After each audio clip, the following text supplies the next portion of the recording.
for dollars.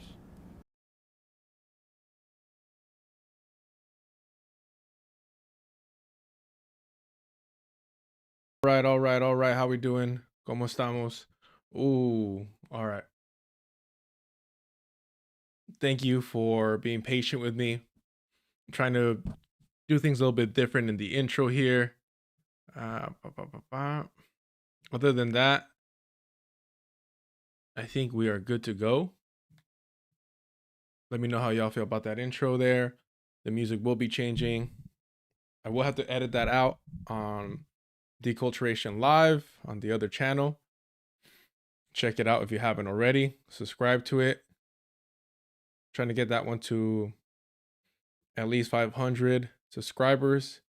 Let me see if I can find it here. Oh, there we are, literally right there. So let me go to the actual channel. Boom. Now, what is annoying is that I have to go out of my way to change the thumbnails every single time, change the name of the show every time. So that's a little obnoxious, but it's not too bad. It's not too bad. In fact, can I do this? Oh, that's me. I keep doing that. I don't know why. It literally says Chrome. Y'all catch me doing that a few times. Anywho, it doesn't really matter right now. I'll do it after the fact. I think, yeah, I'm gonna have to do it after the fact. Hope you all are doing well. Yesterday's stream was a little bit weird, a little bit later, only because, as I mentioned, I had that union business going on, so let's see here. So because of that, we had a late start, but it's all good. We should be back to our normal delayed schedule, not gonna lie. And we do that like that. Awesome. We're all set there. Cool. And we should be good and ready to go there. Awesome. So the whole Ritchie Torres debate, I'm sure y'all have seen it. Not the biggest fan of Adam Friedland, not gonna lie, but I did enjoy some episodes of Come Town with Strav and what's the other, John Mulaney. No, it's not John Mulaney. Why am I saying it's John something too? It's not Mulaney. Is it? Man, having this a podcast. Nick Mullen. Close enough. Same difference. If you don't know who they are, these are your typical kind of like edgelord wannabe off the cuff people. But they do have one of the best skits on fucking gentrification. So let's start off with that and then we'll move backwards. If you haven't seen it already, all that good stuff.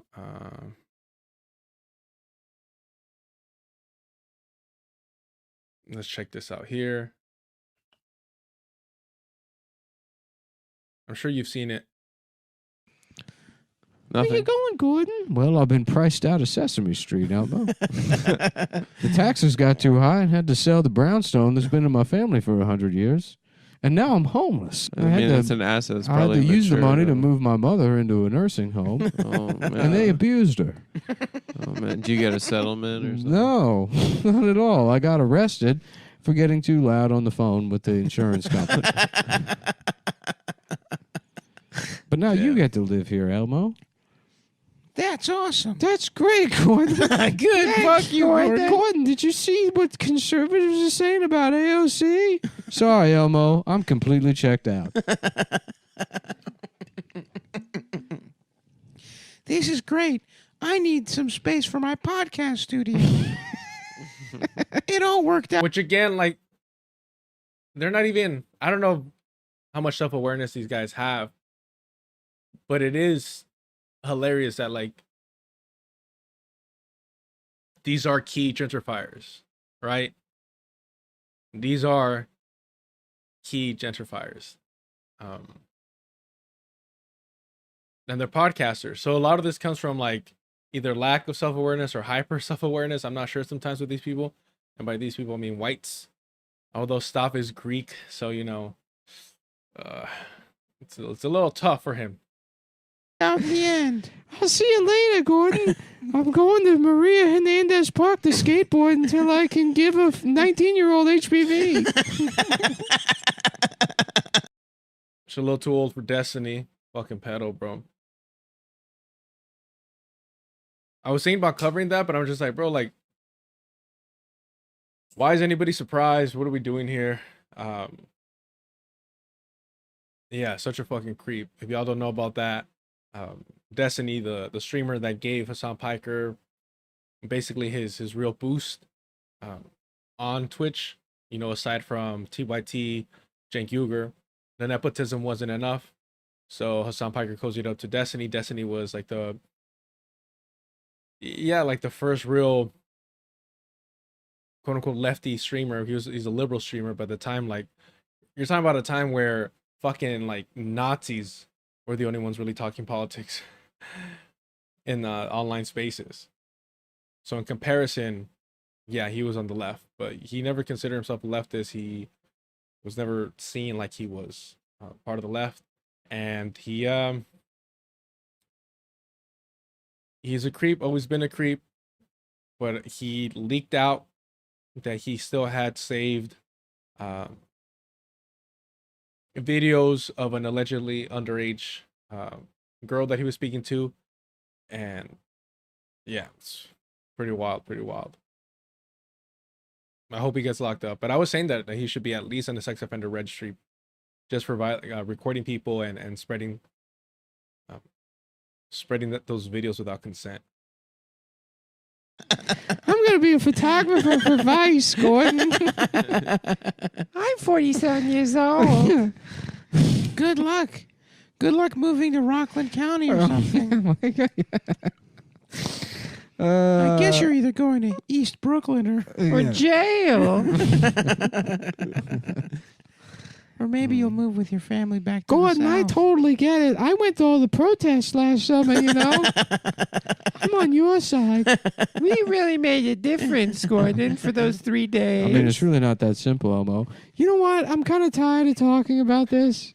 Can't we just all move on? Let's just fucking move on, please. We believe in The science. important thing is making sure the vaccines got rolled out. And last time I checked, it wasn't red fuzzy people not getting the vaccine. All the red fuzzy people I know, they took They the took vaccine. it at the earliest opportunity. It's maybe a different group of people who naturally, obviously, have a reason to be suspicious of government. But I get that. the orange man is gone. They get to legit like 10 out of 10 bit, mainly because it pokes fun at liberals and their complicity in gentrification, modern day colonization, and just the hypocrisy that they spew. Speaking out of both sides of their mouth, saying like, well, if certain people got vaccinated, but I understand. I'm aware of the brutal history between the U.S. government and black people. Like, no, I get it. I'm sympathetic to it. I'm with the cause. Like all this bullshit. Yeah, it's like this is super white shit that you get kind of tired of almost immediately when you start moving to the left. You shouldn't have any patience for it whatsoever. But unfortunately, we're forced to just because of the spaces are white as fuck. And if you live in a big city, you're gonna run into these gentrifiers. Now, the person that's quiet as hell is Adam Friedland. He was a punching bag. He was a punching bag. He didn't really have, in my opinion, much to contribute other than being the punching bag. And he recently got into some. It's just funny to me how these things line up, right? Like out of convenience almost. Let's see if we have it. Yeah. And again, I hate DJ Vad. I hate the fact that I had to use some of his interviews in my video on the Mexican OT and Lefty Gunplay, Latinos and the N-word. I don't know why people agree to speak to him, but when they do and they reveal something and it's useful, then it's hard to argue not to use it. Let me start this week by addressing something. I wish I didn't have to, but it seems I do. As many of you know, in my last episode, I sat down with hip-hop legend G Herbo, and it sent shockwaves throughout the culture. It seems like many of those in the establishment didn't take too kindly to a new face, breakdancing his way in to the hip-hop and R&B space. My name has been dragged through the mud subsequently. My reputation has been brought into question.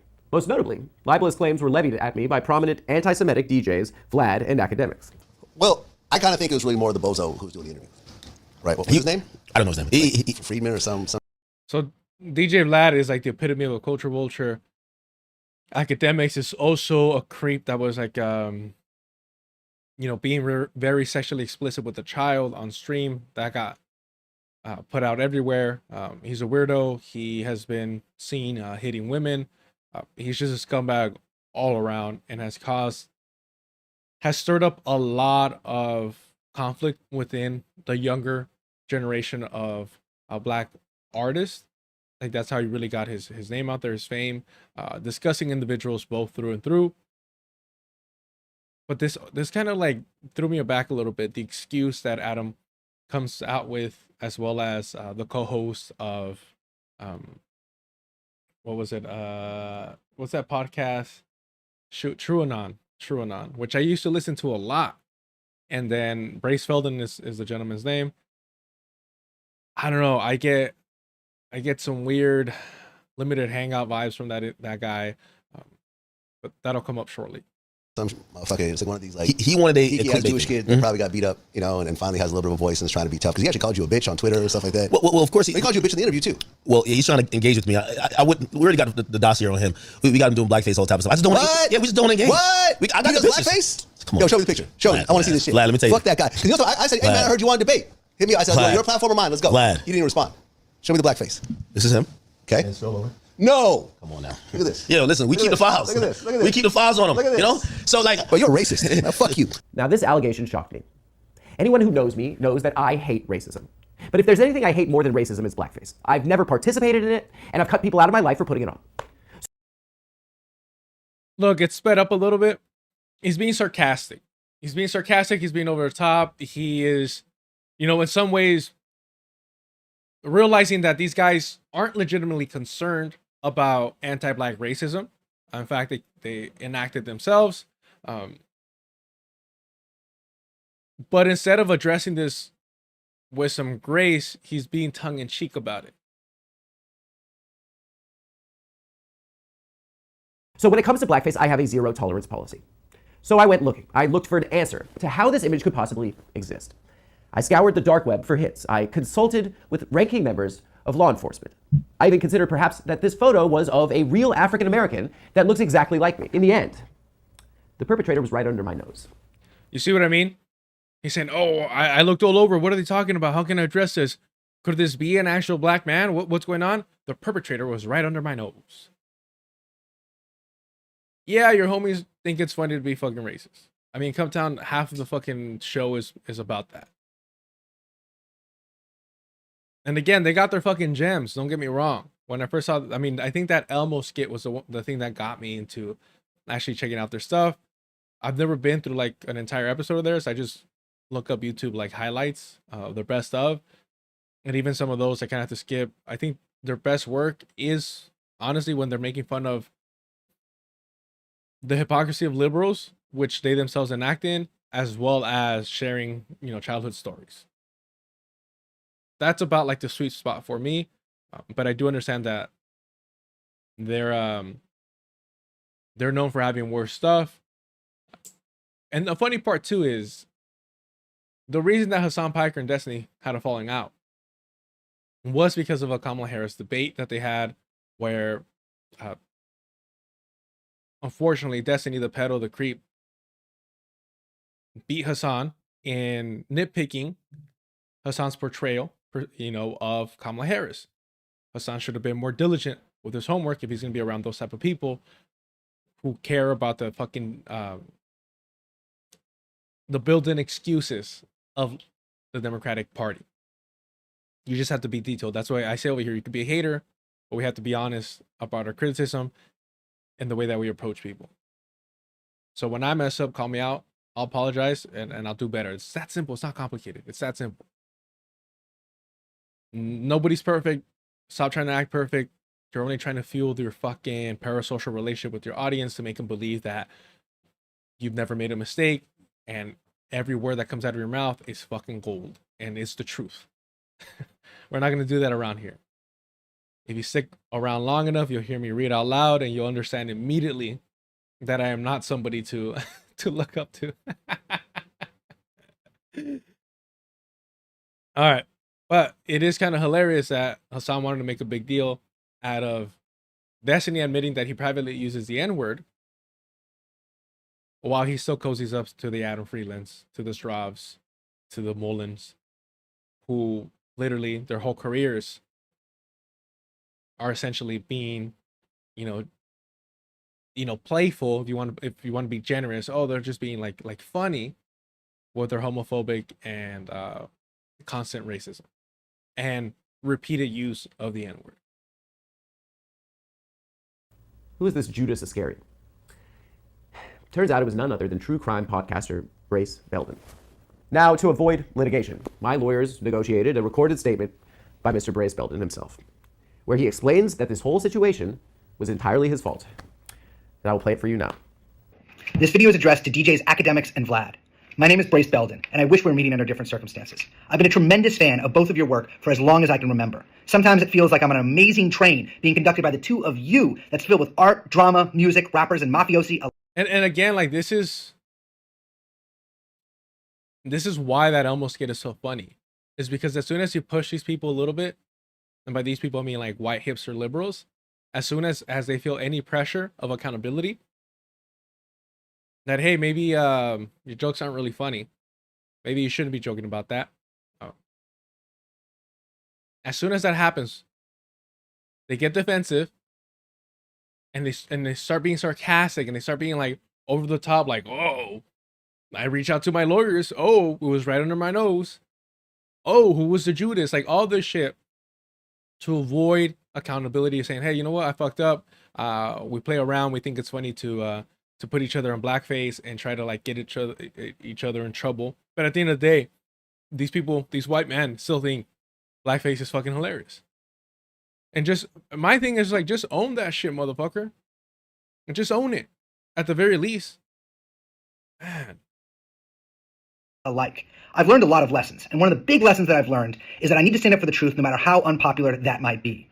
On a recent episode of one of your shows, I could not tell which, but you boys were both there, DJ Academics shows DJ Vlad a hurtful picture on his phone of a comedian named Adam Friedland, wearing both blackface, as DJ Academics tells it, and a cowboy hat.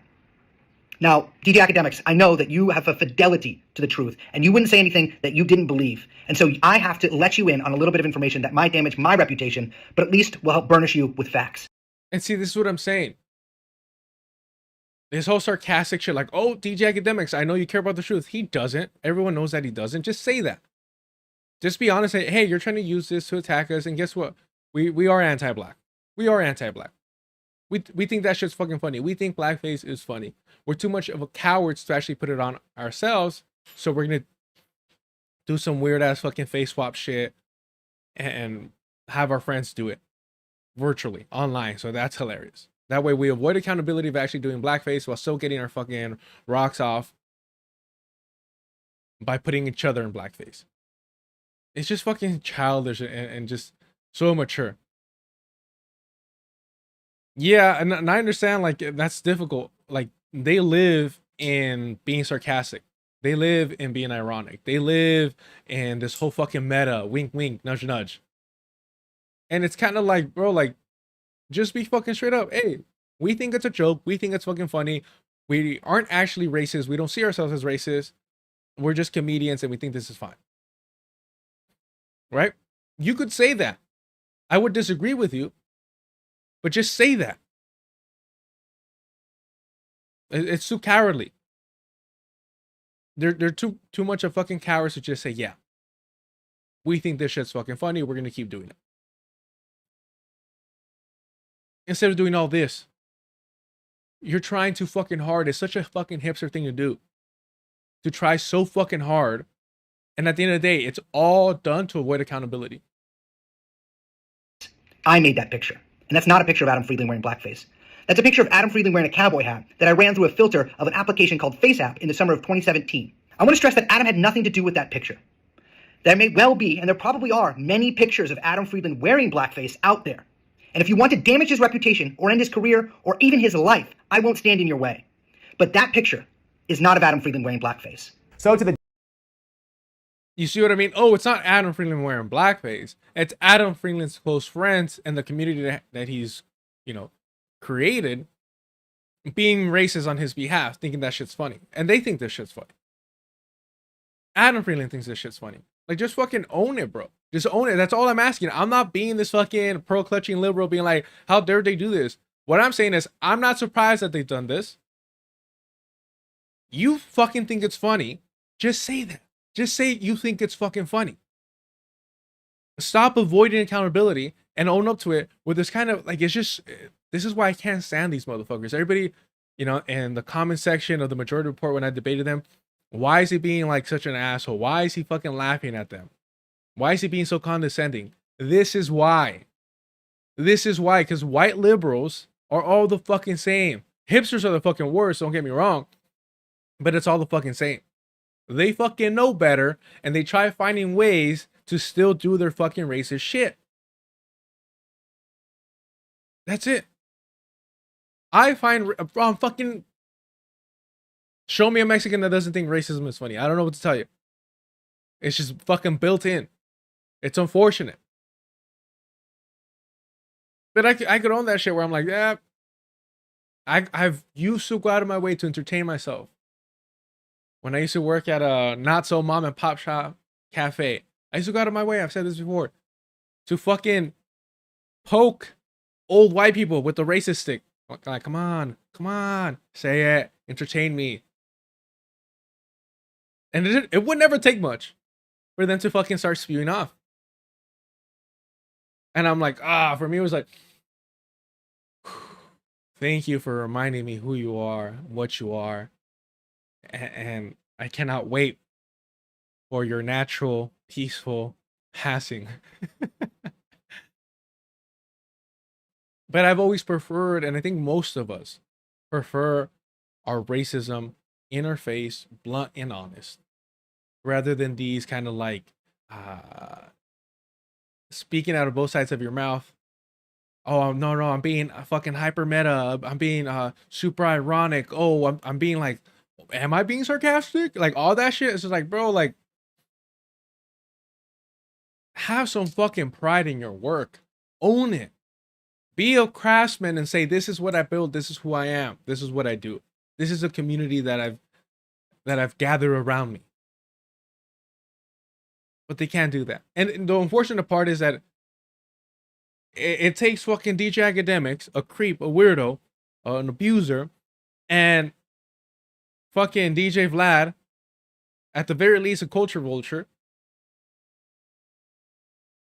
to call this motherfucker out. That's why I'm saying it's the frustration of, nobody really calling out these fucking rad libs.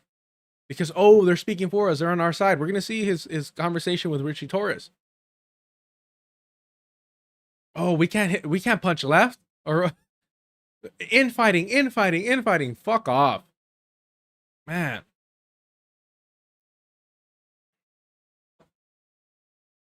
And again, I started off with that Elmo clip because, like I said, I'm a fucking hater for real. But I recognize when somebody's being funny. I recognize when somebody's making a point. I recognize when motherfuckers might be making fun of themselves and not even realize it. I know for sure Strav is not from wherever the fuck they were recording out of, somewhere in New York. No way. Friedland is almost 40. Jesus, man. Anywho. DJs, Vlad, and academics, I'm here to stay. And I'm actually a pretty good guy once you get to know me. I've been at too many funerals over petty squabbles like this. See what I mean? I've been to too many funerals over petty squabbles like this.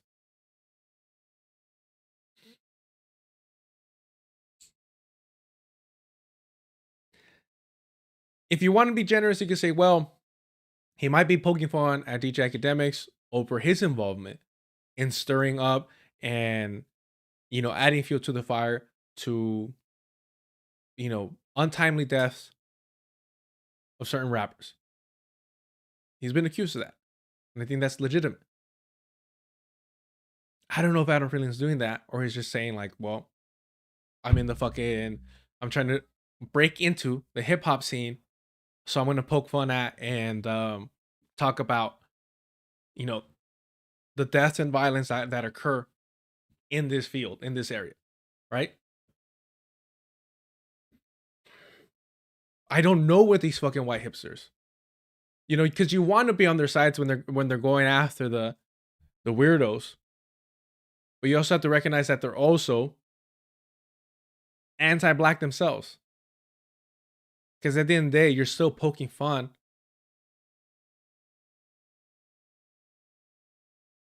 at black people dying. Young black people dying. Young black men dying. You're still using that as a punchline. And who the fuck are you to use that as a punchline? That's the fucking question. No, you're right. When in doubt, remember that they're crackers. Yeah, exactly. That's what it is. I forget whether Twitch still allows you to say that or not. I don't know. So here's your olive branch. Meet me, face to face, here on the Adam Friedland Show. Before Twitter fingers turn to trigger fingers, let's sit down like men. See what I mean? You see what I mean? Before Twitter fingers turn into trigger fingers. It's like, bro, like, what are you doing? What do you, like, they think they get a pass because who it's directed at. They think they get a pass because who it's directed at. But my question is, why the fuck are you even talking like this? And it's all done. Remember, it's all done. All of this production here, all this, what is this? 5 minutes of sarcasm, of being ironic, of being meta, all that, 5 minutes of it is all done to cover up for the fact that they think it's fucking funny to put each other in blackface. And they're too much cowards to do it themselves, but they want to because they would think it's funny. At the end of the day, they think blackface is funny. If your close friend, your good friend is doing this shit, if your community is going out of their way to do that shit, it's because you created an environment where this shit is acceptable, where this shit is hilarious, where it's all a fucking joke. So don't turn around afterwards and act like you want to be taken serious when you're not even willing to be held accountable for it. And that's why I'm saying at least I have somewhat, not even respect, not even appreciation. It's kind of like, all right, cool. We don't have to play this whole fucking game that you're not a racist, that you're not anti-black, by just being upfront. All right, we don't have to have this long conversation. We don't have to go through this whole song and dance of us seeing each other for what we really are. You're not wasting my time. You're not wasting our time by pretending that you're not who you are. There's something about honesty that is at least less exhausting than the facade that these fucking liberals so desperately hold on to. It's so fucking frustrating. And that they think they're being funny with it is the annoying part as well. This is what I'm saying. Mock these motherfuckers. Laugh at them.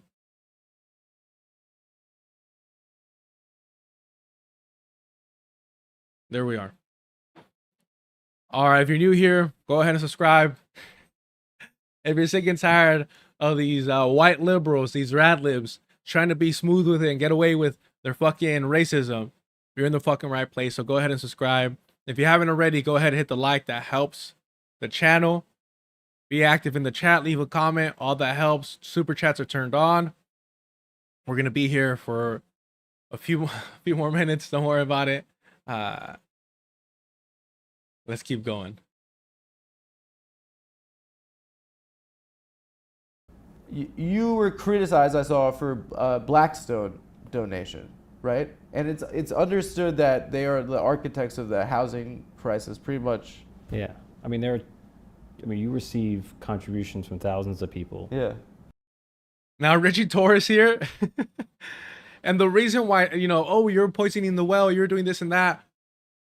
I just wanted y'all to know who fucking Adam Friedland really is, because it's so convenient in these situations when you're next to a fucking, pro-Zionist monster.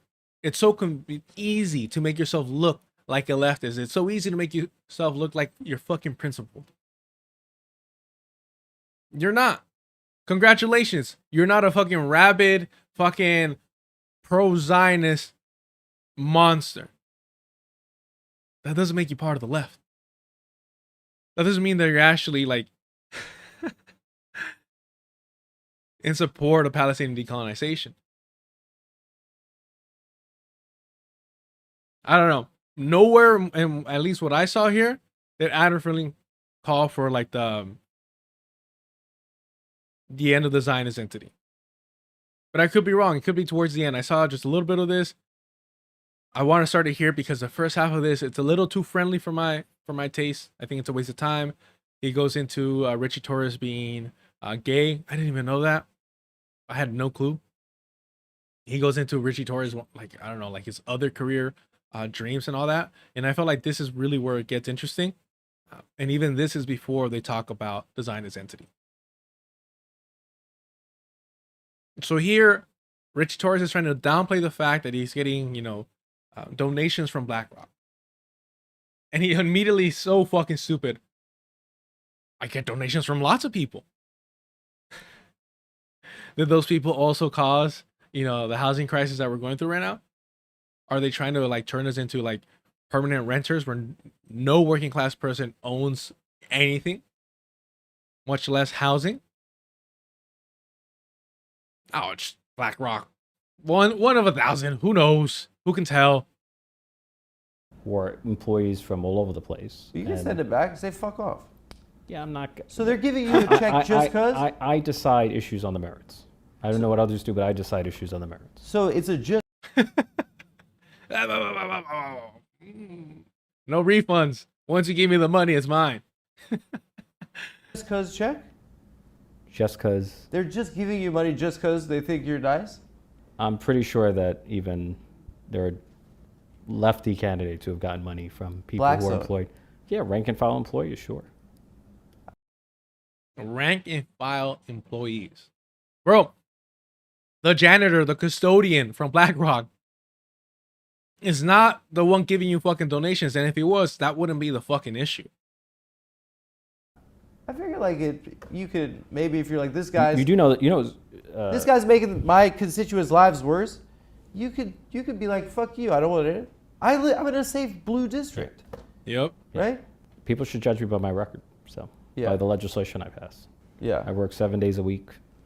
I'm visible in my district. I'm on the ground. I'm happy to, if you ever want to take tours of my district, I'm happy to walk you through my district. So. What the fuck does a tour have to do with you taking BlackRock money? What the fuck does a tour of your district have to do with BlackRock money? Are you going to point and tell me where it's going? I don't think so. But next up is fucking hilarious because he does try to pull like a race card thing. Which I kind of, credit to him for trying. Yeah, and you know what? The safe blue district thing, it's funny because like the same shit with AOC. Alejandro Ocasio-Cortez. It's like, bro, like you're not losing that seat. It's a wrap. You're not going to lose that seat. Just do what's right. But it's that career ambition. They want more. It's not just seat. It's not just that seat. They never stop with that. They need more and more power. These people are different from you and me. They are greedy in every sense of the word. They want all. They want it all. Nothing is enough for them. It's that so-called ambition, right? The mental illness, what they have. It's quite like it, and it's the one that we should be stigmatizing, right? There's a lot of fucking people with mental health that need our fucking help and assistance. But then you have these fucking monsters like this, like Ritchie Torres, like Alejandro Ocasio-Cortez, where they are promoted, they are celebrated for whatever the fuck is misfiring in their head. They're like, oh, you're selfish? You're just solely invested in yourself and the power that you can achieve? Let's give you more power. Yeah, I'd like to. I've been to the zoo in Yankee City. Right. Well, not the actual projects, not the amenities, not the institutions. Yeah. I can give you a sense of racially concentrated poverty in a place like the Bronx. I could give you the sense of racially concentrated poverty. Well, what the fuck are you doing about it, pal? Is cozying up to Zionists helping the racially concentrated poverty in your district? That's addressing the racially targeted poverty? How? How is that possible? And I give him credit because he's doing this soft-spoken thing. He doesn't have the deep like bravado of Obama, but he's gonna be playing this kind of like, oh, I'm just relaxed. We're just cool. We're just chilling. I'm not getting triggered. I'm not getting upset. I'm just a level-headed guy. No worries. I'm not really passionate about anything. It's all good. It's calming. It's a very NPR type of approach to things. And it's also like it's speaking to, you know, that white gaze of saying, hey, I might be a black man. Hey, I might be gay, but I'm not a threat. Don't worry about me. So that's what my question is like. Where do you live? Which borough? I live in Brooklyn. Okay. Yeah, and that's my question. Like, so right? you might So, be like, divorced from the experience of racially concentrated poverty. But what does that have to do? And he's just hammering this phrase, and what it had to have tested well. Racially concentrated poverty. And it's funny because it's like, but you're a fucking Zionist. You're a fucking Zionist, and that shit doesn't hit home. When you look at how, even before the genocide, the way that Palestinians in Gaza were living, opposed to fucking Zionist colonizers in Tel Aviv, that slogan wasn't part of your fucking toolkit quite yet, or what? Taking money from blacks. Like, I just feel like that's a deflection. Well, I think and I don't want to no, because I don't want to cut like an argument right now. I don't want to argue with you. If you want to question my ability to represent my, I don't want to argue with you. It's just fucking argue, motherfucker. Hold them accountable. Push them. And by the way, I don't know if they do this on purpose, but that chair looks insanely uncomfortable. I'm still getting used to this chair because I added some fucking like backrest to it. You know, I added a little cushion to the bottom of it, and I'm like, you know, it's cool, whatever. But it's not like, you see me fidgeting or moving around. It's like I still don't know where the, you know, my comfortable angles are at. I'm still breaking in the backrest and the cushion and all that stuff. And, you know, the cushion at the bottom moves around, so it's uncomfortable. But Ritchie Torres, I don't know how tall this fool is. Like, when your knees are slightly elevated above, like, your hips, but your knees are almost touching at the same time, like, it doesn't look comfortable. And I don't know how long his arms are, but he's kind of, like, forced to slouch, too, to use the armrest. I don't know. Maybe it's a suit. It looks weird. It looks uncomfortable.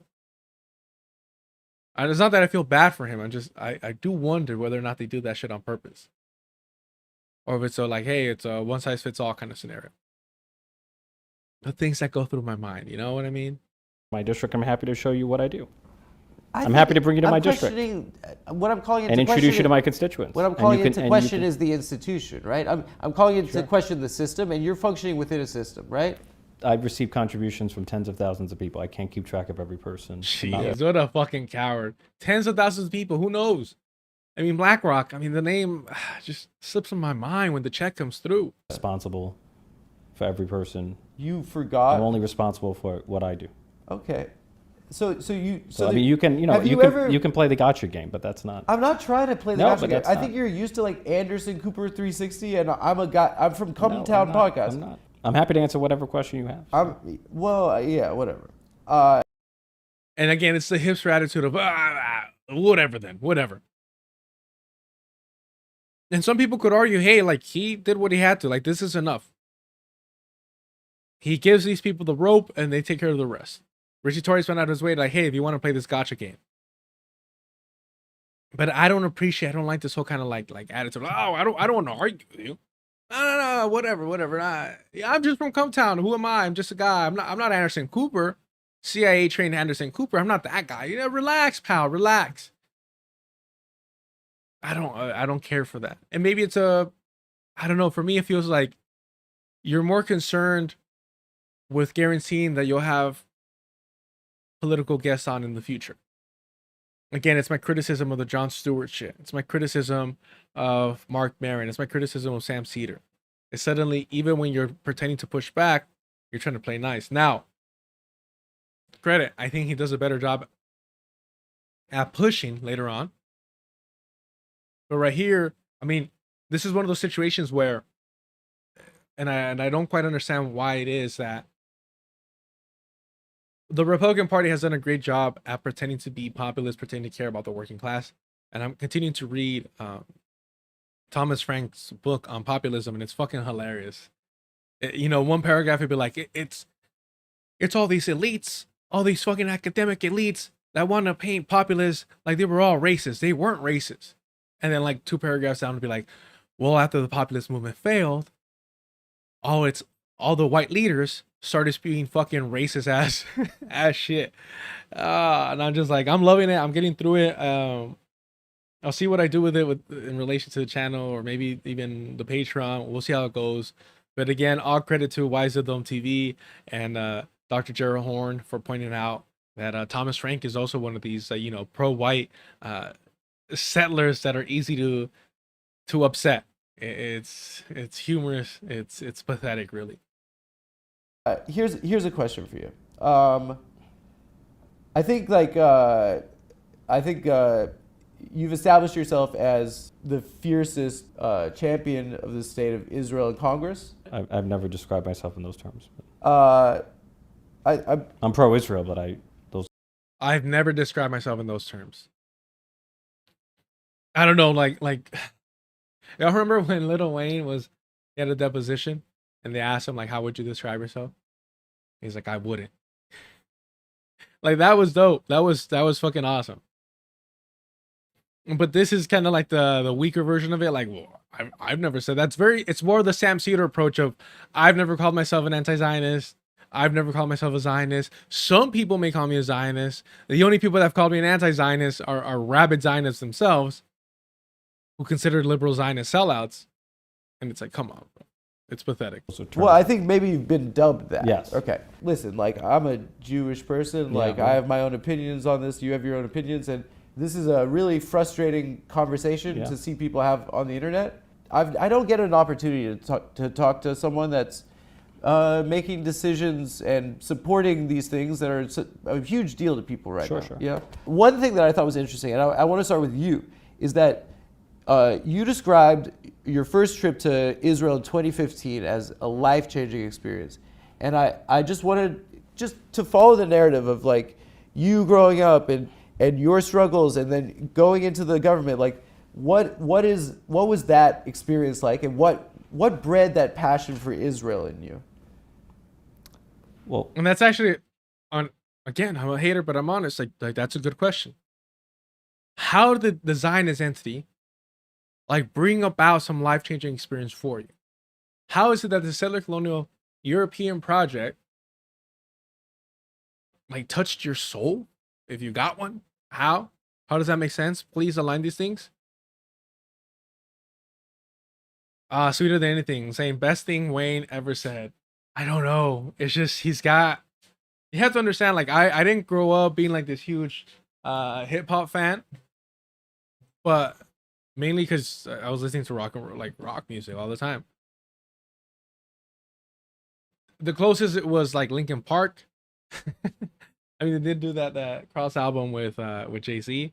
But that was about it. Rage Against the Machine, you know, there are hip hop elements for sure. Like, I don't know how you don't consider Zach De La Rocha like an MC. I don't, especially when he's like actually rapped with, like actually rap without, you know, the band. What's going on? You okay? If y'all can see this motherfucker, he's just sat up and is just staring at me. Avoid huskies, please. ¿Qué quieres? You want to go outside? Give me a second, y'all. He's being a brat. Give me a second. Give me a second.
Yeah, I don't know how y'all have kids, man. I guess maybe they communicate better, but it's fucking hilarious. He just like he was laying down and he just fucking like stretched. I'm like, all right, cool, he's stretching, and then he just like sits down and just stares at me, just like blank stares directly at me. I'm like, cool, let me read your mind real quick. And the funny thing is, I took him outside to go use the bathroom before bringing him in here. And for whatever reason, normally he likes just chilling in the living room. He just likes being in the center of fucking everything. And lately he's been like laying down right in front of my door. So I'm like, oh, okay. I guess he wants to hang out inside the room. Usually he didn't. Like when he was a little bit younger, he didn't like being in the room because he kept hearing noise outside. So he wanted to at least be in the living room. Anywho. Yeah, when Zach De La Roca did the, you know, song with KRS-One, like just I think he's an MC. The Carter 3, man, the Carter 3 was like on repeat when I was in middle school. Because, you know, I would walk to school when I didn't fucking miss the bus, and I would miss the bus all the time. So I would always wake up late. But yeah, the Carter 3 just on fucking repeat. So I don't know. I mean, he said a lot of great things. Jesus.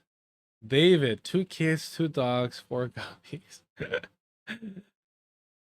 Well, originally he was my cousin's dog. I mentioned this before, where she got it for her daughter as a birthday gift. The daughter was like, she was like into like she had like a hamster, gerbil, I don't know what the fuck. Like she was more into that at the time. But she had a bunch of cats and smaller dogs. And so she's like, I don't really want like a big dog. So I eventually took him in. I think he maybe be around 5. I don't know. Dog years, I don't know. He looks young. He still acts like a fucking idiot. The Carter 3 did not age well. In terms of like what? Like I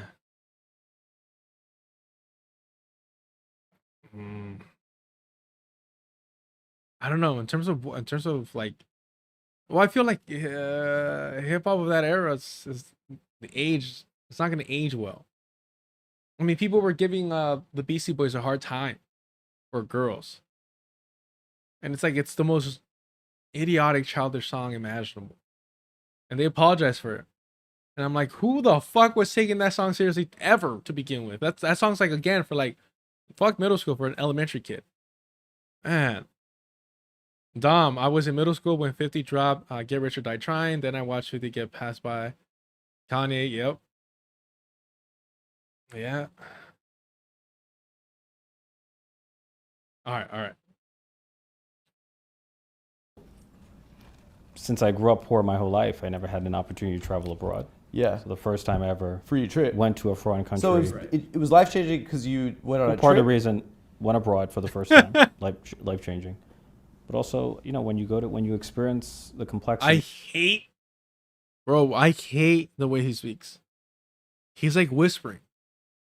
You know that dude, he's big on TikTok. He goes, he usually like reviews like random, or at least I've only seen him ever review random, like house cleaning, cooking, like all that, like I don't know, like random stuff like that, like random tools. And then he goes, come over here. And then like he zooms in, like, cause he's like on his phone in the mirror. And I couldn't figure out why I couldn't stand him. Good looking dude, funny fucking, like the rest of his videos are funny and informative. Like, what is the issue here? Like, why can I not stand him?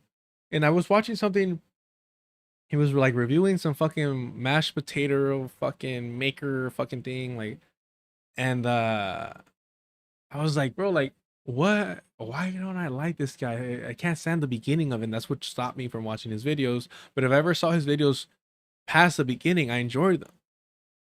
And it was the whisper talk. I fucking hate when people whisper. Because for me, whispering is always such a fucking, like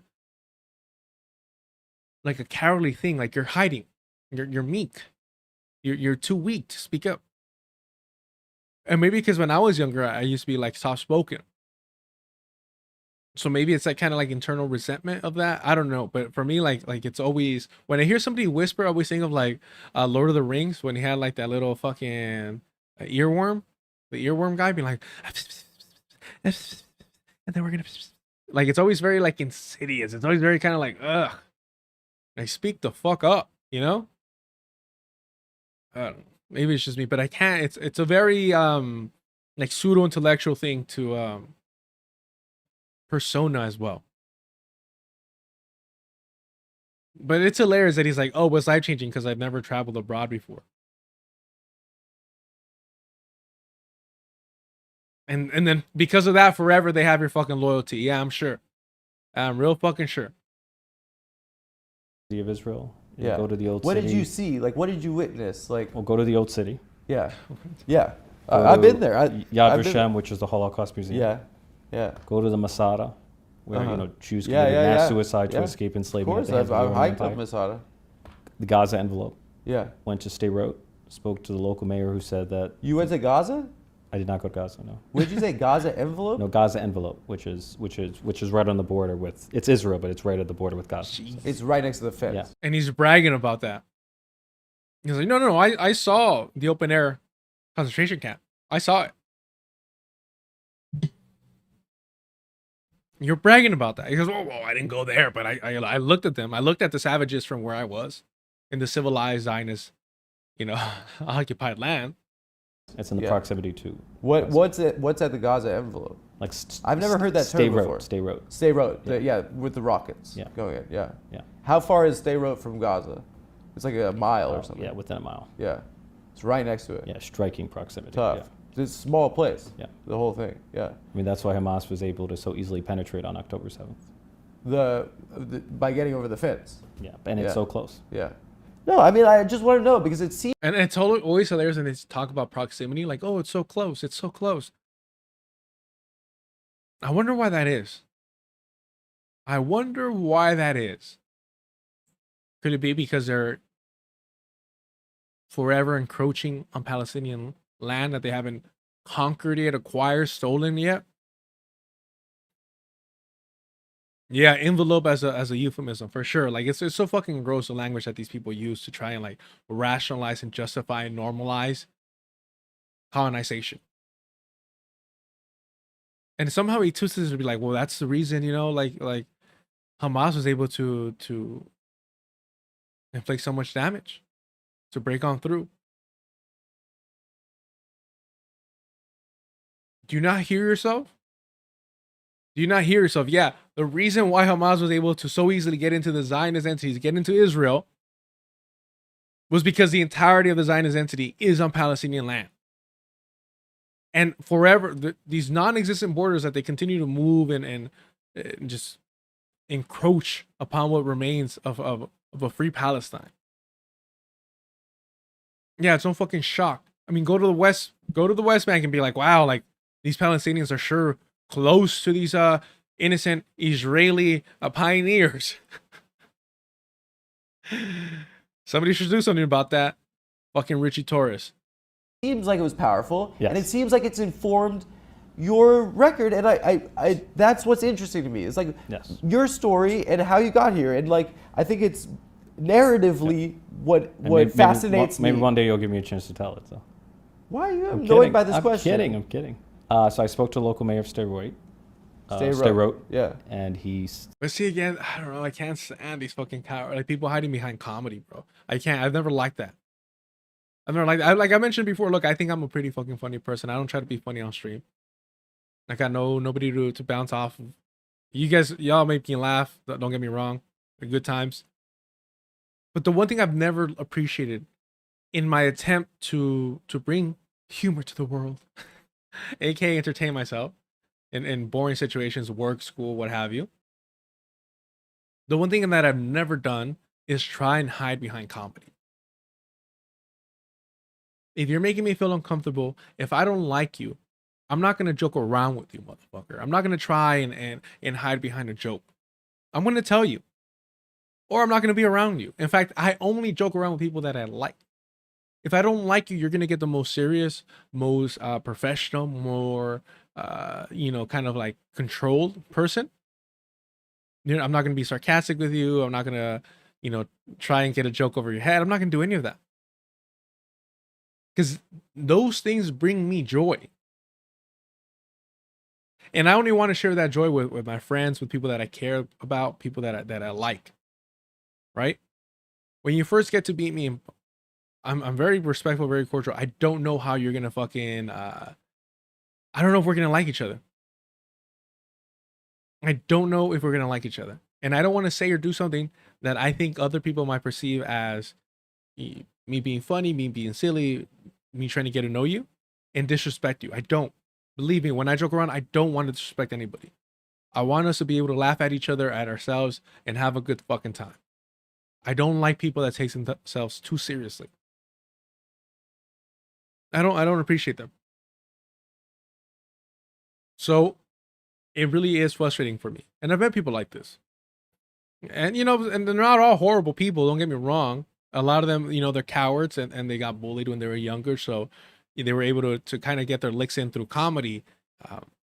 But I've had these conversations and they're like, yeah, sometimes I make jokes and like I feel good about myself because I'm like, like they think I'm joking, but I actually don't like them. I actually do feel this way. Actually, fuck them. And I laugh at them, because people are complicated. I can dislike certain things you do, but I can like you overall, And I've know this individual, and I'm just like laugh at them, like, bro, like you're being a punk. Like, stop hiding behind that. So it's such a like it reminds me of Recess, of who was the little snitch in Recess, red hair, which maybe was a anti-Irish thing going on. Who knows? Fuck, what's his name? But he was like very Mr. Burns, archetype. But he was like he would Randall. Is it Randall? I don't know.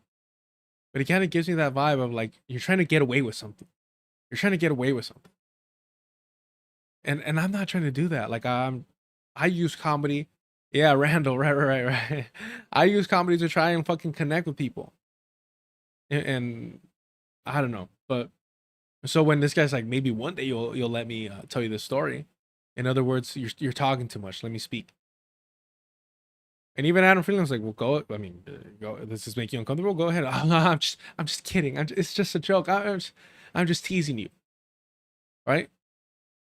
Man, I was listening to Pod Save America, their interview with Mark Maron, and it was such a brutal listen. Such a brutal listen, because this Obama speechwriter was trying to like be funny with Mark Maron in order to like connect with him. And Mark Maron already on stage hilarious, but you know, in conversations with other people, like I've never was the biggest fan of WTF. Certain episodes were all right, but I don't like Mark Maron's like pettiness. His approach to it, his style of pettiness is not blunt. So I don't like that shit. And like there's certain like sexist terms that you could use for that, and that like internally, like that's what I want to like express, and then I have to remind myself, like, well, that's sexism, and that's not necessarily what I'm trying to get at, because these traits are universal. But there is kind of that machismo, that mindset of like saying like, bro, like you know, it's that innateness of wanting to associate that type of behavior with femininity, right? In order to like diminish, in order to try and question the manhood of another individual. But overall, I will say that, you know, if you're a man, you're expected to be blunt and direct with your positions, with your disagreements. And so it's a little harder to deal with when you deal with that kind of like shadiness, when that kind of like insidious duplicity kind of shit like that. Like I don't like it, and I'm quick enough, fortunately, and I pick up on that shit to where I will call it out and make it uncomfortable for everyone. I will not play nice. I will not. I'm like, no, please elaborate. What do you mean by that? No. There's a little tone in that. What's going on with that? You know, I'll be the first one to be like, bro, we don't need to talk right now. I'm like, I've literally, like, I had an old coworker that I could not stand. A lazy motherfucker would kiss ass to the manager to get away with being so fucking lazy. I was on campus once and I was taking a nap. And he comes up to me and he goes, hey, Carlos, how have you been? This and that. Like, yeah, man, like, I didn't know you went here, blah, blah, blah, blah. And I looked at him, I'm like, hey, bro, like, we didn't like each other. We don't have to do this. We don't have to talk. And he was just kind of like stunned. But I think it's kind of perceived as part of the performance of running into somebody that you know. Oh, like, hey, being cordial, being like, hey, how have you been? This and that. But we don't have to do that because we don't like each other. Why are you wasting my time? Why are you wasting energy pretending to be nice? Go on your way. Either look at me, acknowledge me if you want. I'm not going to smile at you. I'm not going to do that. Why? Why do you want to be disrespected? Why do you want me to lie to you? To feel better? You're not. You're later on, you're going to be like, damn, I saw that annoying asshole motherfucker on campus. I sure hope I don't fucking run into him again. So be honest. Be honest. In so many situations, we don't have the luxury to be honest for one reason or another, right? Mainly because of work. But there's a way to be honest without being disrespectful and without getting yourself in hot water. It's all about phrasing. It's all about, but you could also be direct while maintaining a level of mutual respect. And I think I did that. I think I've learned how to master that a little bit better. But I can't stand that shit. Like, I don't like that stuff. I don't. He said to me that the majority of his children struggle with post-traumatic stress because families like his live under the threat of relentless rocket fire. And I remember seeing these bus stops doubling as bomb shelters. Sorry, I do want to address this, and we'll double back. David Barnes, most women I've known or am related to in my life are far more blunt than most men I know, and I give much respect for that. I will say that there is, and I've noticed this, because we no longer live in a society where men can be men. No, where the gay agenda and feminism. No, it's because you can't really get in a friendly scrap anymore. Like, you're both gonna get locked up, you're both gonna get charged, you're both gonna get fired, you're both all that shit. Because of that, I have seen a change in kind of men being a little bit more sly. You know, I don't like that. I think you should be able to talk your shit. I don't think it ever needs to really come to blows. But if it did have to get to that, and it's just a friendly scrap, one-on-one, you know, as soon as one person says uncle, estuvo, and you shake hands and you respect that. And you mainly see it still in real blue collar jobs like construction, where motherfuckers would just, yeah, I've had enough. God damn it, I have enough. You know, and then they throw down, they scrap, and then they shake hands afterwards. And sometimes you need that, unfortunately. Oh, that's toxic masculinity, this and that. Yes. Yeah, I'm sorry. I'm telling you, at one time, and we were both level-headed enough to be like, look, we have an issue. We're not going to try knocking each other out, but we do need to fucking let out some energy. And I'm laughing over here at, what is this going on? All day, we is we? No. All day, we see we. I'm struggling with that one. Joking about back pain, and I agree with that. I had shoulder pain from getting slammed one time.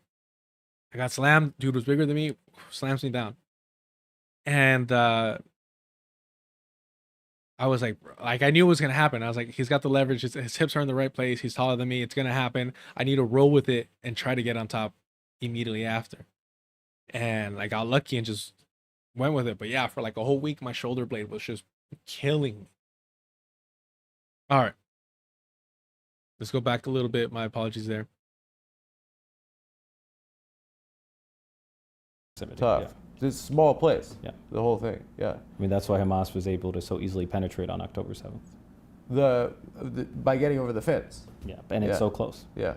No, I mean, I just want to know because it seems like it was powerful, Yes. and it seems like it's informed your record, and I that's what's interesting to me. It's like your story and how you got here, and like I think it's narratively what fascinates me. Maybe one day you'll give me a chance to tell it. So.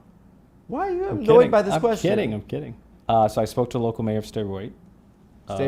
Yeah. And he said to me that the majority of his children struggle with post-traumatic stress because families like his live under the threat of relentless rocket fire. And I remember seeing these bus stops doubling as bomb shelters. You know, I come from the Bronx where people live in fear of bullets and guns, but you know, we in America do not worry about Canada and Mexico firing rockets into American homes and communities. Hold on. Canada and Mexico are recognized as sovereign nations. I mean, and it's funny because, and I do believe that, you know, new Africans, black people are an internal colony. And we're going to go over a little bit of that towards the end, kind of remembering Hurricane Katrina. I was really young and I was watching that new documentary about it. And it's utterly heartbreaking and disgusting. And especially at the time, if it was a predominantly white community, you would have seen a quicker response.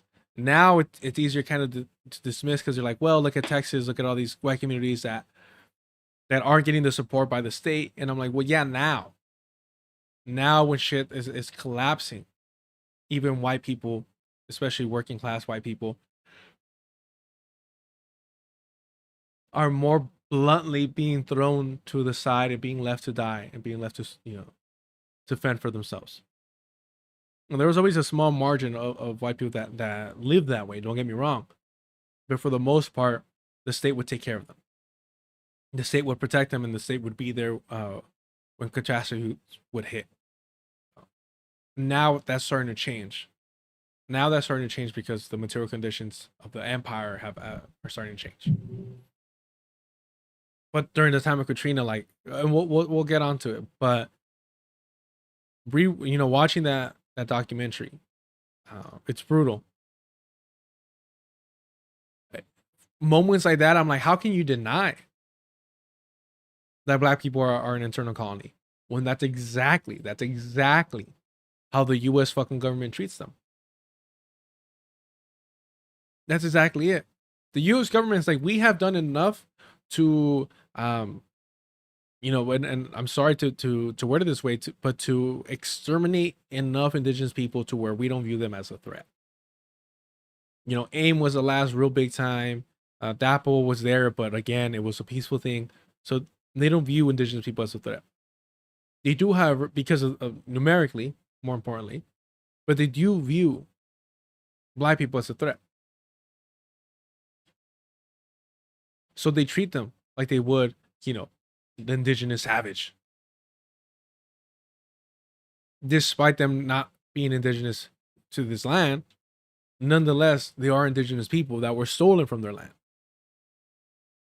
And they're treated still as the enemies. So when you talk about, black children don't have to worry about Canada or Mexico shooting at them or rockets, this and that. Well, no, they have to worry about the colonizers still. The European still. The police force still. And those compradors still.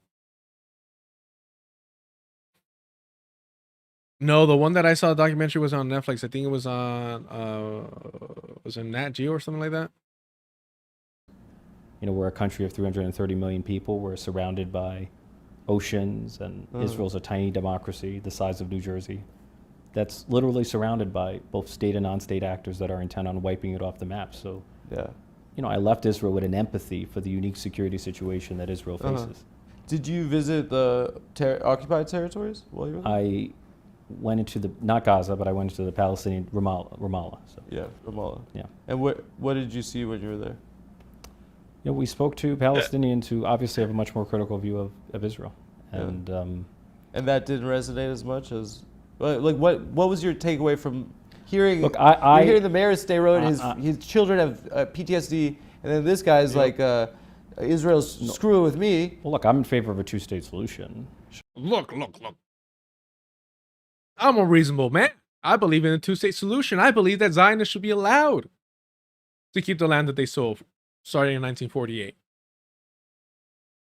I'm reasonable. No, sure. We're going to develop a country where it's split in two in Gaza and the West Bank. And we're not going to be able to get rid of the colonizers in the West Bank. But I'm reasonable. I believe in a two-state solution because I think that's fair to both parties. Get the fuck out of here. Sure. I feel like the just outcome lies not in the existence of a Jewish state to the exclusion of a Palestinian state, or the existence of a Palestinian state to the exclusion of a Jewish state. It's the coexistence of both. So I think man. And the funny thing is, like, people that criticize Ritchie Torres still promote this in a sense. Still promote this. Whether they want to call it a two-state solution or not, they still promote the idea of coexistence. The idea that the colonizer can live side by side with the colonized in whatever shape or form. It's like, no, bullshit. Most of them are going to flee on their own when they're not able to oppress the indigenous population. When they're not getting special treatment, they're going to leave on their own because they still want to remain around white people. They want to be in a white country, right? But secondly, it's like so many of them are going to have to be forced out because they're just going to be, there waiting, biding their time to take an opportunity, take up arms, do something. Maybe even legislatively, it's always the easier route to regain power or to maintain the power if they've never truly lost it. And it's just an aesthetic change. And apartheid is an aesthetic change when the reality what should be is decolonization. And a lot of these liberals might not be calling for a two-state solution, but they're calling for the same fucking thing regardless. This lie of a peaceful coexistence. Colonizers are not peaceful people. Colonizers are not peaceful people. Stop acting like they're rational fucking actors. They're not. I want to see the struggle, both the Israeli and the Palestinian struggle for self-determination to be reconciled in the form of a two-state solution. A big topic nowadays is campus anti-Semitism. Yeah. You've spoken out against it. I just want to know what you identify as the examples of this type of anti-Semitism in elite academic institutions. Yeah, so there were students at a CUNY Halal, where you had a violent, what I thought was an aggressive mob following them to a kosher restaurant in the heart of New York City. And what were they doing, the mob? What was the mob doing? Just following them, and then barricaded the restaurant and they were like chanting? hurled insults at the patrons and slamming the windows. Much of it is captured in video footage. And, harassing people simply for being pro-Israel Jews to me is wrong. Is there any other example? That's hilarious. he wanted to say harassing people just for being Jewish, but he can't say that because he knows that would be a lie. That would be a blunt lie. So what he says is pro-Israel Jew. No. For being pro-Israeli, pro-Zionist. That's it. Whatever fucking, you could be black, brown, whatever the fuck after that. You could be Catholic, you could be Jewish, you could be Christian, whatever. The issue is the first part, but they try to connect the second part to again, always, the Jewish Europeans are the true fucking victims. Examples, like, there's a restaurant. I mean, it's just like, all we're hearing about is campus anti-Semitism, radical, like, is there a link between Hamas and the protests? Like, is that established? Well, there are students who have faced harassment and intimidation because of their beliefs. There are students who feel inhibited from expressing their Jewish or Zionist identity because of the atmosphere of intimidation or harassment on college campuses. You should speak to this. How have they? Are you denying that there's any campus anti-Semitism? Or? Well, I'll give you an example. I know a younger person that went to UCLA and was attacked and is Jewish and was with a group of Jewish people at a protest, and they were attacked by the Proud Boys. Dun dun dun. Okay, that's an anti-Semitic incident. No, but the Proud Boys were there for Israel, and those are the guys that did the Charlottesville. Proud Boys are there for Israel? Yeah. I think of the Proud Boys as like white nationalists and white supremacists. I'm telling you right now, who are anti-Israel, but okay. Listen. So there is, that's the tricky part, right? A lot of white nationalists, like, are actually anti-Semitic, and in turn connect that to being anti-Zionist because they're like, why are we sending, American dollars to the Jews, right? That's the way their fucking mind works. The Jake Shields of the world, right? But there is some people that are like, fuck it, let's support them because it's another white country, or as white as you can get while recognizing that they're Jewish, and surrounded by Muslims. So it's weird. Like, there is definitely this. And it's funny because it's AOC's primo, Nick Fuentes, points it out when calling out Candace Owens, calling out Charlie Kirk. That's not what I'm thinking about. The guy that's always with his mouth open. Fuck. Fox News got fired. Bowtie. What the fuck is his name, chat?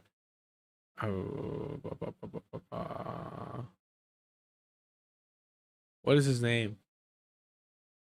Why am I blanking out on his name? He's like the largest fucking white nationalist fucking name. Thank you, Tucker. Thank you, Tucker Carlson. Yes. Appreciate it. Yes, Tucker. So Nick Fuentes, AOC Primo, Candace Owens, and Tucker Carlson, are going back and forth. And Nick Fuentes was like, bro, like, I've been hating on Israel for years. You guys are just new to this and are following a trend. And they're having like a legit, like, you would hope that it would be like an anti-Zionist off in the right, but no, it's a fucking anti-Semitic off. That's what they're doing.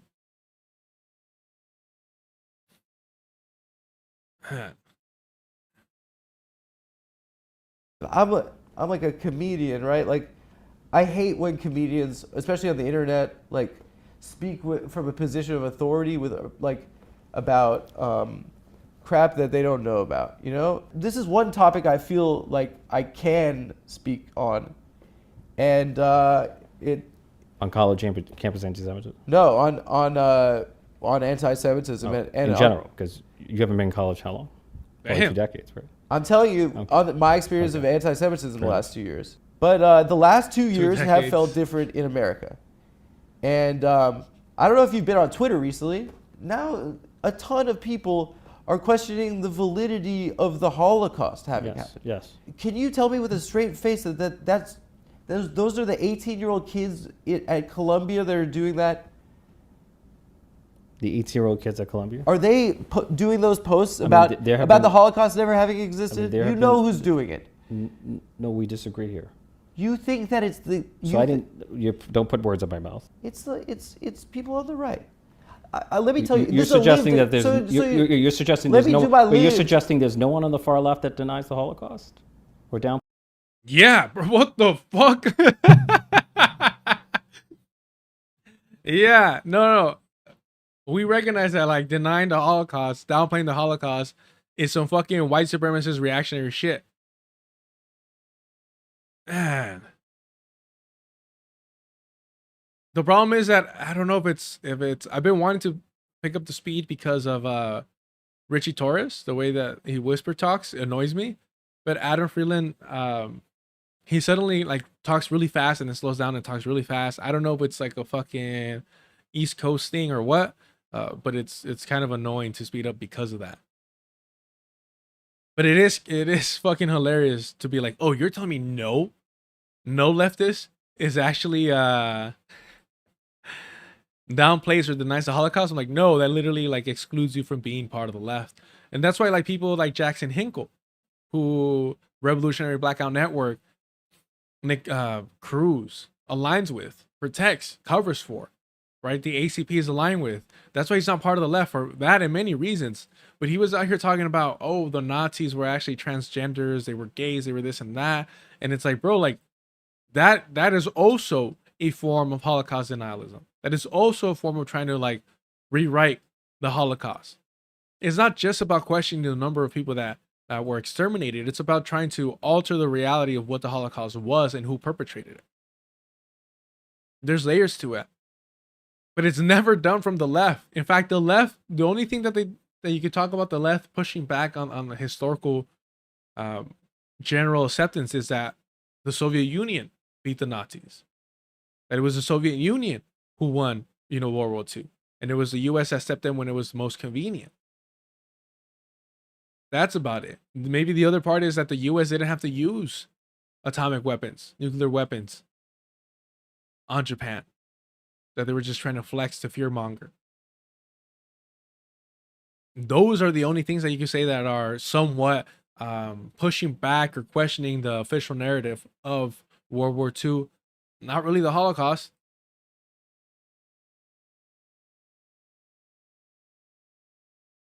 Downplays the Holocaust. That's an absurd What are you? statement. You're doing moot court right now. I'm telling you what it's like to be my experience being Jewish. Yeah, but there are others Let me who tell have a you, different I'm trying experience. to see. You're why is one better than the other? Why is one more important than the other? I'm trying to share with you. You're in the government. I don't get a chance to No, talk. of course. Okay. I think Is that smile right here that he gives? It's so condescending. Sorry, this shit bothers the fuck out of me. I think hatred of Jewish. Sorry. Where was it? Where were we? You're suggesting Let there's me no. do my You're lead. suggesting there's no one on the far left that denies the Holocaust or downplays the Holocaust. That's an absurd What are you? statement. You're doing moot court right now. I'm telling you what it's like to be my experience being Jewish. Yeah, but there are Let others me who tell have you, a different I'm trying to experience. see. You're why is one better than the other? Why is one? Why is one better than the other? That's so weird. I don't know, like, because you're not prepared for these interviews like well enough. What do you mean? Why is one like? In that case, you're saying that your criticism of the Zionist entity, mind you, I don't know if he's anti-Zionist, but he's definitely I don't know if he's anti-Zionist, but he's definitely critical of the Zionist entity. But he's trying to make it seem like, yo, his voice is just as equal as a pro-Zionist voice. I don't know. Maybe it's just in the moment. One more important than the other. I'm trying to share with you. You're in the government. I don't get a chance to No, talk. of course. This smile. Oh, of course. Of course. You think I give a fuck what you have to say? You think I care? You think this is gonna somehow reach me? And when they're paying me who knows how much money, when they're promising who knows what after I retire from politics, you think I give a fuck about you and your opinions and your experience? I do not. But no, of course, go ahead, please. Go. By all means, talk. I don't care. I'm getting paid. I'm a comprador. I am a sellout. It's fine. No, please, by all means, carry on. Voice your concern. Talk to me like I'm an actual human being and not a monster full of greed and nothing else. I just want power. It's like, what the fuck are you doing, bro? Okay. I think hatred of Jewish people has exploded in this country, And I don't think it's. And again, the censoring, this whole conversation centers not around Palestinians, but about the consequences on the Jewish people. I think it's because it's of our support of what looks to be an absolute brutality. And I think that... You think that's a justification for anti-Semitism? Here's the thing. You is think like, Israeli government policy is a justification for anti-Semitism? My view is there's no justification for anti-Semitism. I think that... There's zero justification for anti-Semitism. Okay. Zero justification for anti-Semitism. Sorry, I gotta take some ibuprofen or something. My fucking tooth is killing me right now. Give me 1 second, and I'll leave y'all with what are we pulling up? What are we pulling up? Yeah, because we're gonna do something about this over here. So let me pull this. I just told you a little while ago, these leaders that they call leaders, this included Lena Horne, this included Dick Gregory, and this included comedians, comics, trumpet players, baseball players. Show me in the white community where a comedian is a white leader. Show me in the white community where a singer is a white leader, or a dancer or a trumpet player is a white leader. These aren't leaders. These are puppets and clowns that have been set up over the white community and over the black community by the white community and have been made celebrities and usually say exactly what they know that the white man wants to hear. He said these are not leaders, these are puppets and clowns, referring to comics being propped up by the white establishment to so-called lead the black community. And even as he makes a mistake, even as he slips up, Malcolm X is still prophetic. And now we're seeing that even in the white community, the same counterinsurgent methods are being used. Now, whether you support Joe Rogan or Mark Maron, the question here is, should comics even be in politics? Now, I'm not saying whether or not they should joke about politics. Sure, do whatever you want on stage. However, should they be involved in politics outside of their stand-up? Should they be influencing the so-called culture? Now, I'm not going to focus on Joe Rogan and the Rogan sphere because there's plenty of videos highlighting and breaking down how pathetic it is that he's dictating what comedy is. I mean, this is a guy who only really caught a break because Mitzi Shore from the Comedy Store had a liking to him.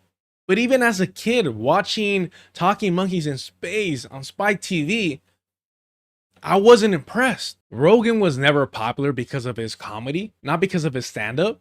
It was news radio. It was commentating for the UFC. It was Fear Factor. It was his podcast that broke through, not his stand-up. I mean, prior to that, he was most known for calling out Carlos Mencia. No, I've never seen George Lopez can grab you by your fucking neck and slam you up against the left back of the wall for ripping off his shit in your HBO special? Yes, he did. But you know what's for ripping is you're a fucking liar, bro. That's not why.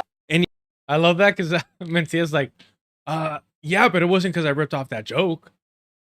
So yeah, mate, you ripped off a joke. It's just not the reason why George Lopez fucking, slammed you against the wall. I always thought that was humorous. Anywho, yeah, usually in the mornings my tooth isn't that bad, but for whatever reason today it was starting to act up early.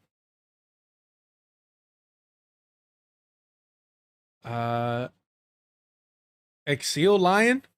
This is off topic, but what's your opinion on Diallo Kenyatta? I used to really like his work. I used to watch all his everything that he did. I would watch all his streams. I wouldn't watch it with his co-hosts. To be honest with you, I don't know why. I felt like their chemistry was always a little bit off. I think they're actual friends. Like I think they're friends and shit. I just don't. Yeah. Anywho, because of that.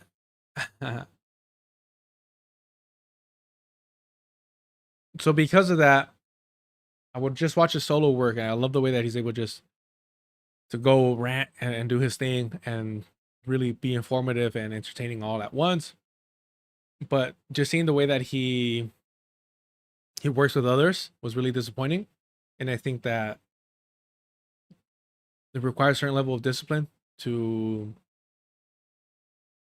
be able to work with other people that you're trying to build with. And if you're not trying to build with them, then why the fuck are you there? And he's not in those spaces anymore for a good reason. Yeah. Well, that's why I have to get up and take some medicine right now. So I don't really like taking medicine, especially anything that like obviously not painkillers, but that help relieve pain. I don't like that. Because I think you should be aware of the pain that you're feeling in order to be able to better judge whether or not you need medical assistance or not. Have a dentist appointment the week after next. The only thing I'm worried about is I hope it doesn't get worse while I'm out of town. That's my only concern. That'll be annoying. But I think we'll be good. I think we'll be good. Double up, triple up on on the Tylenol and all that shit. We'll see what we can do. It's just a bummer because I'm definitely not going to be able to drink if this keeps up. Not that I'm a big drinker, but like I do enjoy like I don't know, like the socializing that comes with it. And when I used to be sober, it was just annoying to turn people down and reject a drink because in my head I'm like, no, I can't drink. That's the way that I see it. Same shit that anywho. So when I'm trying to chill, especially after a long day of doing fucking essentially bureaucratic work, you want a cold one. So I'm gonna have to like really be on top of things and not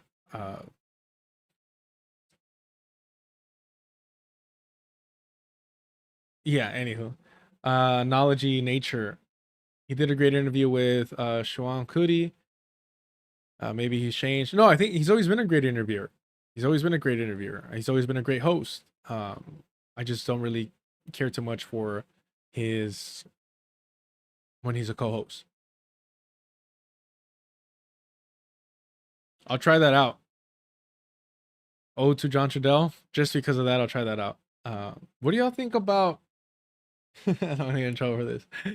That oil pulling stuff. I don't know. The moment I hear anything like about toxins, the moment I hear, oh, the toxins in your body, the moment I hear that shit, I'm out. Oh, Redmum, thank you so much for Twitch chat coming through with my dyslexia. Thank you so much. Let me change that right now. That's so funny. I didn't even capture that. Give me 1 sec. So I misspelled frauds totally 100% because of my dyslexia. I mean, I'm telling you, you can't. He wrote oil pulling works, but why is the question? Why does it work? Make it make sense to me. No, well, I'm telling you, as soon as I hear somebody say toxins, I'm out. I'm like, oh, here we fucking go. Like, because you know what, even like the whole they sell strips that you put at the bottom of your feet, and they're like, it'll extract the toxins from your body. And I'm like, what fucking I believe more like the onion trick. You put an onion in your sock when you go to sleep and if you're sick. I believe that more than anything. But not necessarily toxin pulling shit. Okay, so we're doing a U instead of a D. All right. All right, I changed it. That's so funny. I'm telling y'all, it's the dyslexia for sure. It's hard to argue otherwise. Let me see here. Go to your channel and we'll change this as well. That's so funny. FRAUDS.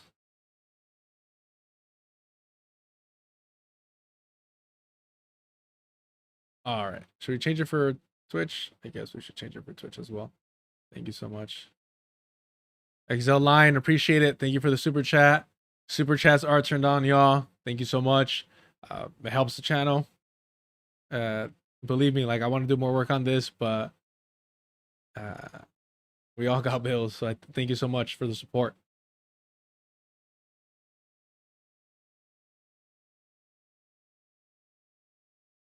Oh, why can't I heart it? It's funny. That's cool. I need to find out too how they add custom ones, because there's a few people I would like to make into stickers. But yeah, that's the first super. What is that? Yeah, man. Thank you so much. Appreciate it. I still get awkward. Y'all know I still get awkward. I'm still getting used to that. But appreciate you. Thank you for supporting the channel. Yeah, you're deflecting again. I'm not deflecting. That's my position. What does it look like to have a flag with a Jewish star and I'm Jewish? And for kids to be starving right now? And why is my government... I don't want to do this fight. Let's not do like a yelling at each other thing. I really just... Mind you, he's the only one yelling. There's nothing wrong with it. But I don't understand this whole respect. Like, look, Ritchie Torres has it locked down. One, he does not give a fuck. He does not care. But he wants to portray this persona, this calm kind of, demeanor, kind of like level-headed guy. That's what he wants to portray. That's what he's been doing. That's what he has been doing. Everything I've seen about him has been very like calm, cool, collective. Like how, like almost kind of like just smiling and calm, soft-spoken, and bewildered at the craziness around him. And he's the rational actor in all this,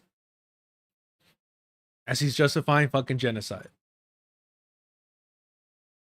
For me, I had the experience of... It just sounds like you're justifying anti-Semitism, which is making me feel... Are you crazy right now? Okay. Why would I do that? You're doing the I'm Hamas thing? I'm not saying it's you're not Hamas, a winner. but it's, I'm not, I think there should be... I love it, man. It's literally how Emma Vigeland accused me of being anti-Semitic. And it's like, bro, your Jewish boss is right next to you, and he's not doing that. And he shut it down. But Ritchie Torres is like, I've been to Israel. I've been getting checks from the Zionist entity. I think I know what anti-Semitism is. And buddy, how you're justifying anti-Semitism. But it is interesting and it's frustrating how like, bro, like, can we just, it's over. It's a wrap. It's a wrap. I forgot who I saw that was talking about this, where it's kind of like, anti-Semitism is like the ultimate like anti-white racism that we've just allowed to continue to exist. There was a time and moment of anti-Semitism being a legitimate thing. I think we need to move past the idea that it's not just the same fucking tiers of white genocide, right? Truly, if we're being honest, the only people that are capable of enacting anti-Semitism is other white people, is other Europeans. It's a European on European violence. That's what it is. That's what it's always been. And we've been forced to kind of like not even choose sides. We've been forced to take like the blame for it, right? Especially the black community, the same way that white people, Europeans, tried and claimed that the black community is more homophobic than even the fucking, the originators of it, the white people. They tried doing the same thing, and they weaponized like the NOI and try to paint the black community, anyone that isn't, white, but specifically almost always the black community, as being uniquely anti-Semitic. And what makes them anti-Semitic? By pointing out that just like Christian Europeans were involved in the slave trade, so were Jewish Europeans. That's enough to make you fucking anti-Semitic. We'll do a different tack. The Israeli government policy should have no bearing on... If you have disagreements with the Israeli government, you should voice your criticism of the Israeli government, but there is no justification for intimidation or harassment against American Jews. I'm telling you as a Jew right now that we are receiving a lot more hate because of what the people with a flag that has a Jewish star on are doing to other people right now. And I'm telling you, as a Jewish person, how painful it is for us to say, and it hurts my stomach to say this, so you're going to say, I disagree, that this is a genocide. And that hurts to say that a Jew could do that. It hurts because we grew up with learning about what hatred is. We grew up learning about this.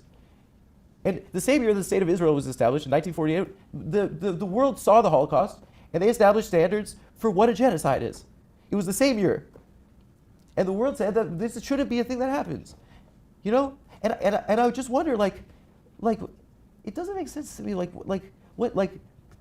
don't know, it doesn't track to me why there's this fixation with kids at a school and two examples of people at a restaurant that there was banging. Two examples. I mean, there are surveys on it. Read the ADL surveys on it. It's hard for me to talk about this in public. Clearly, you're being a dick. That's mean. No. That's mean. You're being a dick. That's mean. Yeah, because he doesn't give a fuck about what you're saying, bro. It's hard for me to talk about this in public. Clearly, you're being a dick. That's It's a little frustrating because I'm like, bro, if you want to start interviewing politicians and you're a comedian, same shit fuck, man. I think I need to redo that fucking video. I don't know. I'm kind of frustrated with myself. Mark Maron is a fucking liberal Zionist. And I should have included that in the video. And I was kind of like, I think it's enough if we mention Sam Cedar.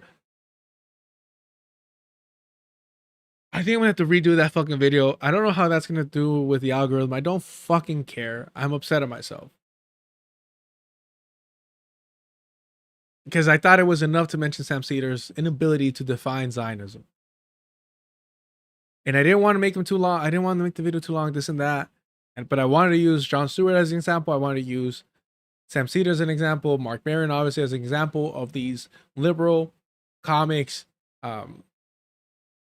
trying to cover politics out of their depth, but also playing footsies and coddling fucking politicians, Democratic politicians.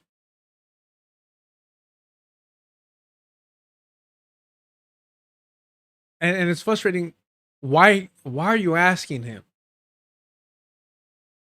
about anti-Semitic incidents when you should be debunking that? Instead of giving him the space to spew these fucking lies, these exaggerations at the very least, why not said, yeah, I did read the ADL report, and I think it's bullshit. I mean, we recognize Norm Finkelstein's a piece of shit, anti-black, anti-Palestinian, white savior, anti-decolonization. We recognize that. But at least he reads this shit. At least he reads it.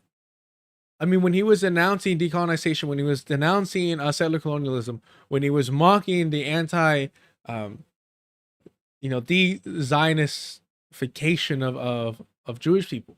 Again, name me one major Jewish institution that is anti-Zionist. There isn't. So I think an anti-Zionist, de-Zionism is necessary. But Norm Finkelstein isn't out here calling for the decolonization of Palestine. He's out here calling for normalization. For the Zionist entity to stop using the Holocaust to commit atrocities, because that's all he cares about. Is about how his family is and their memory is being smeared. But again, back to Adam Friedland. This whole thing of like censoring your Jewishness in this conversation, it reminds me of Peter Beinart literally writing a book about what it means to be Jewish after the destruction of Gaza, while the destruction of Gaza is occurring. Essentially, Peter Beinart is saying, like, how are we going to recover from the atrocities we committed while the atrocities are ongoing and not centering the victims? Adam Friedland here is saying, like, we learned about the Holocaust, we learned about genocide. After 1948, after World War II, we agreed on what genocide is, this and that.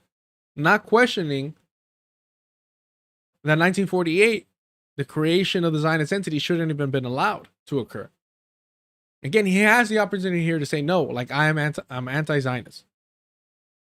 There's no reason, no justification for Europeans of whatever faith, whatever ethnicity, whatever background to colonize Palestine.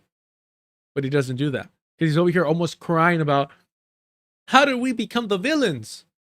That's what he's concerned about. This is a frustration. This is why I'm kind of all over the place, because I'm like, don't get me wrong, when I hear him speak about this, and you could tell that he's sincere. I'm not questioning that. I'm not questioning his sincerity. I'm sure he is. I'm sure he's in pain that it's like, bro, everything I was taught, we are now the villains of the fucking story. I was raised to hate Nazis. I was raised to understand how they dehumanized us, how they exterminated us. And now we are the exterminators. I'm sure, without a doubt, I'm not questioning the fact that that breaks his fucking heart. But not right now, homie. It's not about you. And you could say, well, he's taking this approach in order to get through Ritchie Torres, in order to get through to other Jewish people, this and that. And all you're doing, one, is wasting your time with Ritchie Torres. He does not give a fuck. But two, all you're doing is guaranteeing that if other Jewish people become critical of the Zionist entity, that they become as unbearably self-censored as you. That they start censoring, Jewishness, the Jewish identity. And what's going to happen to Jewish people over the Palestinians while they're massacring them, while they're exterminating Palestinians? That is the frustration part. That is the frustrating part.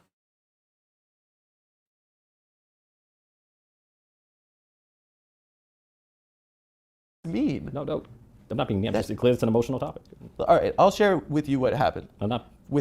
I lived there. I don't intend to be mean. So. Sir, I lived there when I was 18, and I grew up a Zionist. And we were told, and our whole community in this country is told, that we have to defend Israel and love Israel because it'll stop at the Holocaust. It will stop another Holocaust from happening. And my dad was born in 1951. That was 6 years after these atrocities. His friends' parents, he knew these people that had been through this hell, these skeletons. And it terrified us. And the understanding in our community is that we have to defend Israel. But I lived there, and I went to a settlement at the end of my year there, and I looked down the hill at a Palestinian village, and I saw how they lived, and I turned back and I looked at the settlement and saw how they lived. And people live in a world where they're demeaned and dehumanized and surveilled constantly by people and this isn't in Gaza, by people in SWAT team outfits with semi-automatic weapons, and that's what the world is seeing. And you keep telling me that the problem is someone's getting yelled at a restaurant? I'm sorry. You're conflating two different issues. So I don't Please understand. You're complaining two totally different things. What are you talking about? Whoa. We're talking about Jewish victims. Oh, man. What a fucking coward. But at the same time, Adam Friedland is out here being like, oh, my dad, born six years after the end of the Holocaust. And he knew he was friends with people that went through it. And yes, it's heartbreaking. But those fucking people decided to go colonize fucking Palestine. That's the fucking lesson that they learned, even after the Zionist entity treated them like garbage. Can't question that aspect of it. Please, me saying this to you right now will hurt people in my own family, okay? Because this is a very important thing to us. And the fact that I still fucking care about being Jewish is embarrassing. I should just be a guy. But this feels like a stain on our history. And it feels like it's changed what being Jewish. It's a stain on our history. The blood of Palestinian is a stain to our history. You see what I mean? You see where like the Eurocentricness of it all, the narcissism of it all. Oh, you're being too harsh. Bro, like this is literally one step removed from saying, well, if we decolonize Palestine, where would all the Jewish people go? That's one step removed. This mindset is literally there. How do you expect me not to fucking criticize it? How do you expect me not to be concerned when we've seen time and time again the normalizations of critics of the Zionist entity who are not anti-Zionist, right? Meaning they're liberal Zionists at best. We've seen it with Ethan Klein and Leftovers prior to October 7th, Hassan trying to normalize that. We've seen it with Sam Cedar. We've seen it with Bernie Sanders. We've seen it with Peter Beinart, who continues to go on fucking democracy now. We've seen it time and time again where these liberal Zionists concerned about Jewish people, concerned about the Jewish faith, concerned about what it means to be Jewish, while a fucking Holocaust is being carried out against Palestinians.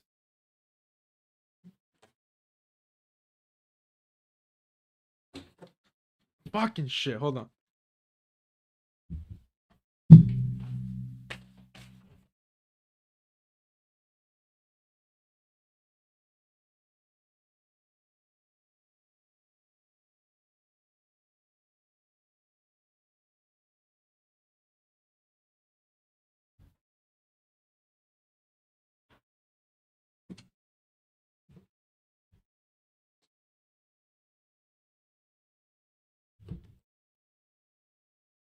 My apologies, man. Fucking A, bro. You don't get to choose who you live next to, you know? Fucking A. Jewish is. Because what being Jewish is it Israel. Judaism has existed for 4,000 years. This is a country for 75 years. You know, like, it is the oldest, one of the oldest monotheistic religions. Anti-Semitism is one of the oldest forms of hatred. People in my life are going to be mad at me about this, but I'm saying this because I am Jewish. You know, and I don't understand why you would be. Look how you define. I want to I feel like I'm here to be lectured, not. Shut up. That's not nice. You can't talk that way. It feels like I'm here to be lectured. He's like, bro, I do not give a fuck. Oh, and Adam Friedland almost lives right there. He's like, shut up. That's not nice. Man. Who the fuck is Lindsay Ellis? That's not the Star Trek person, is it? Why is everything capitalized?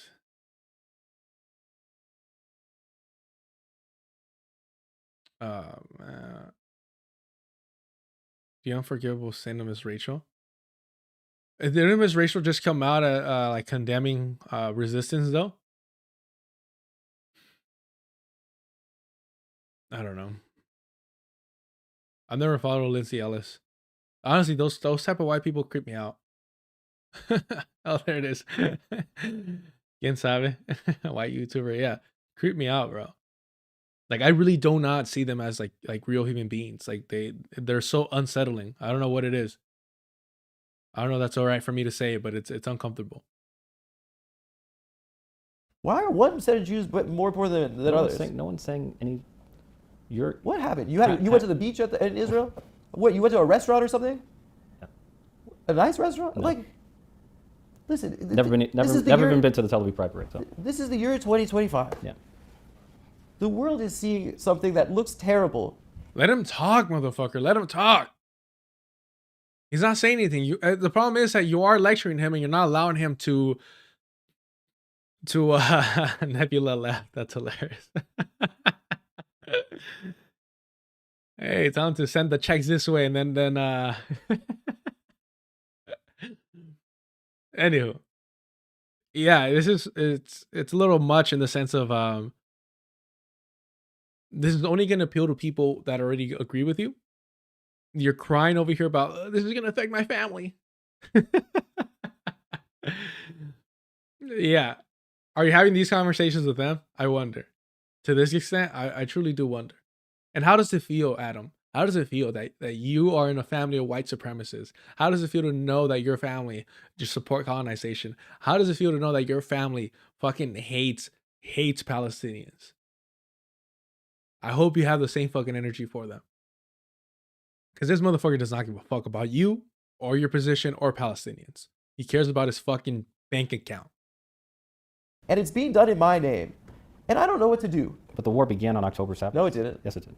You're when Hamas systematically murdered and made... Systematically. Okay. Look, we're going down a rabbit hole. We fundamentally disagree. No. Hamas murdered and maimed and mutilated and abducted and tortured thousands of people. That's not television. That's a fact. That's reality. You can deny it. You can downplay it. I'm not denying October 7th. Well, you seem to be You're doing I'm pro October 7th.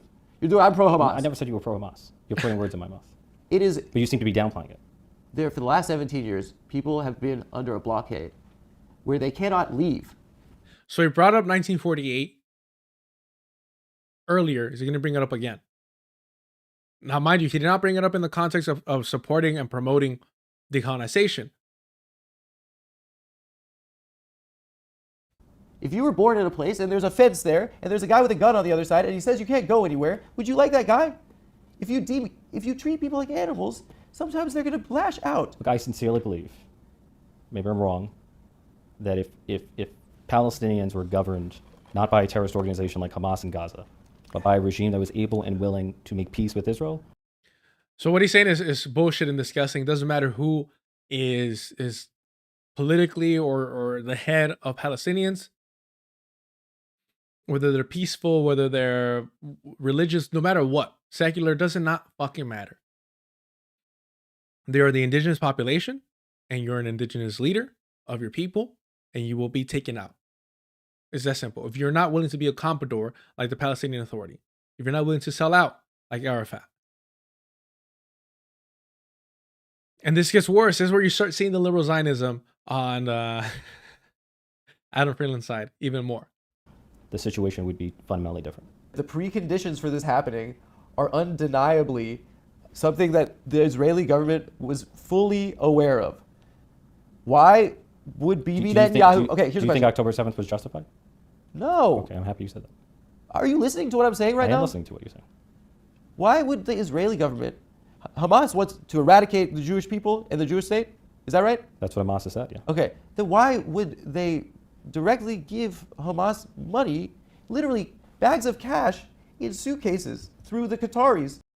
So this is a liberal Zionist gotcha, right? This is like a liberal Zionist trying to, one, align with Zionists and saying, yeah, no, we don't like Hamas either. We don't like Palestinians resisting. We don't support Palestinians using any and all means necessary to rid themselves of their colonizers.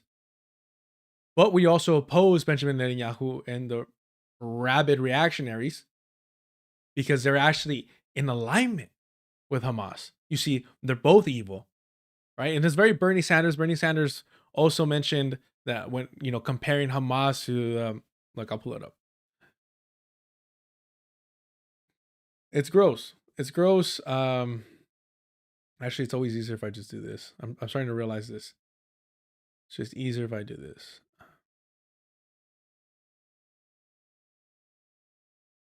Where is he at? It was on Pod Save America, funny enough. Man, how anybody takes those fucking bastards seriously. I try listening to them and it's so hard to sit through right here. If you are prepared to pull the trigger and say, you know what? Hey, Mr. Netanyahu, you continue that, you're not getting another nickel in American aid. Why that's so? I guess it has a lot to do with AIPAC.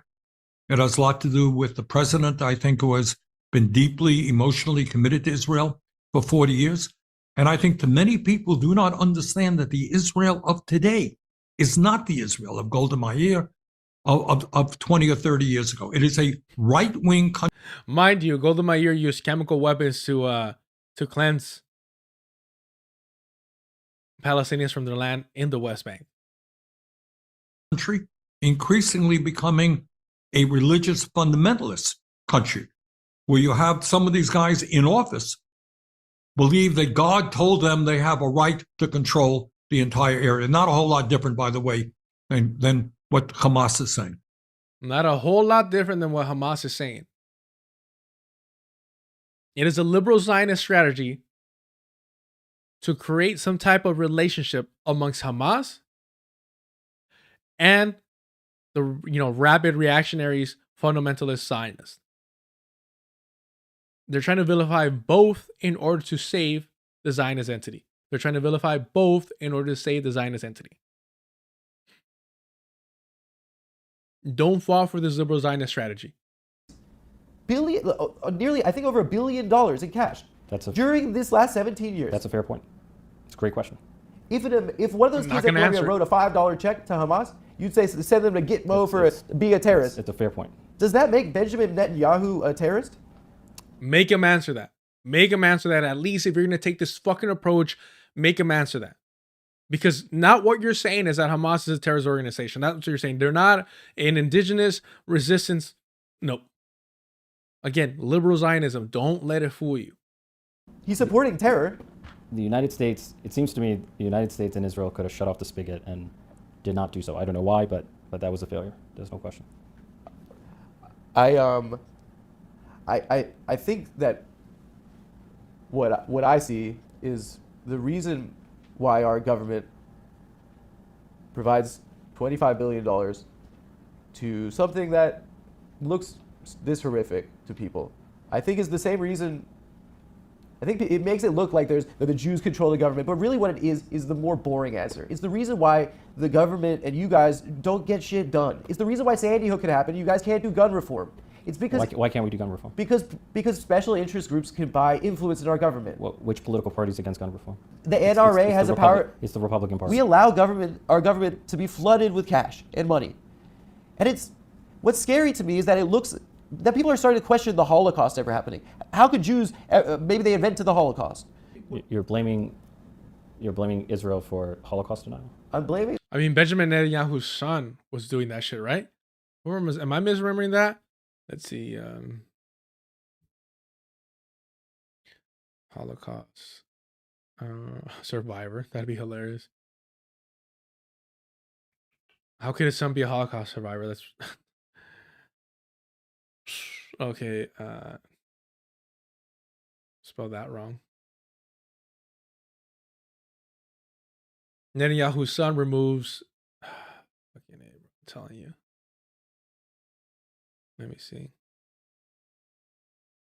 I'm not sure how open I can be with that, so I'm just trying to do my best.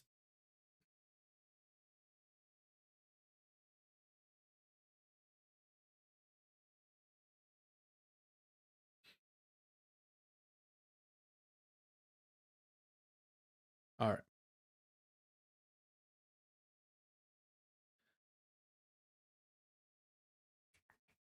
Where is this? Netanyahu's son removes anti-Semitic meme from Facebook following outcry. Let's see, where are we? Jerusalem, yeah. So Yair Netanyahu, the son of the Israeli Prime Minister Benjamin Netanyahu, removed an anti-Semitic meme from his Facebook page on Sunday after an outcry from Israeli politicians and Jewish community leaders in the United States. The image posted by Yair on Friday appeared to be a local take on a classic anti-Semitic cartoon suggesting that Jews control the United States.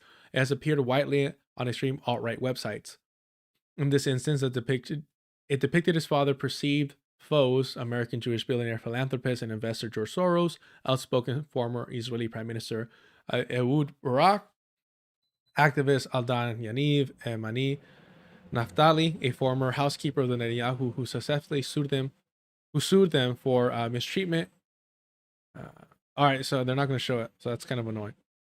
Oh, here it is. Yeah, man, this is fucking wild. Like, this is as anti-Semitic as it fucking gets.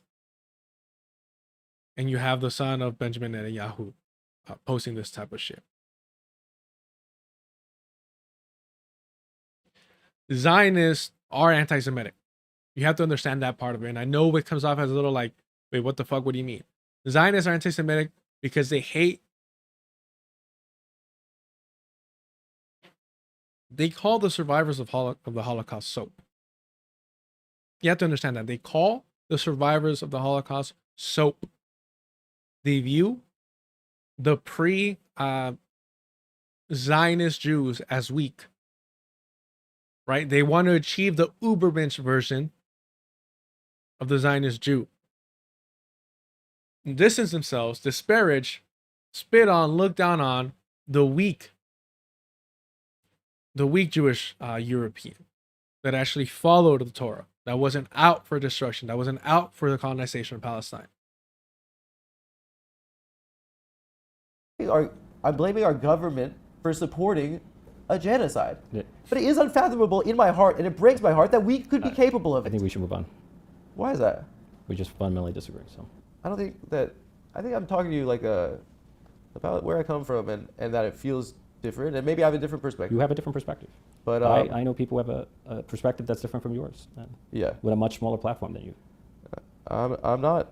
I hate this conversation. I know. You know, I have it with my family. You know, it's not something, and I love my family. Why would you hate this conversation? Why would you hate this conversation? To me, we would not be having this because we're speaking a foreign language. My family. If it was up to me, we wouldn't be even talking about this. I don't know if he's looking at his producers telling him, or maybe Ritchie Torres' handlers or something, but he's looking over at somebody, like, to move it along. Grew up in South Africa, right? We were like Jews from Eastern Europe that literally we thought we were going to Ellis Island. Mm-hmm. They were Jews from Eastern Europe and they moved to South Africa. Man. Oh, Ritchie Torres just said that they're speaking a different language.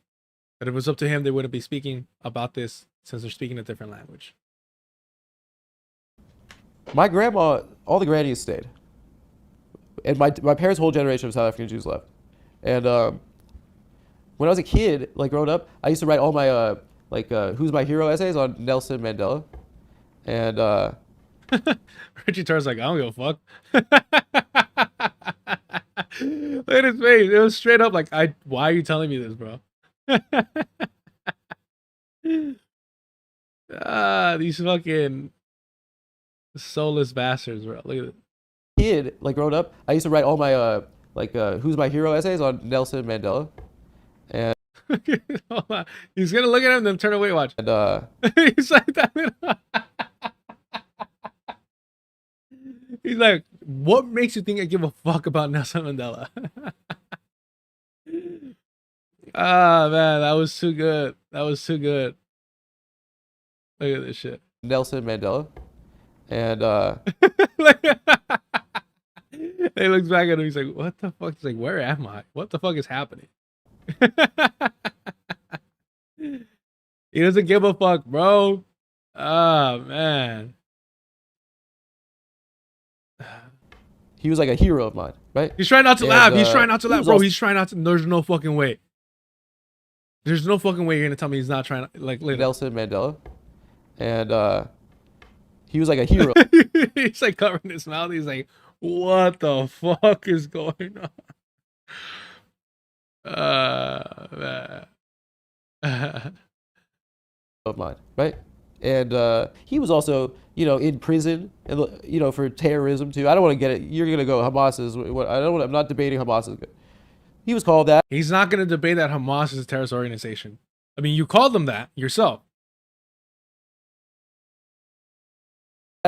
And he went to my synagogue after he got out of prison, Madiba, and he spoke to like all the grandmas who like were still there. They didn't have to fucking move because black people could vote. And he said, "Tell your kids to come back because we need them to build our country." I don't know. I think that I don't see what's wrong with people being afforded the right to vote. Do you think that's what Hamas means when it says free Palestine from the river to the sea? To me, it seems like maybe if there's a recognition that people were cleared off their land in 1948. But there are those. Okay, let's go. There are those who only want a Jewish state, and there are those who only want a Palestinian state. Then they can fuck off. And we should be advocating for the coexistence. This is the liberal Zionist through and through. Oh, you only want a Palestinian state? You can fuck off, is what he said. This is a liberal Zionist through and through, and you will see countless so-called pro-Palestinian fucking streamers, leftist fucking streamers, applaud this fucking bastard. Applaud him. You'll see it. You'll see it. Let me switch over. Shit. I need my original algorithm to show you these fucking bastards. Let's see, what is it, Ritchie Torres? You'll see it, watch. Of course, the Rational National. Ritchie Torres falls apart under Adam Friedland's humanity. And this is a fucking Canadian over here. A white Canadian. I thought you were going to retire from this shit, motherfucker.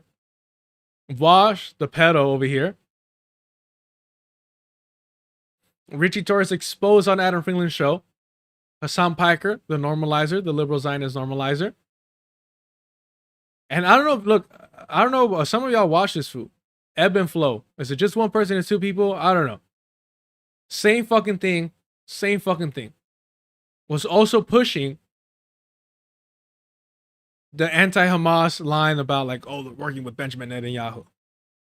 But all these people praising, glorifying, fucking applauding, saluting Adam Friedland. When he literally said anyone that is just calling for a single Palestinian state, they can fuck off. You heard it here. I'm not fucking putting words in his mouth. In 1948. But there are those who only want a Jewish state, and there are those who only want a Palestinian state. Then they can fuck off. And we should be advocating for. So he equates the people, the colonizers that only want a Jewish state, with the indigenous people that want all their land back, a Palestinian state, and he says they could both fuck off. Am I making this shit up? Am I making this shit up? Do you see why we have to combat liberal Zionism? Am I making this shit up? Please tell me. Am I lying to you? In 1948. But there are those who only want a Jewish state, and there are those who only want a Palestinian state. Then they can fuck. They can fuck off. Fuck off. And we should be advocating for the coexistence of a Jewish state and a Palestinian state. Why can't I continue to believe the two-state solution ultimately is the inevitable path forward. It's stupid. There were 1,000 Jews who were murdered before the establishment of Israel, like a half a century before the establishment of Israel. 1,000 Jews. Yeah, they were killing each other, Jews and Palestinians. Yeah. The Hebron massacre. It doesn't make sense to me. Yeah, the people trying to colonize Palestine met some resistance. Shit. This in 2025. The only point was there was violence against Jews before the establishment of the state of Israel. There was violence against Palestinians. In his face, he goes, shit. And there was an ethnic cleansing in 1948. I mean, the Hebron massacre. What are you talking about right now? You're in the government. And listen, I didn't want to argue. Wait, I'm sorry, you're not familiar with the Hebron massacre? Oh, I got you. Homie, he probably grew up reading about this shit. He probably grew up, I mean, he said himself, he was raised as fucking Zionist. He lived, Bro, this is, you know what's frustrating? This reminds me? I don't know why people do this. I really don't know why you would ever choose to be a fucking Catholic. As somebody raised, baptized, fucking all that shit Catholic. People that convert to Catholicism as adults are so fucking unbearable. Like, they want to be fucking more hardcore Catholics than the fucking Pope. It's nauseating. It's exhausting. I'm like, bro, what the fuck are you doing? No Catholic cares about this shit this much. Nobody raised a Catholic cares this much. Because you immediately, Catholicism is one of those fucking religions where it's like the contradictions are in your face as soon as you're fucking able to put two sentences together. You don't think Adam Friedland knows about this shit? It was probably one of the things that was repeatedly thrown in his fucking face growing up. I mean, I can say that it's social conditioning to be fucking Zionist. I've never denied that. In 1929. What you're saying that justifies an entire ethnic cleansing in 1948? Israel was a... Whoa, this isn't even a good argument. Hold on. Israel... What are you talking about? I didn't realize we were debating. I don't want to do it, but you say something like that. The Jewish state was established by international law, right? The UN passed a resolution. It's that recognized the establishment of a Jewish state. Which Norm Finkelstein loves. Remember that. Norm Finkelstein loves that shit. And there were a number of Arab countries, including Egypt, that declared war on Israel. It Yes. was a war of independence. The Palestinians And Israel won the didn't. war. The Palestinians didn't declare war on them.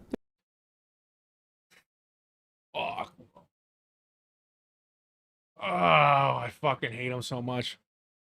I hate him so much because this is going to be part of the standard of what a Jewish ally should be, alongside Sam Cedar, alongside Peter Beinart. And we saw all those people, the Rational National, fucking Ebb and Flow, fucking Hassan Piker, all fucking applauding this fucking liberal Zionist propaganda. The Palestinians didn't declare war. Bro, the Palestinians had been resisting since fucking British occupation. But they want a perfect fucking victim. They want passive people to be like, no, they're innocent. They would never hurt anyone. There were just people that were living there.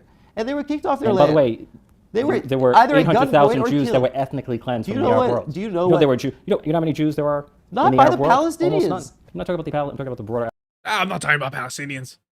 I'm not talking about Palestinians. Arab So world. why do the Palestinians have to bear the responsibility of the Algerians kicking the Jews out? You can relate. Why do the Palestinians bear the responsibility of Egypt invading Israel's been a 1948? state for 77 years. Bro, it's so And depressing so what you're saying right now. You're proposing to undo an established state? No, I know. Fuck off!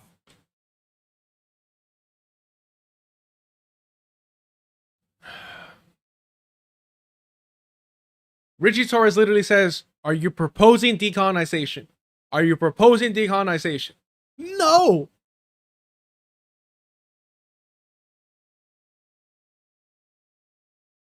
He's critical of the Zionist entity.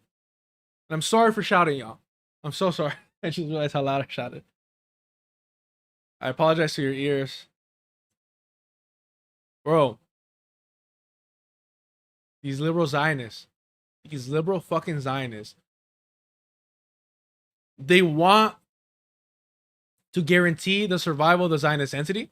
They want to make sure that the same fucking sellouts, the same fucking compradors that sold out South African liberation will be seen in Palestine. That's why they want a fucking Nelson Mandela. That's why they've been calling for it. Because they want to guarantee that the institutions, that the power remains in colonizers' hands. And that they no longer have to pretend to care about Palestinians dying. They no longer have to care about Palestinians being treated as second-class citizens because now the laws in the books are going to be different. Who gives a fuck about how they're actually implemented? But the laws in the books are going to be different. Now they can share courts. Hey, that's progress. Mind you, the jury's going to be all fucking colonizers. Emma Vigeland was literally calling for the racial integration of Palestinians into the Zionist state. Integration is fucking assimilation. When you have the indigenous population assimilate into the colonizers' fucking project, that is still a form of fucking genocide. That's cultural genocide. I'm not making this shit up. There's no need for me to fucking make this shit up. These people are just actively fucking liberal Zionists. She calls for it right here, watch. That includes incorporating anti-Zionism and working to tear down the apartheid wall and So, tearing down the apartheid wall. Reminder, apartheid is a tool of settler colonialism. It is not the primary contradiction. It is a tool of settler colonialism. I mean, get rid of apartheid does not get rid of settler colonialism. racially integrate Palestinians into what has become Israel. And then she calls for the racial integration of Palestinians, the indigenous population, into what is now Israel. That includes incorporating anti-Zionism and working to tear down the apartheid wall and racially integrate Palestinians into what has become Israel. How the fuck are you going to call for anti-Zionism while at the same time calling for the racial integration, aka assimilation, of the indigenous Palestinian population into what now is Israel? I'll let it play a little bit longer because I don't want to be accused of taking it out of context. This is my fucking Twitter. I posted the whole fucking 58 seconds there. I posted, you know, the name of the fucking episode. You can look it up. Liberal Zionism needs a reality check. So you can see it in its full context. I don't need to fucking clip these people out of context. Time and time again, there's a pattern of liberal Zionist normalization at the very least. Unfortunately for liberal Zionists, they can't contend with the fact that domestically in the United States, they say they're anti-racist. They say they're all for multiculturalism. Why are you for multiculturalism? This is something I wish I could ask other folks like this. Do you know why? Because for me, I believe it's the safest way to construct a society. I believe that people living side by side, alongside one another, breaks down barriers. It allows us to understand one another. It creates an outcome that is more equitable and less racist in practice and makes sure that we move towards a society where people are not discriminated against, hopefully, ideally one day. If you believe that as a liberal and you're supposed to, then contend with the fact that you believe that a Jewish nation state is necessary, one that is made, that is identified by someone's religion, and that a wall needs to be constructed to keep those brown hordes to maintain a demographic majority. To maintain a demographic majority. They can't contend with that. And I'm sorry to talk over you, Brandon, but like I just, that's the jig is up, as you say. That's what Brandon is there for. Man. It's really disorientating how these fucking people are calling for liberal Zionist resolutions. They'll wag their finger against liberal Zionists, against liberals, while preaching, while demanding a liberal Zionist like resolution to it all. Man.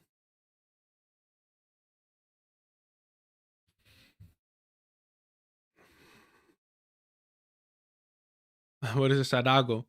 Why do you attribute Vigeland's words onto Adam? I'm not attributing their words to each other. I'm letting you know that there's a group, a cohort of white people who are actively claiming to be pro-Palestinian while promoting liberal Zionist propaganda, while promoting liberal Zionist solutions. And I give you the context, I give you the whole thing, give you the name of the fucking episode. Go watch it. She's done this time and time again. It's not just her, though. It's also her boss. She literally says it here. Watch. Where is it where she's like, here it is. Yeah, I mean, when people ask the question, does Israel have the right to exist? Of course it does. Of course. When people ask the questions, does Israel have the right to exist? Of course it does. She is admitting that she's a Zionist here. What follows after this, all the asterisks, all the buts, and all the ands, and all the so's, and all the yets, whatever the fuck you want to add, all the disclaimers are just going to tell you what type of Zionist she is. But if you believe in the right of the Zionist entity to exist, meaning to colonize, to keep the land that it colonized from Palestinians, you are a Zionist. What type of Zionist you are, hey, that's up to you. But nonetheless, you are a Zionist. Fundamentally so.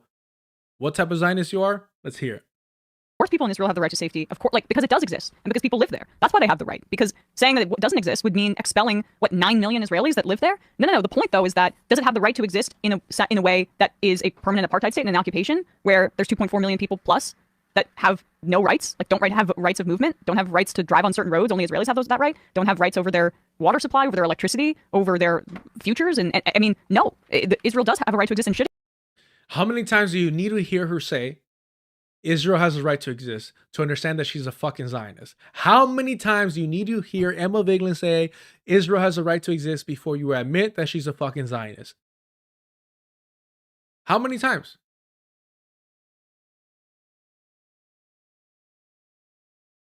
Israel does have a right to exist and should exist because it does. And this is her logic. Israel has a right to exist. It should exist because it does. Imagine saying that about any other settler colonial project. But it needs to also include the rights of Palestinians. That is the central question here. And so when people... And now she's saying, again, ending apartheid does not end a settler colonial project. Granting Palestinians the right to vote and treating them as equal citizens will not end settler colonialism. In fact, it actually normalizes it further. We see it here. And if the Zionist entity is allowed to continue to exist, this will happen. Once they have a numerical majority, once they've exterminated enough Palestinians, so it's like, fine, you can vote. And you're no longer a threat through our, legal means. Or even physical, there's not enough of you. Because we see that these people, these colonizers, Emma Vigeland, Sam Cedar, these fucking colonizers here, want the Zionist entity to follow in the footsteps of the U.S. settler colonial project. People ask that question, oftentimes they're asking, does it have the right to exist in an exclusionary way? And I would say that is a violation of international law in the way that it has been conducting its business. And so you see, she has to reword the question entirely. Oh, no. When people ask, does Israel have the right to exist? They're not really asking that. What they're asking is does apartheid have the right to exist? That's what they're asking. No, we're asking about the primary contradiction. The fundamental issue is what? Settler colonialism. Everything else is a tool, is a distraction, is an illusion, is an aesthetic, whatever the fuck you want to call it. If you're not addressing settler colonialism, you're normalizing all this shit. Yeah, I mean, when people ask the question, does Israel have the right to exist? Of course it does. Of course people in Israel have the right to safety. Of course, because it does. Of course colonizers have the right to safety is wild. Man.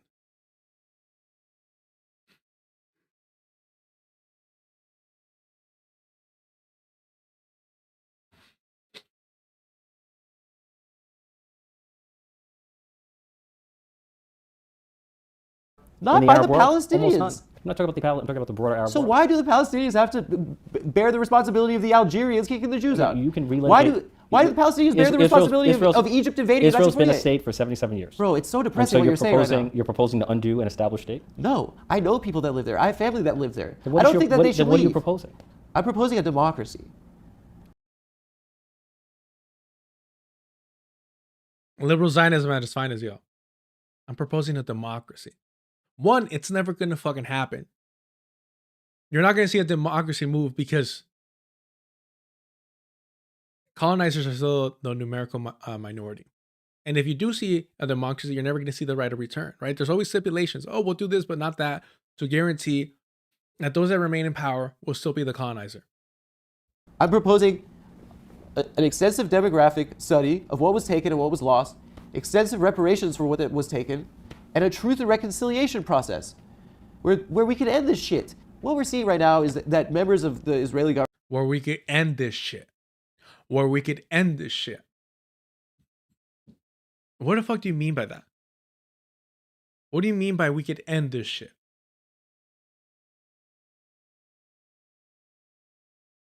Man. What I take from that, and you could say that I'm being bad faith, that I'm being, that I'm seeing the worst aspect of it.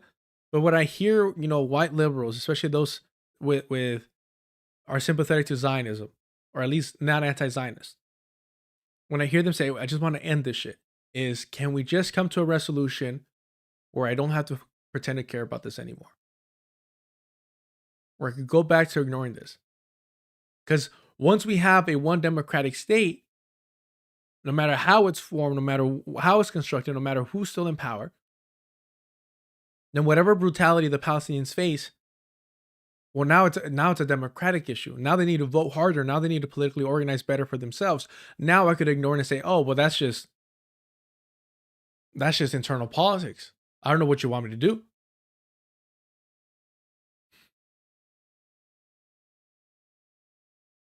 Government are talking about clearing that shit out. And Trump, our president, is talking about putting a fucking jet ski museum there. And that's the reality right now. That is the far right, yes. It's that's the a far view that right? I reject. So. What the far right? I'm talking about the government and the generals that are in charge of Israel.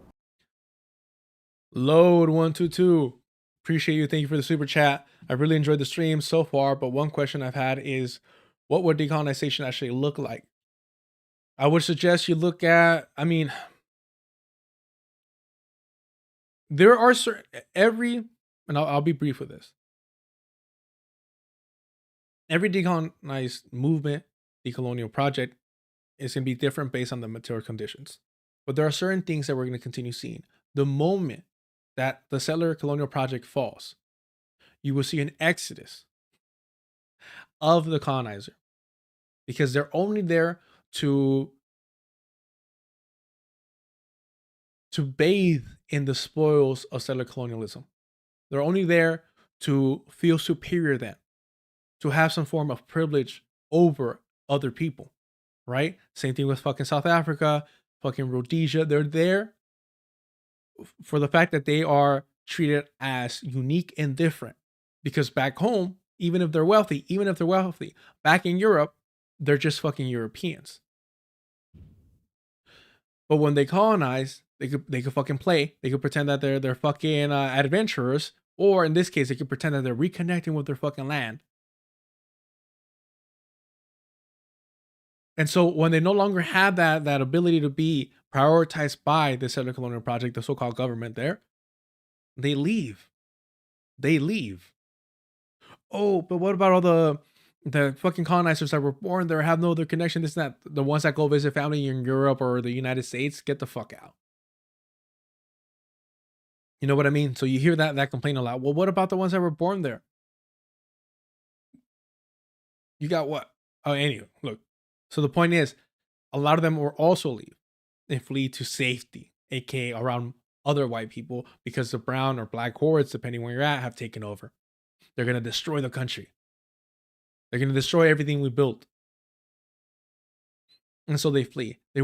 Some will remain, a very few will remain that will be willing to live alongside the indigenous people and be held accountable. Personally, I don't think they should have any political power for at least a decade. At least. But I would say even more. But there's going to be another sect, a larger group of people that will remain waiting for an opportunity to take power back. And the worst part is if decolonization is not allowed to go through fully, you will see these compradors, these sellouts, be the face for this fucking so-called decolonization and allow the colonizers to maintain power.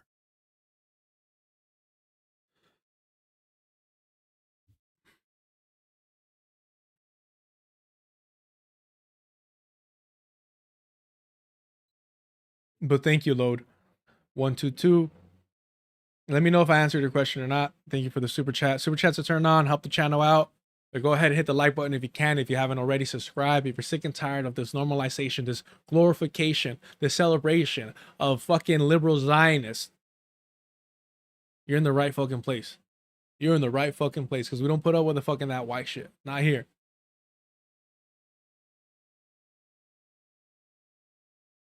The Ben-Gavirs, the Smoltridges of the world, that's a view They're that I the reject. cabinet. Yes, and I reject them.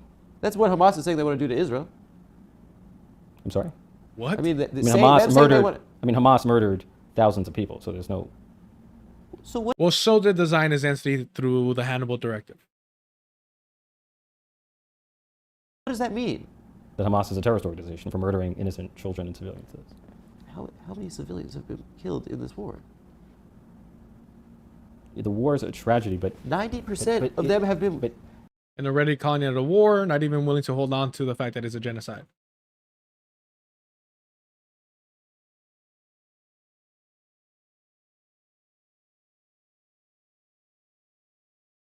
The, 90% of them have been civilians. They've killed journalists. They've killed journalists. People have been killed in a war. It's been a tragedy. They've killed people waiting for aid. But you're suggesting that it is the policy of the Israeli government to murder civilians, and that is a notion that I reject. You gotta listen, man. You gotta be like a human being about this. He's not. People who are dying in the war, which to me is a tragedy, because war is a tragedy. Do you feel in your heart that this is what you're saying is right? If you remove Hamas, feels in his fucking bank account, right? It feels right in his bank account. You don't actually think that. I told you what I believe. Don't tell me what I believe. I've told you what I believe. Why would you believe that? Because he's a fucking monster, bro. Because he's getting paid to believe that shit. He does not give a fuck. There are people who see the world differently. I know it's a shock to you, but there are people who see the world differently from you. But why? I know that's a shock to you. Like And the condescending. I love that shit. I love that condescending shit when it's thrown at a fucking liberal Zionist pretending to be like, how can you believe this? I don't know. How can you say that one single Palestinian state? How are you able to say fuck off with that shit? How are you able to say that? How can you believe in that, Adam Friedland? Because at least Ritchie Torres is getting fucking paid. At least Ritchie Torres is getting fucking paid. You truly, in your heart of hearts, reject a single Palestinian state. It seems a little bit like the humanitarian crisis has deteriorated. I don't want to be disrespectful like this. Well, you've been at various points. In what capacity? You've just been hostile. So. In what capacity? You've been hostile. No, that's ignorant. It's just been a gotcha interview. I think that my conscience is clear, especially as someone that's lived there and seen it and loved people that live there. And this sucks. I really didn't want to do this. And I think that you saw it as gotcha. Well, this is what people are talking about right now. Well, not in the South Bronx. People are not talking about Israel. People are talking about how to put food on the table. So why the fuck are you, motherfucker? You see how he's trying to play this game of like, well, where I'm from, things are a little different. Well, then why the fuck are you out here fucking promoting, supporting the Zionist entity, going trips over there and shit like that? Focus on what people in your fucking district are concerned about then. Why are you over here being a fucking Zionist shill if that's not what your fucking community is even interested in? You admitted it right now. That people in his fucking district are not talking about this. So why are you supporting it endlessly? How does that make any fucking sense? People yeah. Maybe in your world, that's what people are talking about. No, in my world, people are struggling. So. Yeah. Then why? Oh my God, doubles down. If people are struggling in your world, are you paying $25 billion? We have a $7 billion. We have a $7 trillion budget in the federal government. Yeah. Right. Less than. So it's not that much money. Less than 1%. So there's a little money with Israel. In the grand scheme of the federal budget, yes, it's minuscule. I'm sorry, dude. You're bummed. Your consultants told you not to do it. I like this guy a lot too. I hate this. This is so embarrassing. I don't have anything to hide. I'm willing to go anywhere. No, man. What is this fucking energy, bro? What is this fucking pouty ass fucking energy? I'm so sad that Ritchie Torres doesn't have a soul. I didn't want to do this. This is so, it breaks my heart to have this conversation, Ritchie. I don't want to argue with you. I don't want to debate with you, Ritchie. I was a fucking colonizer, Ritchie. What about my conscience? What about all my friends and all my loved ones that are fucking colonizers? What about them? I didn't want to do this. It's going to tear my family apart, Ritchie. You don't get it. You don't get it, Ritchie Torres. I'm so fucking sad that I'm forced to have this conversation. What the fuck is wrong with these people, bro? Appreciate your time. Listen, having this opportunity is, for me, is a big deal. I don't get to talk to someone in the government that's taking part of these big decisions like this. And well, only one of 535. So. Well, I'll talk to another one. Which one would like me? Virginia Fox? I don't know. Do you have her number? I don't have her number. No. All right. I appreciate it. I feel like you're mad at me or something. I got to get a big laugh. Look, it's like Hyman Roth from The Godfather 2. He said, "This is the life we've chosen." So, I know what I signed up for. Is this what happens? This has been I've been doing a terrible job. I'm rambling about Israel and being a Jew and the Holocaust. And It's the most embarrassing stuff to talk about in public. What the fuck? He's embarrassed to talk about this shit in public. What is going on, bro? I don't even want to. I saw that ebb and flow thing. Apparently, a lot of y'all, I only know about ebb and flow because a lot of y'all that watch my stuff watch his stuff, their stuff. I don't know if it's two people, one person. I don't know what the situation is over there.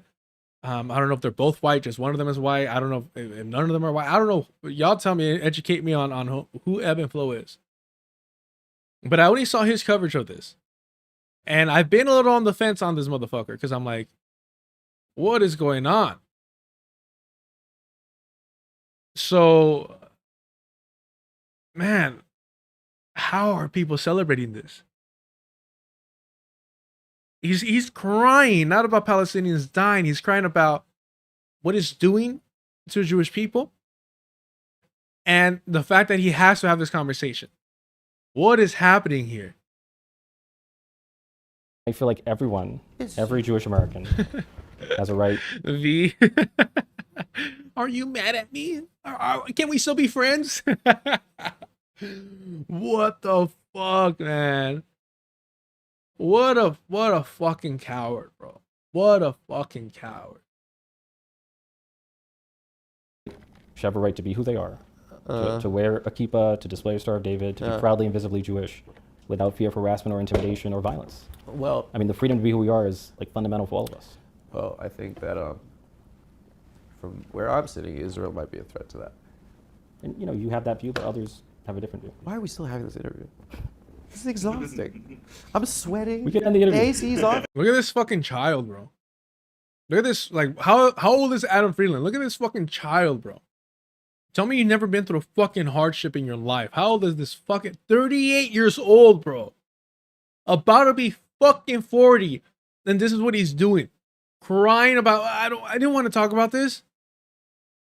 I didn't want to expose myself as a fucking liberal Zionist. And look at this, just fuck being a body expert. Look at this shit. Look at it. Look at how childish this is. Man. And all these fucking white rat libs are celebrating this shit. How? What is wrong with us, bro? I mean, clearly it's not us. It's clearly not us. I'm going out of my way and I'm purposeful about this. I don't want to have white people on here.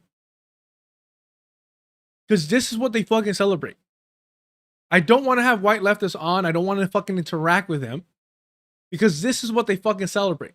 Why do I oppose this? Why do I fucking despise them? Why do I have true, genuine hatred for them? Because of this shit. This is what they fucking celebrate. Like, I don't understand if they're just that shallow-minded. I don't understand if they're that fucking desperate for a W.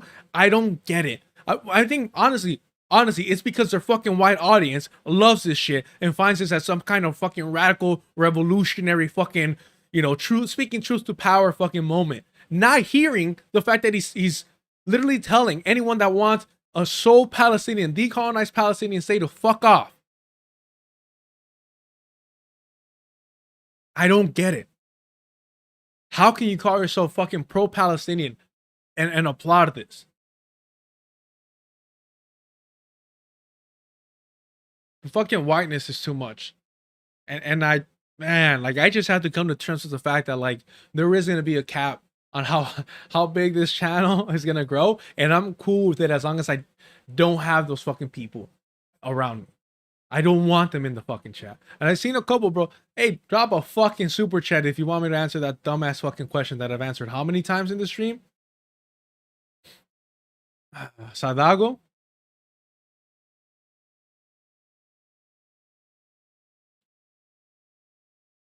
Again, I literally explained why democracy is not a fucking solution in a settler colonial project.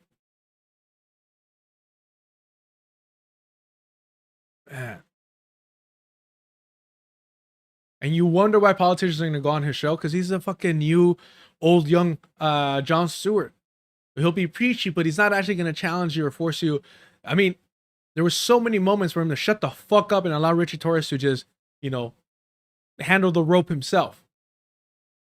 But instead, he wants to center it on his fucking feelings, on his fucking emotions. And guess what? All his fucking feelings, all his emotions are about Jewishness, about Jewish people. It's literally the Peter Beinart fucking approach to this whole fucking conversation. It's unbearable. If you're sick and tired of this fucking white shit, this fucking liberal Zionist bullshit, trying to pass as pro-Palestinian, you're in the right fucking spot. Subscribe, hit the like, leave a comment. Thank you for being active in the chat. I appreciate y'all. Let's keep it moving. Let's keep it going. Where are we at? All right. Man. That was bad. Let's let him wrap up. Just trying to find a button to shake your hand, dude. I don't want to fucking do this. What the fuck? Wait, what was the ending here? That was weird. Hold on. There might be a threat to that. And, you know, you have that view, but others have a different view. Why are we still having this interview? This is exhausting. I'm sweating. We can end the interview. AC's off. I'm just trying to find a button to shake your hand, dude. I don't want to fucking do this. We could talk about so much other shit. No, I think you had an agenda to speak about this. I didn't have an agenda. I really did. It's your number one topic. It's not my number one topic. It's just not. It is. It's not my number one topic. It's from not what my I number. saw. Well, then From what I saw. I was not elected on Israel. You don't get elected in the South Bronx and the I'm Northeast not Bronx. trying to make you feel bad. I'm not trying to make you feel bad. What the fuck is going on, bro? Oh, man. It's not what I saw. Well, then I'm happy. I was not elected on Israel. You don't get elected in the South Bronx and the Northeast Bronx. I'm not trying to make you feel bad. I'm not trying to make you feel bad.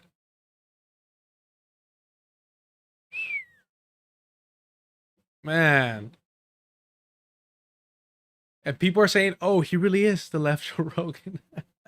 Bad or, No, but I just don't think you know what you're talking about. That is hilarious, though.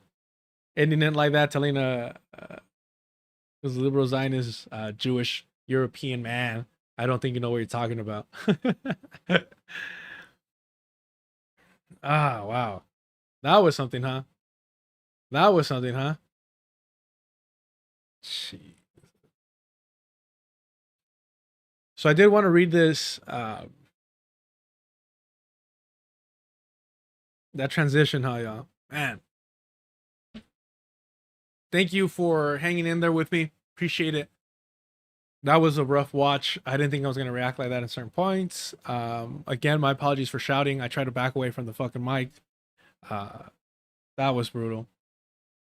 But yeah, all these fucking white rad libs are celebrating that shit. How? I don't know. I don't know how you I don't know how you lie to yourself. I don't know how you lie to your audience. I don't know how this works. Yeah. It wasn't even, he wasn't even trying to debate him. He was trying to have like just a chill hangout. I mean, Jon Stewart talked about this. That you have a civil discourse with these fucking monsters. Man.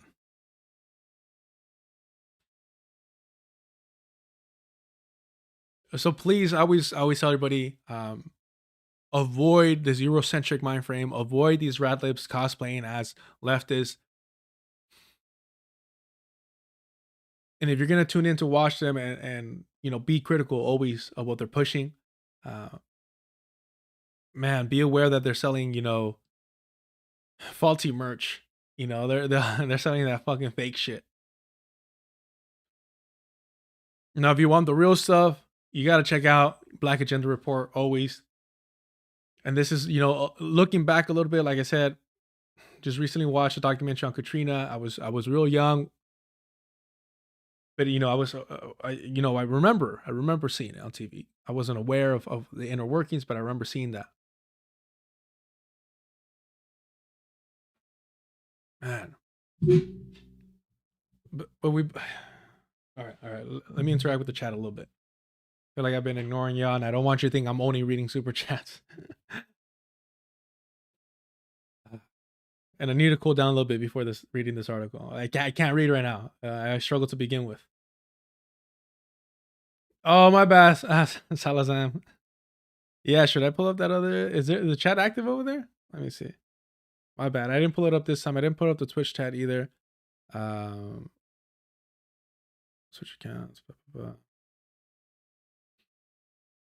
Let me see here. Yeah, there's 8 people watching. Well, I appreciate y'all.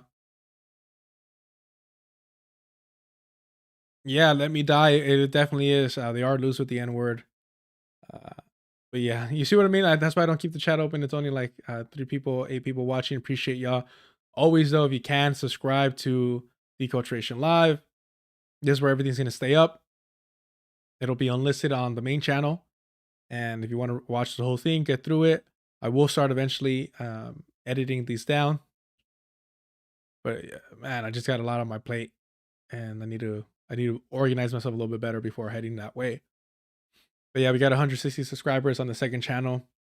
If y'all could go ahead and subscribe there as well, it'll help out a lot. It'll keep me pushing, moving forward. All right.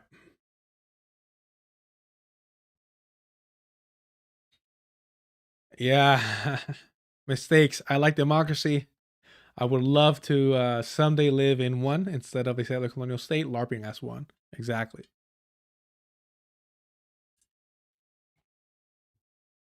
But you can elect, people that look like you, that represent you, like Ritchie Torres or Alejandra Ocasio-Cortez, to sell out your communities and to be fucking commodores. Isn't that what democracy is all about? Lila, this is what petty bourgeois class consciousness look like. 100%. Young base world, he can't stand on business. Because, he's calling for, the democratic move of the Zionist entity. David Barnes, thank you so much, David, too, for bringing the receipts. I appreciate it. Loaded 122. Also, you were going to recommend some books about decolonization. Could you recommend some? And if chat knows, that'd be dope. I always tell people start with Fanon, Wretched of the Earth, and then reread it, and then reread it, and then reread it. No, and all jokes aside, I do think that, especially if you're concerning yourself right now with Palestine, read the PFL piece of Strategies for Liberation of Palestine. I think that is going to allow you to connect decolonization to an ongoing colonial project, opposed to reading about the historical working of one. It'll be easier for you to create that kind of like mental bridge or that connection. And it's a short read too, and it's free. The Foreign Language Press has that. I don't think Lana's in the chat, so I don't know if she's gonna drop they're gonna drop the link there, but that one's solid. Quien sabe? Yeah, no. So I always tell people, like, and I'm not trying to be rude when I say this. It's try and be when you're asking for book recommendations, try and be as specific as possible. Only because it'll help the person you're asking, or in this case me or the chat, understand where you're at. Yeah. I'm trying not to be rude. I don't think I'm being rude, right? So broadly saying, what should I read about decolonization? I think that the basic answer, the broad answer you're always going to get is Wretched of the Earth or anything by Fanon, right? But again, if right now your mind is on Palestine, then I would recommend the PFLP. Before that, it's a shorter read, and I think it'll kind of, it's a better entry point. If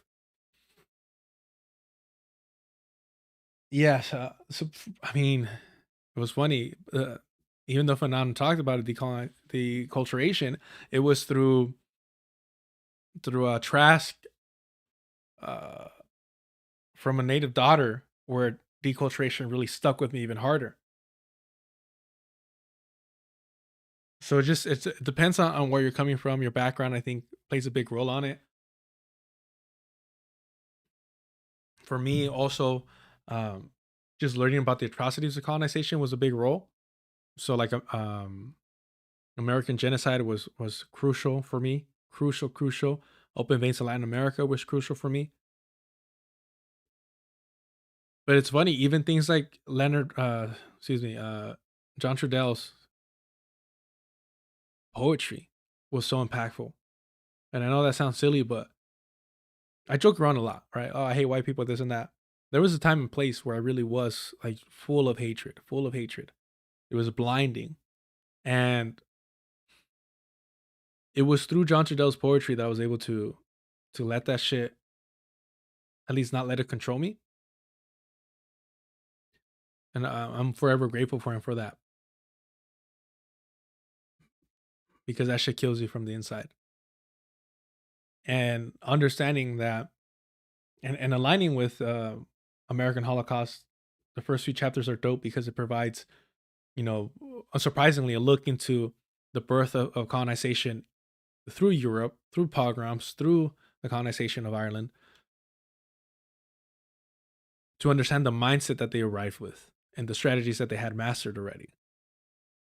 And then through John Trudell's work and his poetry, understanding that, the indigenous people of Europe were the first ones to be colonized, and how that disease just continues to spread.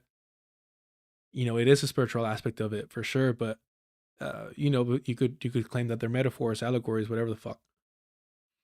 And for me, that helped me so much. Like, I can't begin to express how valuable and essential John Trudell was to me at such a pivotal age and mental space that I was in.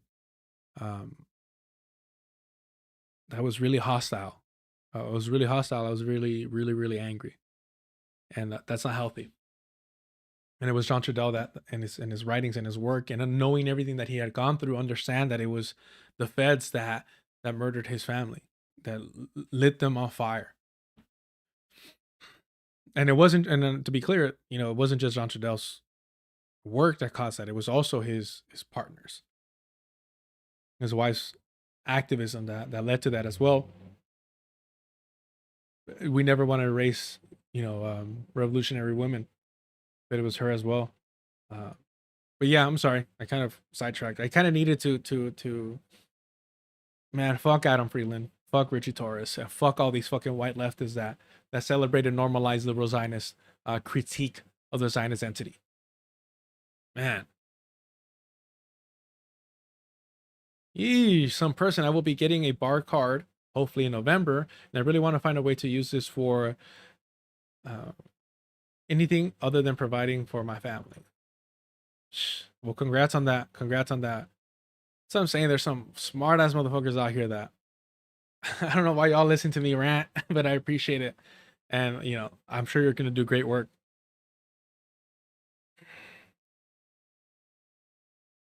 Mafi.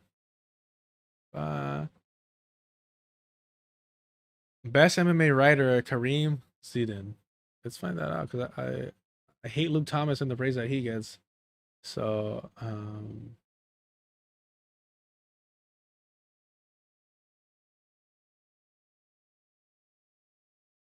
all right, look him up later. Appreciate it.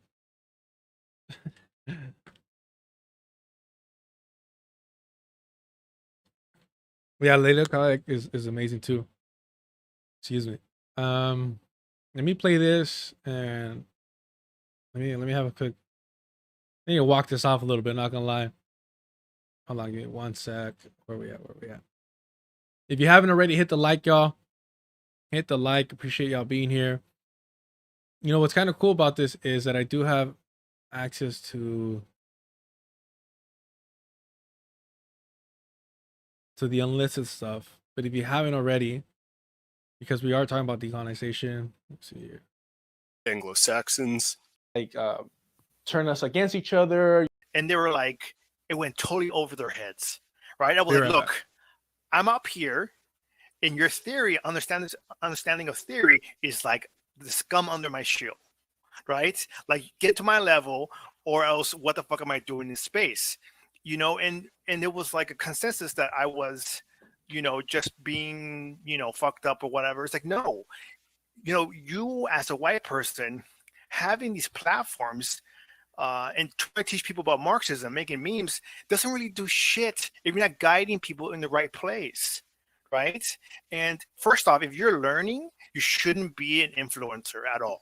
You shouldn't be influencing shit, right? So this motherfucker, so everybody is learning to a point, right? I would amend that just to say that, like, if you're trying and you're like having, you know, a diversity of thought on, and you're not like, I guess, just racist, like, you can be learning and like produce good content.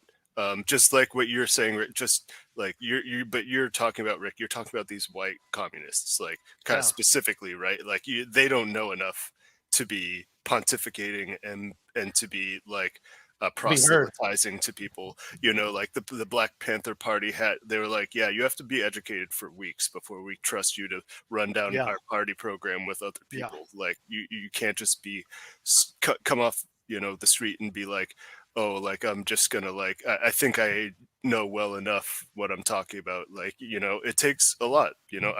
Ideological training is rigorous. True. There's no way around it. That's kind of the big thing, is like, I think in this instant gratification world, that colonial world that we live in, where, you know, like, white people especially are like, they just don't think they have to do the work. They don't think they have to read an indigenous author or really understand Fanon and read all of Fanon, not just Rich of the Earth. Read on Dying Colonialism, you know, like, and read all of the anti-colonial works. It's like you know, it's really just inherent. It's quite obviously self-evidently racist that they only want to focus on the classic theorists, the Lenin, the Stalin, the Marx. Not just that too, but the fact that you see people like Matt Leck from the Majority Report and Left Reckoning always referencing, quote, Ilan Pape or Jeff Halper, all these Zionists themselves, or liberal Zionist critics of the Zionist entity, but not anti-Zionist. There are quote unquote Israelis. So you see that through and through. Although I did see this great fucking video about how we need to stop referring Lenin as and you know, Russians as white. Like, let's stop. They were never seen as white, so let's stop playing that game. And I think, yeah, in the US you kind of get a little bit jaded because they're like, well, if you're white, you're white. It is what it is. But in the context of Europe, Russians have never really been considered white. They've always been considered like Asiatic. You know, just look at the way that Ukrainians talk about them, and that'll tell you everything.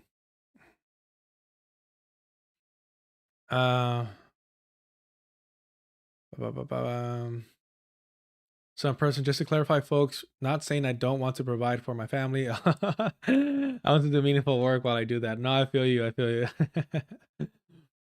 Yeah, like my family might see the chat and get upset. Amafi, I need to read some John Trudell. I've seen the documentary about him, and I haven't read any of his writings. Yeah, great fucking poet. I just listened to DNA. That's a great one. Descendant Now Ancestor. I had that shit on repeat every fucking morning. I would listen to it. It was literally like I was trying to escape this angry fucking place I was in, and every fucking morning for like almost a year. I'm not exaggerating. It was almost a year. I was listening to John Trudell's Descendant Now Ancestor every fucking morning on repeat because I was just so angry all the time. And yeah. I like I said, I'm not exaggerating when I'm saying I can't even express how important that was to me. Somebody asked if I was willing to work with other people or something like that. But I don't know where it went. Somebody asked if I've thought about, oh, here it is. David, you ever think of doing more collabs with other left YouTubers or organizers on here? I mean, as long as they're not white, I'm pretty open to anything. As long as they're not white. But yeah, I don't have a lot of time right now to plan shit out like that. Yeah. Did I see black, green, red? The new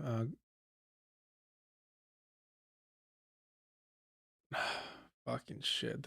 What did he post now, bro?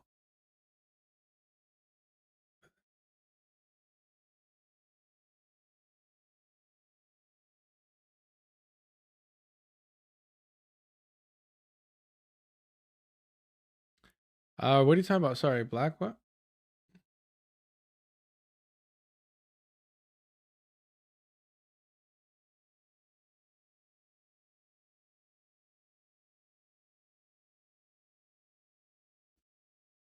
Oh no, I haven't seen this 8 days ago. I'll check it out.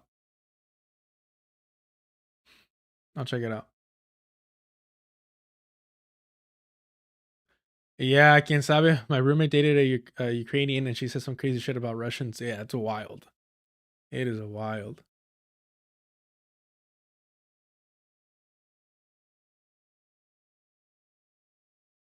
All right. Let's get to it. What time is it? 1:47. I got like another hour-ish. All right.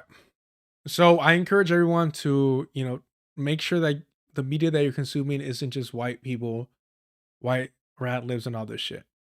So always, tune in and check out Black Agenda Report, see what they're talking about, see what they're writing on. It's always important, and it's not Eurocentric, and it forces you to acknowledge and combat your own anti-blackness and to really stay on your toes about this shit.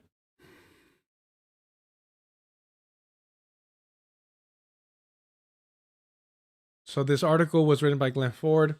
They reposted it. Katrina, the rich folks' opportunity and our dismal future. Written in 2007. Wow. August 29th, 2005 is, to borrow President Franklin Roosevelt's characterization of Pearl Harbor, a day that will live in infamy. But the aggression that brought a great black city low was unlike the Japanese attack of 1941, wholly homegrown and an obscene, riotous, racist assault on the black presence in the United States, gleefully joined by virtually the entire business class, their think tanks, and the civil servants they put in office. Democrat and Republican. Democrat and Republican. Democrat and Republican. Even before the waters inundating New Orleans abed, the jubilation among the ruling class erupted in barely veiled celebration of nature initiated urban renewal, erasing the homes and neighborhoods of hundreds of thousands of problem people. What any decent person would see as disaster, the racist ruling cabal viewed as a godsend. Within days of the deluge, corporate media were promulgating plans for a new New Orleans, one without a black majority.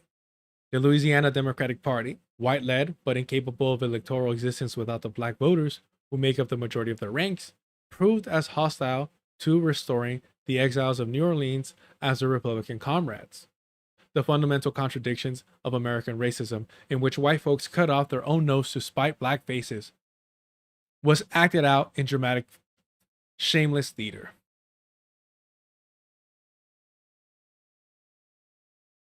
Man.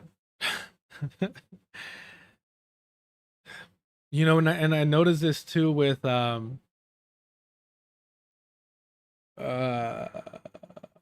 was it Mahmoud Al-Kurd? Imperfect Victims, Muhammad Al-Kurd. There is a unique ability of certain writers, and Al-Kurd being a poet is more evident, to write about really disastrous things like this in such a unfortunately poetic manner. And I'm trying to shrink this a little bit more. That is almost chilling in its honesty, in its reality, and yet they write in such a seemly, as a matter of fact, fluidity that is daunting.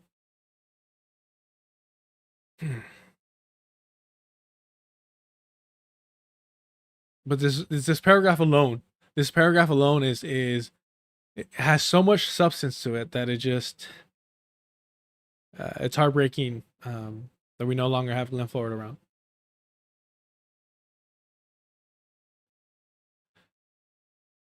It soon became clear that national policy was to prevent the return of the New Orleans diaspora, while directing the $100 plus billion in federal aid to the region into the favored coffers of the Halliburton and Beto corporations, the same profiteers that got over like mad dogs in Iraq.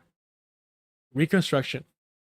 In Iraq's reconstruction, a gangster regime revealed itself on both foreign and domestic shores. And that's what we have to remember. This shit always comes back and knocking, right? It always comes back. You think these fucking corporations give a fuck if you are what your nationality is? Absolutely not. The liberal line on Katrina is that it showed the abject incompetence of the Bush administration. That's the same analysis they bring to Iraq, which is described as a saga of fumbles and misjudgment by stupid people. This part here, by stupid people. They help and aid and assist the Republican Party by being, oh, they're just fucking stupid. Oh, they're just fucking stupid. And it's like, no, motherfucker. It's not just that they're fucking stupid. They know exactly what they're doing. They know exactly what they're doing. And you're aiding and abetting their front, the character that they're playing. And do I think Donald Trump is an intelligent person? No. Do I think that he's proactively pushing his agenda? Yeah. George W. Bush was even worse in that regard. That he was playing up that part, that country fucking folksy fucking whoopsie daisy type of shit was a character, and we all fucking believed it. And I think in the long run, it aided and abetted him in being able to be accepted back into polite society, right? Especially in comparison to Donald Trump, who's viewed as even more of a buffoon, of a buffoon. Jeez. Rather than the premeditated crime that did not succeed, Barack Obama's opposition to the war is that it is a dumb war, not that it is a bestial, immoral, and a violation of international law. In the same mind frame, critics of the administration's handling of the Katrina catastrophe pretend that stupidity reigned, rather than the patently evident plan to empty New Orleans of most of its black population permanently. Hit the road, Jack, and don't you come back. And again, the parallels are there when we talk about New Africans, about black people being internal colonies, and Palestinians being forced out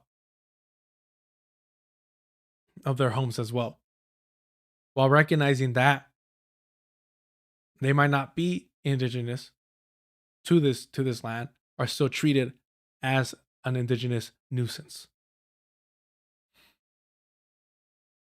The entirety of the last 2 years of the federal and state actions in New Orleans has proven that the business class, the people who run this country, have a plan for revitalizing New America in which there would be no black majority cities. Katrina was, for them, heaven sent. Negro removal on a massive, near instantaneous scale.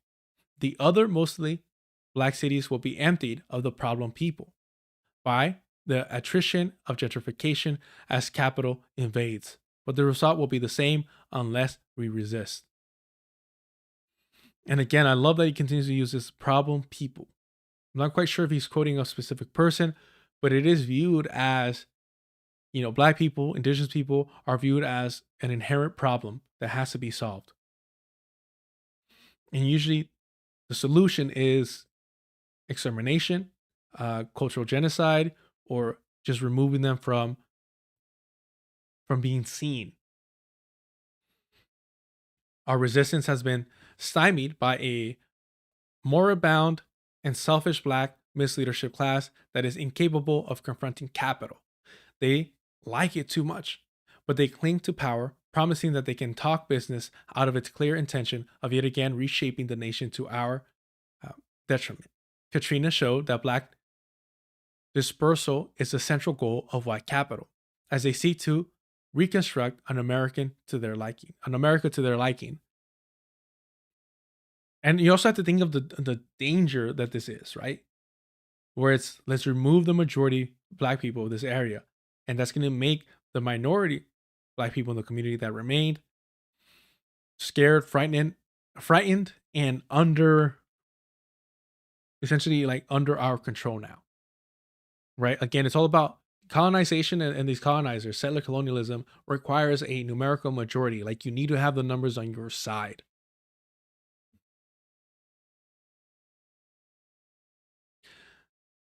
Yet Katrina's also the touchstone experience of a whole generation of black and non-black people.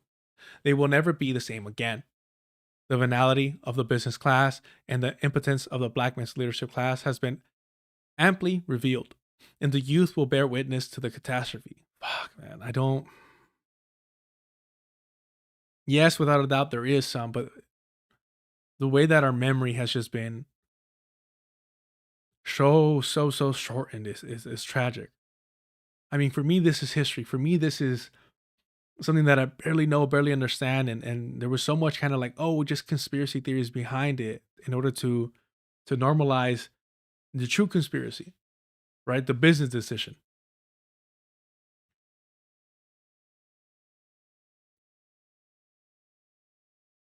Bear witness to the catastrophe and the culprits for the rest of their lives. Late stage capitalism, which is raw theft and raw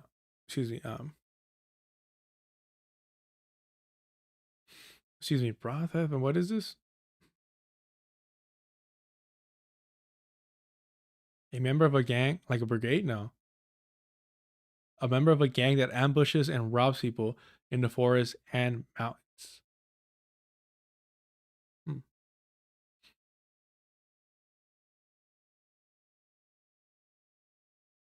You know, we can't have a stream without me not knowing how to pronounce a fucking word.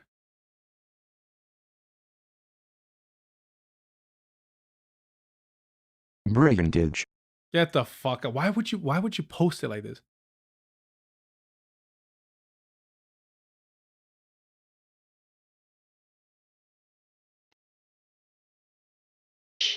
Here you go. Brigandage. Brigandage? Jesus, that sounds so made up. All words are made up though. Brigandage, which is raw theft and brigandage, showed its face while thousands drowned. Nothing can wipe out the crime. We are compelled by the gravity of the event that we call Katrina to rethink the black struggle, an unfinished project that people like Barack Obama want us to believe has already met its goals. Katrina proves otherwise. African Americans are the unwanted element of the American society, as we have always been.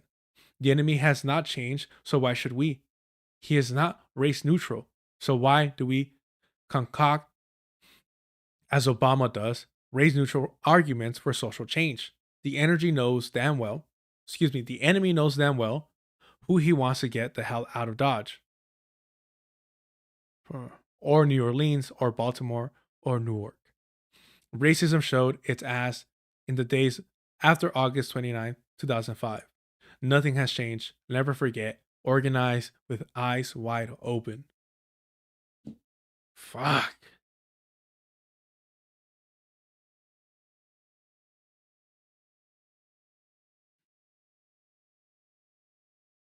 Man.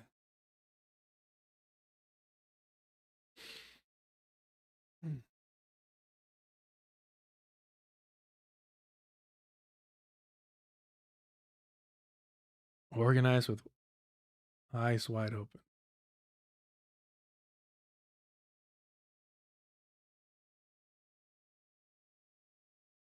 You know, Dr. Baugh likes to quote Fred Hampton at the end of his streams.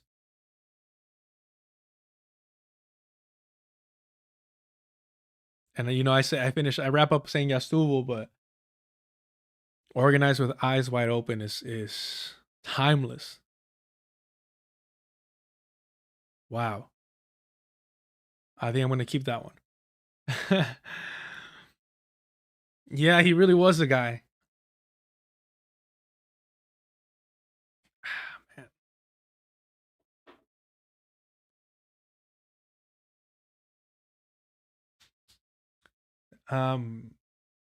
Yeah, check out the Katrina documentary. It's fucking heartbreaking, man. It's so fucking heartbreaking. It's not an easy watch, and you know the fact that the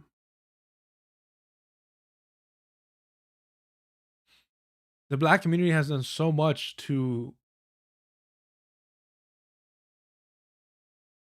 be accepted by Europeans, and I don't mean that in a condescending way. I mean like literally saying like, bro, like it would be mutually beneficial for us to work together and create a better country and all this. They don't want that. They don't care what heights and what goals can be achieved with unity. And you know the whole question about, well, is it capitalism? Is it white supremacy? What is it? And it's like it's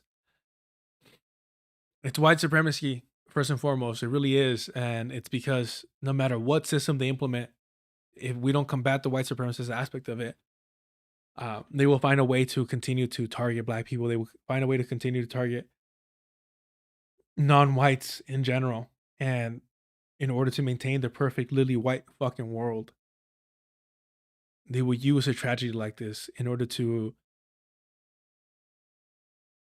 you know, to achieve their fucking white supremacist utopia.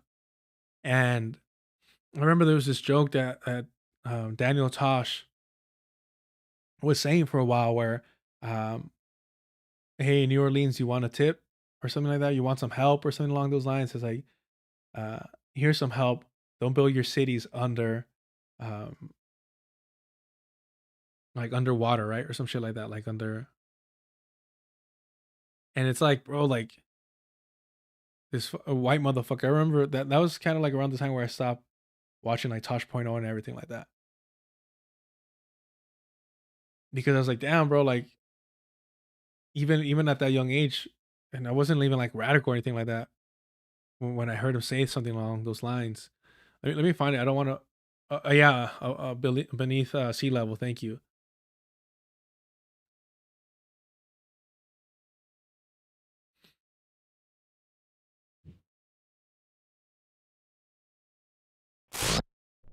It is great to be here in the world. If you haven't traveled a lot, it's always the people that live in the most boring parts of this country that scream the loudest. People in Kansas, we're the greatest. I've never been to Fiji. Maybe terrorists would stop trying to saw our heads off. Like, that's fair. America's basically turned into one of these factories. 2 days since our last horrible thing. Rip it down, we're back at zero again. Whether it's Ferguson or Baltimore, I can solve racist cops. That's an easy fix. But nobody comes to me for the answers. You want to get rid of that forever? How about this? Only black people should be allowed to be cops. Boom, problem solved. So fucking idiotic. Fucking James Baldwin rolling in his grave. And if any of you have issue with this, it's because you're racist. We're racist, chat. Well, what about white people? White people can be firefighters. We're more outdoorsy, it makes sense. That was a little funny. White people tickets to the softball game now. It's gonna get pretty tense. Might want to. What the fuck? Why would you? I was looking for the Katrina joke. Did I skip it?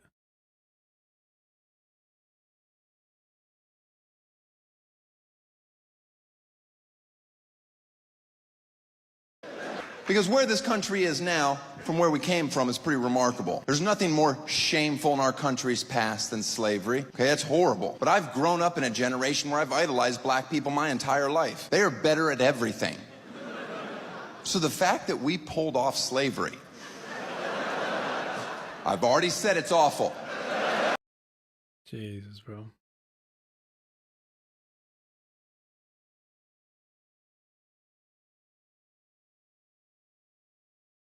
Wherever you live, there's risk. I mean, I think we accept that. We live here. Oh, California, we have earthquakes, mudslides. The rest of the country thinks it's hysterical. Like, ha, that's what you guys get for building your houses on the side of cliffs. That's because we have shit to look at, Tulsa. Yeah. Why don't you keep your mouth shut and enjoy that new strip mall? Ooh. I hear they're going to put a Chili's in it. That's going to be super sweet. On Thursdays, they're doing 2-for-1 appetizers. I'm going to go pizza popper. You get spinach artichoke dip. I want to get chicken fingers. You're getting a chicken Caesar salad. It's a different kind of chicken.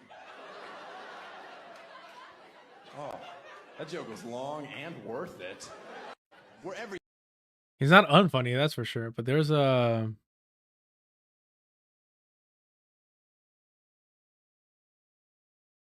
Yeah, I can't find it. Damn. America's basically turned into one of these 22 days since our last horrible thing. And it's like, oh, all right, rip it down. We're back at zero again. Can't find it, y'all. My apologies. That was gonna be easier to find. Bummer.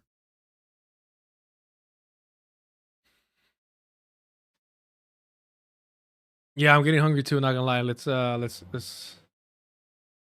wrap this up over here.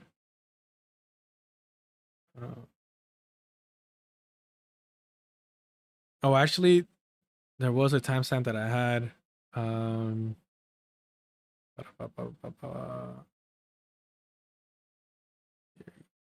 3610.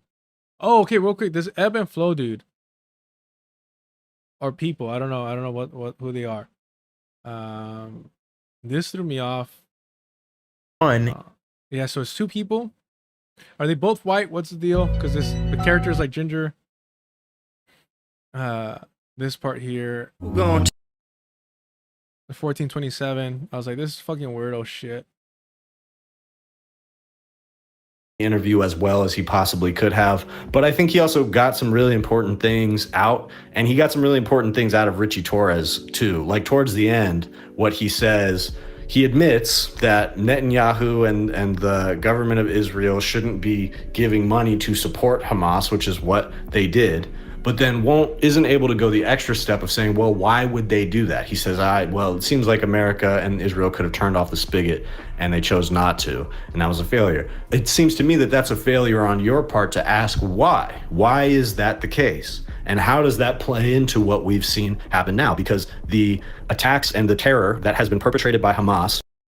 So again, ebb and flow, don't know who they are, but pushing this line that Hamas is a terrorist organization, both on October 7th and before, is used as justification for completely asymmetrical warfare that is aimed, obviously, at the extermination of Palestinians, the removal of them from their land, and the ultimate occupation of that land. That's what they're doing now. And Ritchie Torres says, oh, well, that's the far right. Adam Friedland says, the far right is currently the government of Israel. And Ritchie Torres says, well, it's ridiculous for you to say that Israel's policy is murdering civilians. So when Hamas, kills thousands of people on October 7th, there's no hesitation and condemnation of that. That's obviously terror. It's obviously bad. But then when in reference to the hundreds of thousands of civilians that have been killed, or even the number that Ritchie Torres is more likely to favor, tens of thousands of civilians that have been killed, that as well, it's a tragedy, and war is a tragedy. So that's how the propaganda operates right there. It's on full display. It's dehumanization of Palestinians. but it's only like the first layer of the propaganda. You're not diving into the propaganda that Adam Friedland is normalizing through his liberal Zionist critique. Through the empowerment of a more militant and less peaceful leadership structure in Hamas, because Netanyahu and the government of Israel recognize that having a more terroristic and less secular enemy running Gaza is better for their ultimate goal of full eradication. And he uses this here. According to the Times, as far back as December 2012, Mr. Netanyahu told prominent Israeli journalist Dan Margalet that it was important to keep Hamas strong as a counterweight to the Palestinian Authority in the West Bank. Mr. Margalet, in an interview, said Mr. Netanyahu told him that having two strong rivals, including Hamas, would lessen pressure on him to negotiate towards a Palestinian state. Netanyahu denies this conversation. I mean, the idea that this is framing the Palestinian Authority as in a positive light is comical. Of Palestine and occupation of the land. That's what they want. And so they benefit from having enemies that can't be reasoned with. It's that. They benefit from having enemies that can't be reasoned with. And again, portraying Hamas, the Palestinian resistance forces, as irrational actors that just aren't willing to hear reason or logic. It's so dismissive. That simple. So I understand why Adam didn't take it that few steps further. It was an emotional moment for him. I don't hold that against him. But that's the. I do. It's not about your emotions right now. It's not about Jewish identity. Oh, it's not about, what about the Jews? It's about Palestinians. So collect yourself and, do your homework and come prepared. Stop centering Jewish people. Stop centering Jewish voices. Stop dismissing Palestinian decolonization, Palestinian liberation. The only thing that I wish the conversation had gotten pushed to that point, because it got pushed quite far, but those extra two steps are the ones that a guy like, that's when he would start calling it a conspiracy theory. But he admits that Netanyahu, gave money to them, and but he's not willing to say that is terrorism, or that even inadvertently Netanyahu caused this. And so that's a real analysis. You could even make a pro-Israel case from that standpoint. That's exactly why this shit is pushed. That's exactly why that shit is pushed. It's a real analysis of the policy. But this idea of like, okay, on October 7th, a reset button was hit. And now anything that happens can only be viewed from the lens of this started on October 7th. And, you know, a creep like Ritchie Torres is obviously impervious to seeing how convenient that is, because part of his career depends on him not seeing how convenient that is. It's not impervious. He recognizes it. He knows what he's doing. He's following the strategy. He's following the plan. Don't remove accountability from these bastards. That is. So good on Adam here. I respect this. I think he's doing a good job with this show. I think, you know, he could tighten it up a little bit, but at the same time, he's delivering something that nobody else on the public stage is delivering here. This is what they used to say about Jon Stewart. This is what they used to say about Jon Stewart. This is what they used to say about Jon Stewart, and it's so fucking frustrating. Do you think if they were really challenging power or pushing a radical leftist narrative, you think they would fucking talk to him? The same thing with Hassan Piker. Do you think he would be allowed to hang out with AOC, Bernie Sanders? Of course not. This is so fucking frustrating. Goodfella Taco. Love that fucking username. Because now I want tacos. And I want to rewatch Goodfellas for like the 100th time. Adam was speaking as it's his identity and still put the Palestinians in the center. You can tell the interview was heavily edited. I don't know what you were watching, but no. I do not know what you were watching. I don't know if you were here when we were watching and going through it, but absolutely not. Adam centered Jewish people and Jewish identity, and he was literally fucking crying towards the end about hating having this conversation.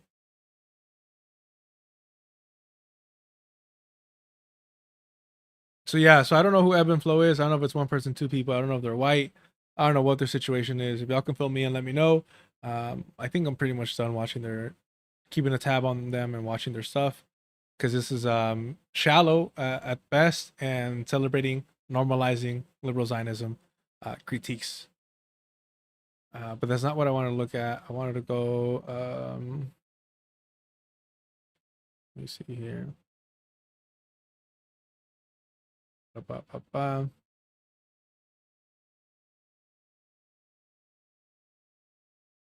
Is it this?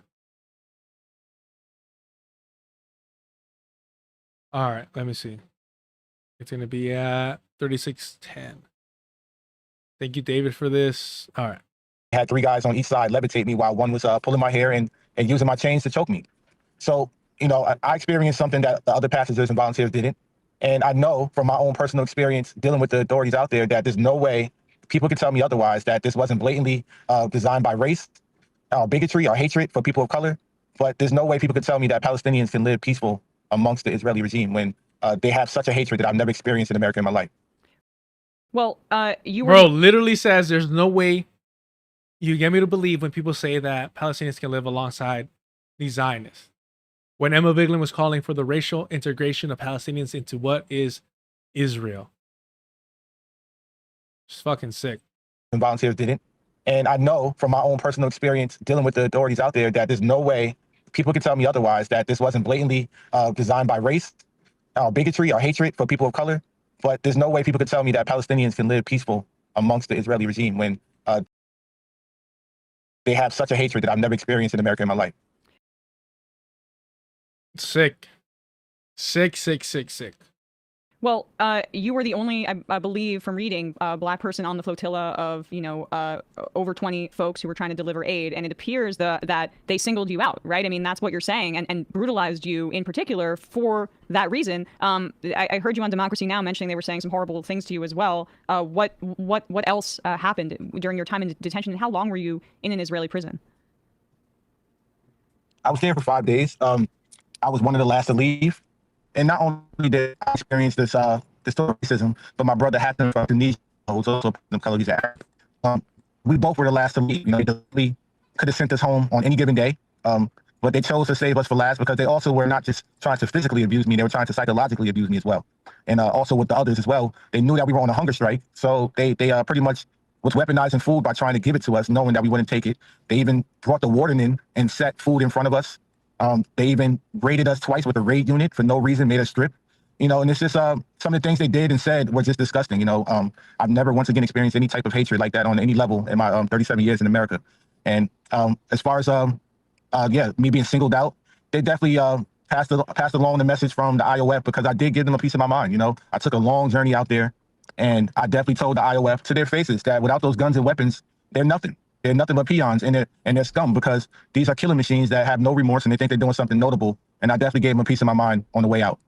I mean, that's the other thing that is just like I can't wrap my mind around is what goes through the heads of these people who are clearly immensely brainwashed, but it's also a deeply racist society that encourages that racism as a part of like education, the militarism, and even in of course their treatment of you. And you can see how there's a reason that Mandela showed solidarity with the Palestinians throughout his life, for example, because the struggle. Mandela, non-stop fucking Mandela. These fucking liberals and their Mandela. I mean, we just saw Adam Friedland bring him up too. Of anti-racism is indelibly connected to the Palestinian liberation cause. Absolutely, and I, even though I experienced what I did, it's still just a fraction and a glimpse of what Palestinians have to go through. Not even close, and that's even more shocking. And one more thing is that I can tell you that the average age of the commandos that onboarded the Hundela, they might have been 20 years old, 21 years old. Yeah. They were young kids, and they definitely were brainwashed. And it was sad to see that they could be any average college kid walking around. And you are an American, obviously. This part, man, like the way liberals want to erase Genocide Joe and Kamala Holocaust Harris herself and act like somehow Trump is a uniquely evil when it comes to his allegiance to the Zionist entity is disgusting. This is why she's asking this question. Did you have fears that the Trump administration, for example, would just say, see you later? You know, like it's immensely brave for you to be doing this in part because like this administration clearly would not have your back, it appears, if the Israeli government put its foot down. Yeah, I mean, that's something that I knew when I signed up for. I knew that I wasn't going to be able to count on this administration, and they proved me right. The embassy did not show up. You know, everybody else's embassy showed up for them in person. Wow. To check on their well-being, to make sure that they were safe, and ours didn't. I spoke to the consulate over the phone. He never showed up in person. That was at the port of authorities, and he promised my safety, but this was already after I'd been assaulted, so he failed already. So it was just a shame to see and take note that our U.S. embassy, once again, our taxpaying dollars is going towards a government and administration that don't really care about Americans at all. It was 7 of us. We were 1/3 of the crew. Lastly, Chris, because But Emma only asked that and is trying to like portray this as if as if fucking Biden or Harris would have done differently, which is so fucking ridiculous. It's like embarrassing. It's embarrassing how ridiculous that assumption is, or that attempt to portray it as if they'd be any different. Fuck, bro. And then you ask this, and you don't ask, oh, did Bernie or AOC, Alejandra Ocasio-Cortez, show up? Did they support you in any way? She knows not to ask that. She knows not to ask that. And then once again, man, it's unsurprising that Sam Cedar isn't on this call. We know Sam Cedar's anti-black as fuck. I know you've got to run. What I know that you mentioned some folks on the flotilla who want to go back. Let me pull up the bad faith one. Immediate ceasefire. We want to represented on this flotilla. So I want to ask you what the response has been from U.S. labor leadership that was so supportive of you and hugged you so close when you successfully organized the Amazon Union. And this is a great question. I'll slow it down because I feel like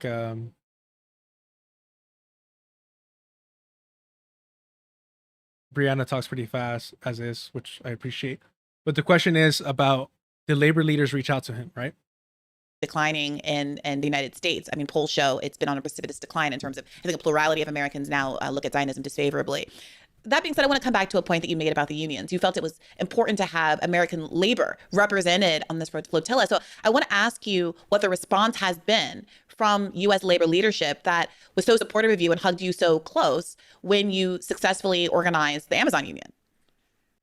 Yeah, I mean, it's been pretty much virtually silent, with the exception of a few unions that spoke out.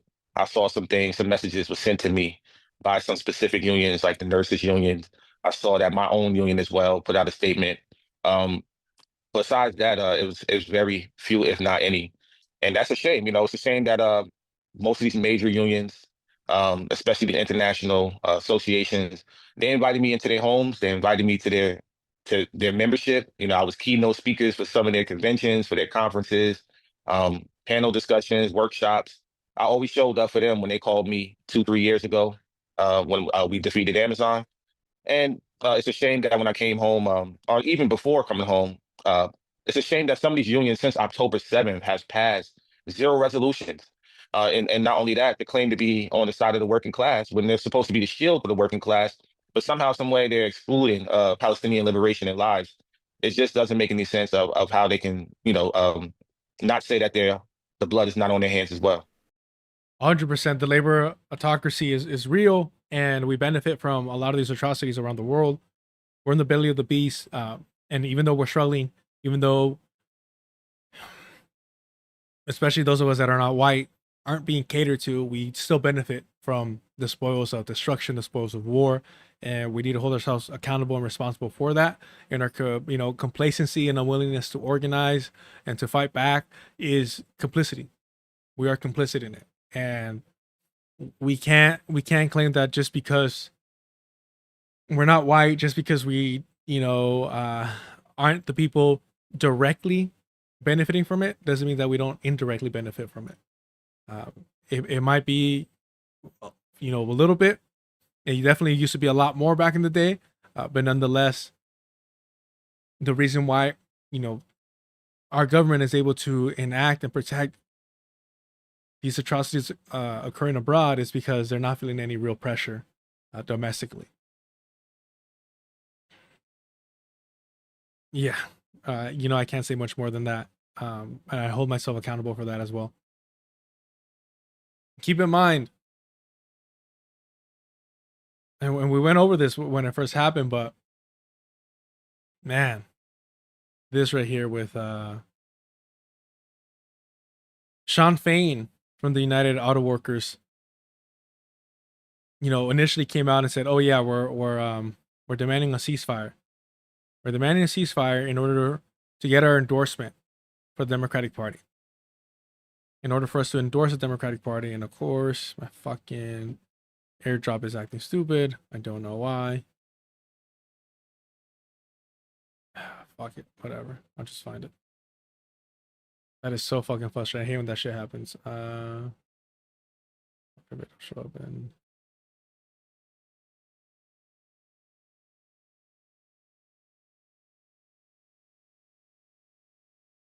And Jacqueline having a story on it is fucking hilarious. Sean Fain calling for a ceasefire. As union members, we must fight for all workers.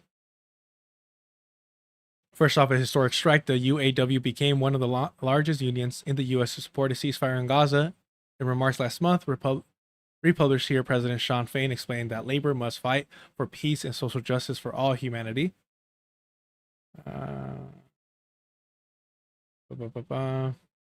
Where's the actual quote, though?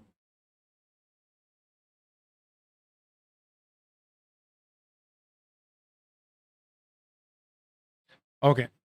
Throughout our history, we are a union that has always spoken out for civil rights and human rights time and time again. That said, I want to be clear.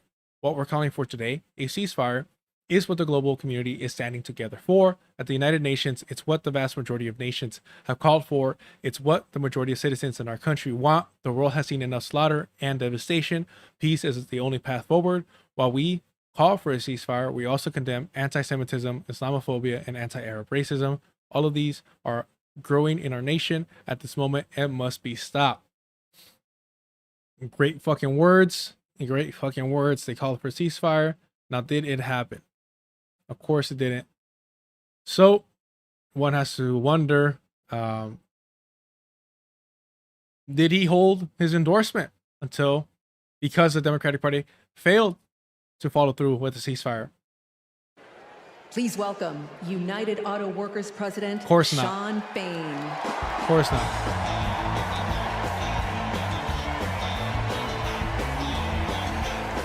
This is the same stage where Alejandro Ocasio-Cortez lied about Joe Biden and Kamala Harris working tirelessly for a ceasefire.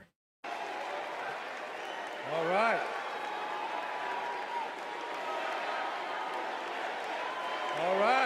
Yeah.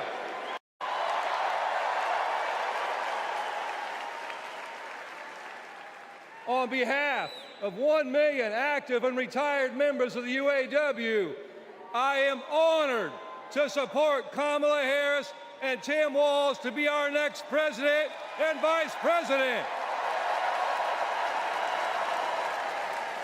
Talk, and Kamala Harris walks the walk.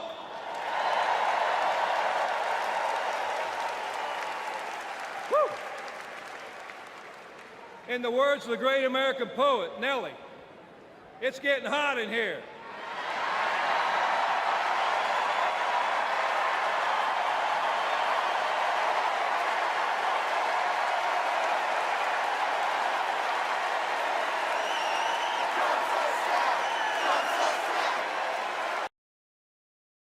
I mean, that's holding the fucking line right there. Was a liberal for most.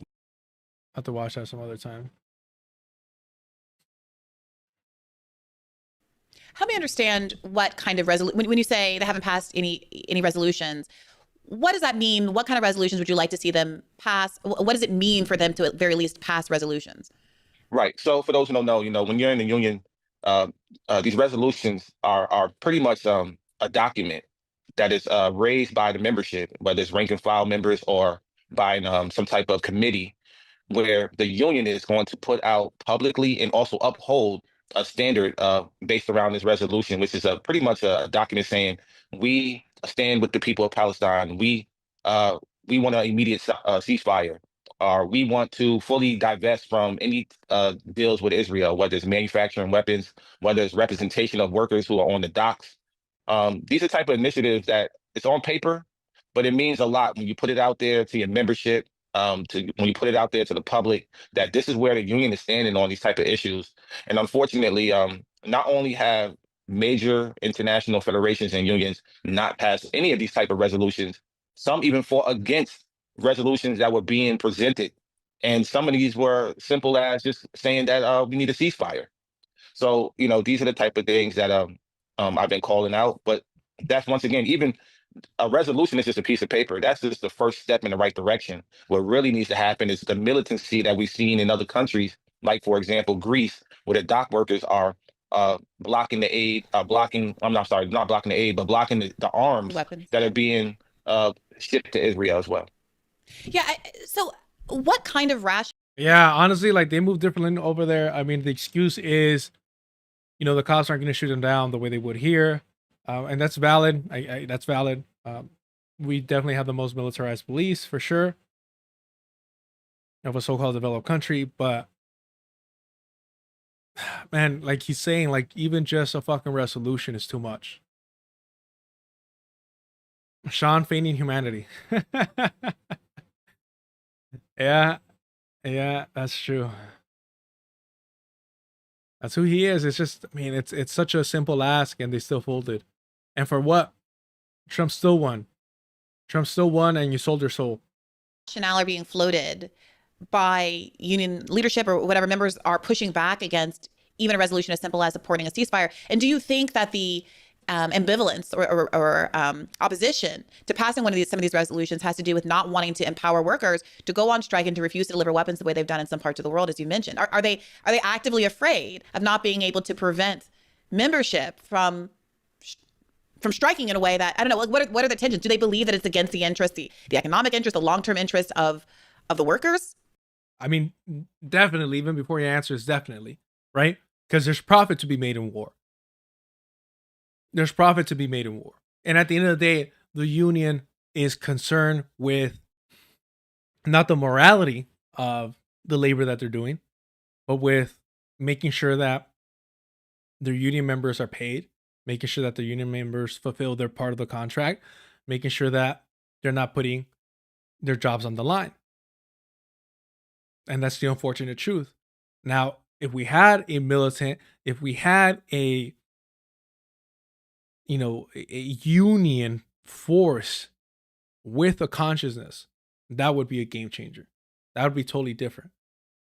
But unfortunately, we don't have that, because it is about their concern about making sure that people are working and getting paid, and that's about it. And anything that puts that at risk, they actively try to prevent engaging with, especially when it comes to something that is an international issue. What's being said? Yeah, I mean, from what my research and what I've seen is it's really they're trying to uphold their own unions constitutions and the history of their unions constitution, which is most of these unions, unfortunately, they were fully intertwined with Israel for a very long time. Some of them since 1956. Um, And intertwine how?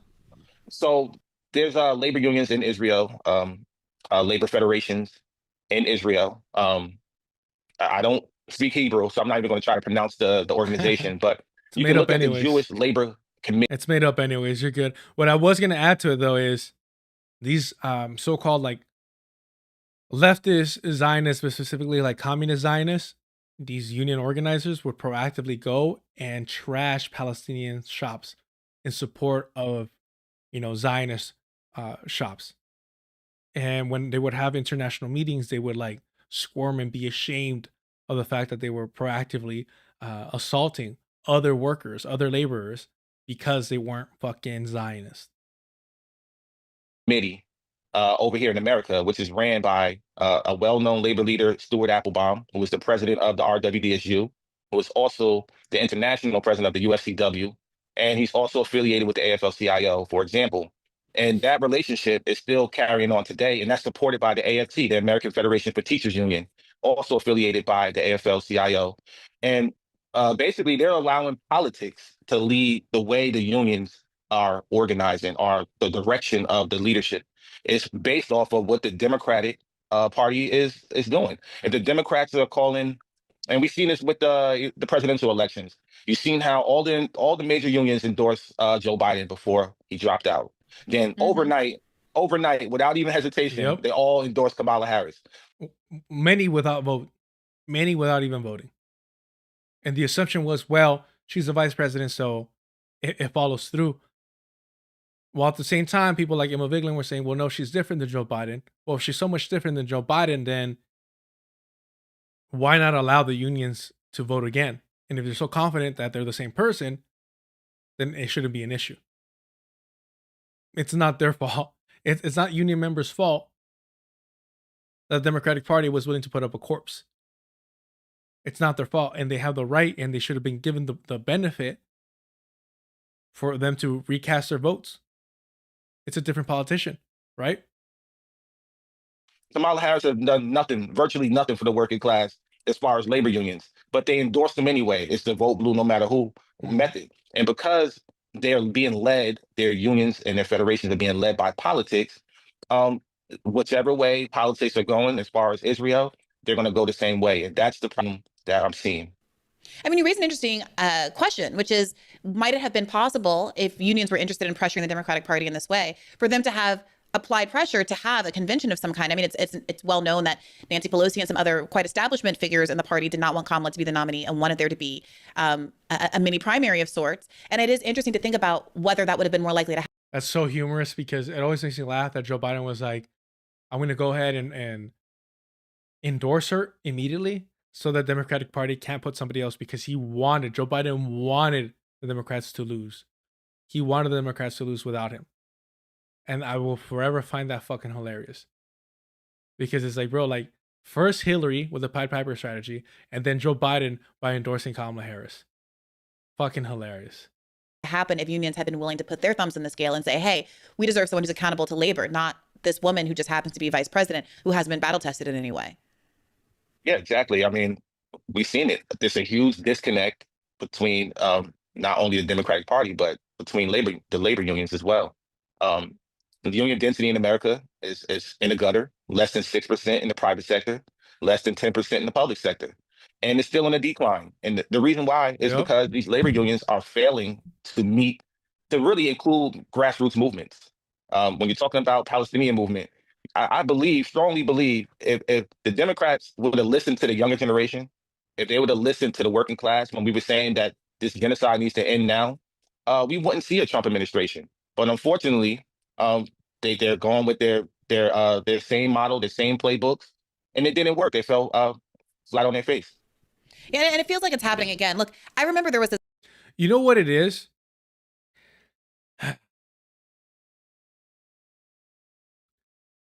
It would have, at the very least, made people believe that the Democratic Party was going to be receptive to them, and that alone would have gone a long way, especially after years, and especially during the Obama administration, of feeling betrayed.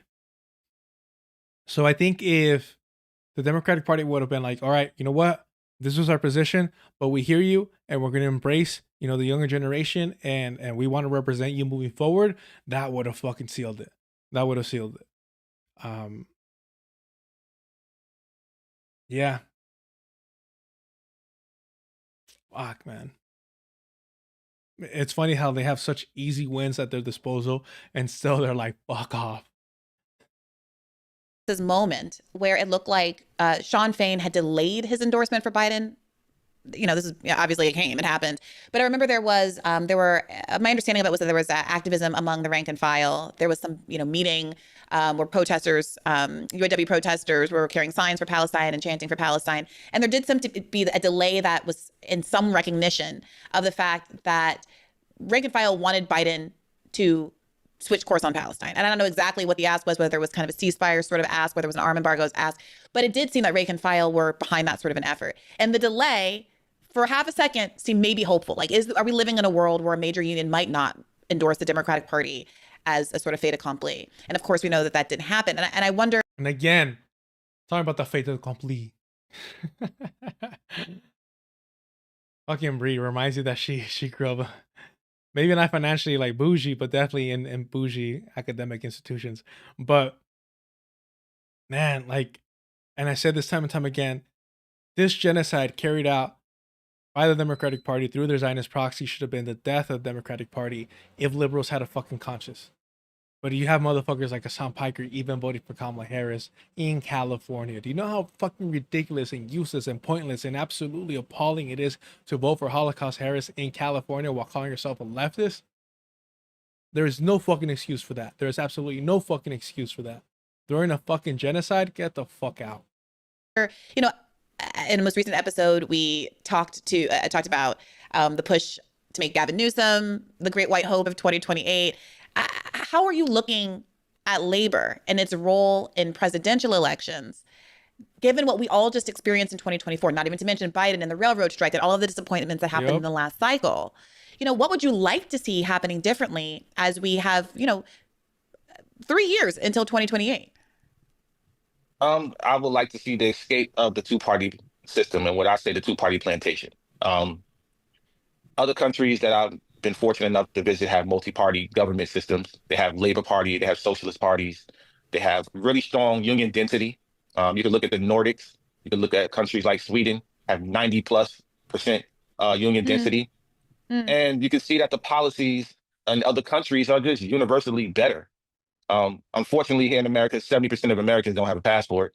So, the propaganda. And that's not on purpose. Like, I truly believe in that. Like, if you want to call it conspiracy theory or whatever, but like, the reason why we don't have like these railroads connecting the whole country together and high-speed railroad, a lot of it is to keep us separate. It's not just like the auto industry pushing cars on us all the time, but I really do think that if people have the ability to travel across the country more freely, a lot of this kind of split between these liberal cities and these conservative cities, we would see a collapse in that. And even these fucking racist fucking enclaves of colonizers throughout the country would be forced to at least interact with, non-white people more.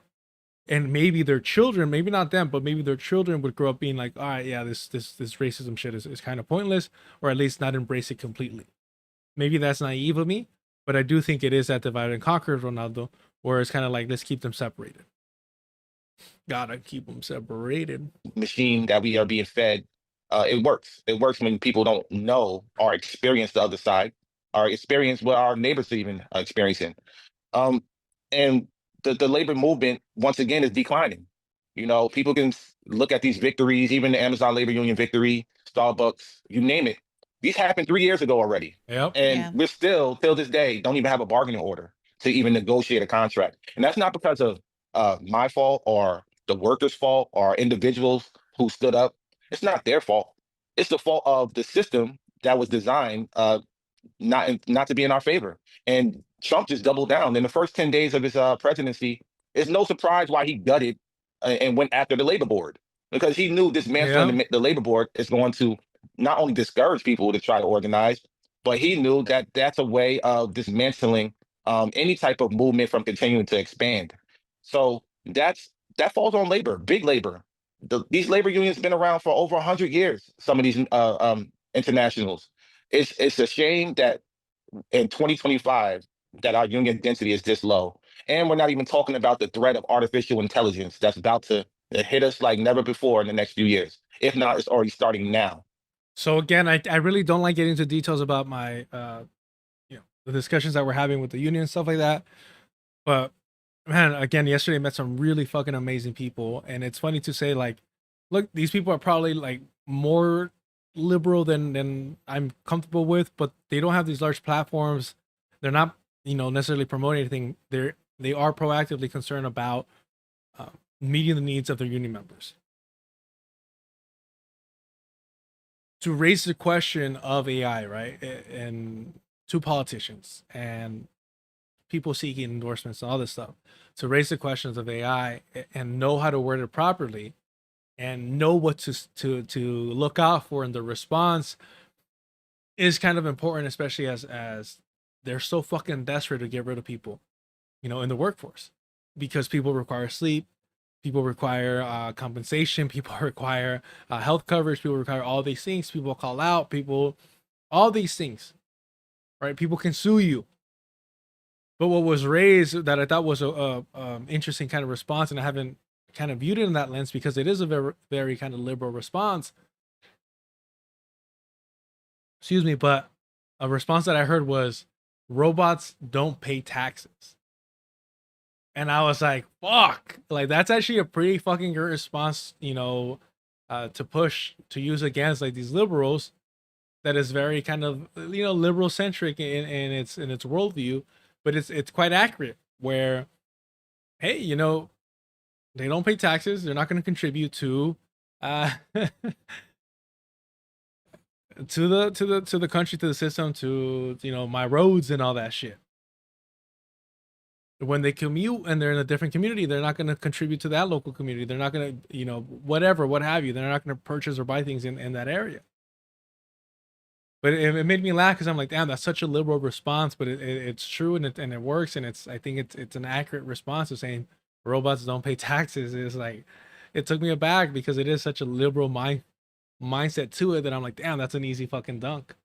Tell me if I'm wrong though. Tell me if I'm celebrating that liberal point a little too much.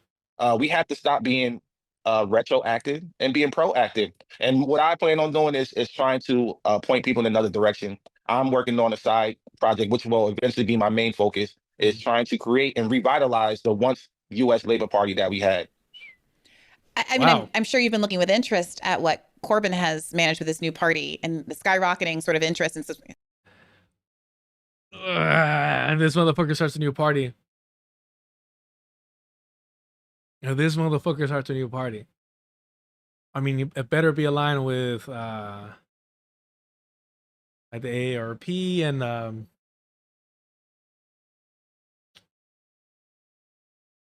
BAP,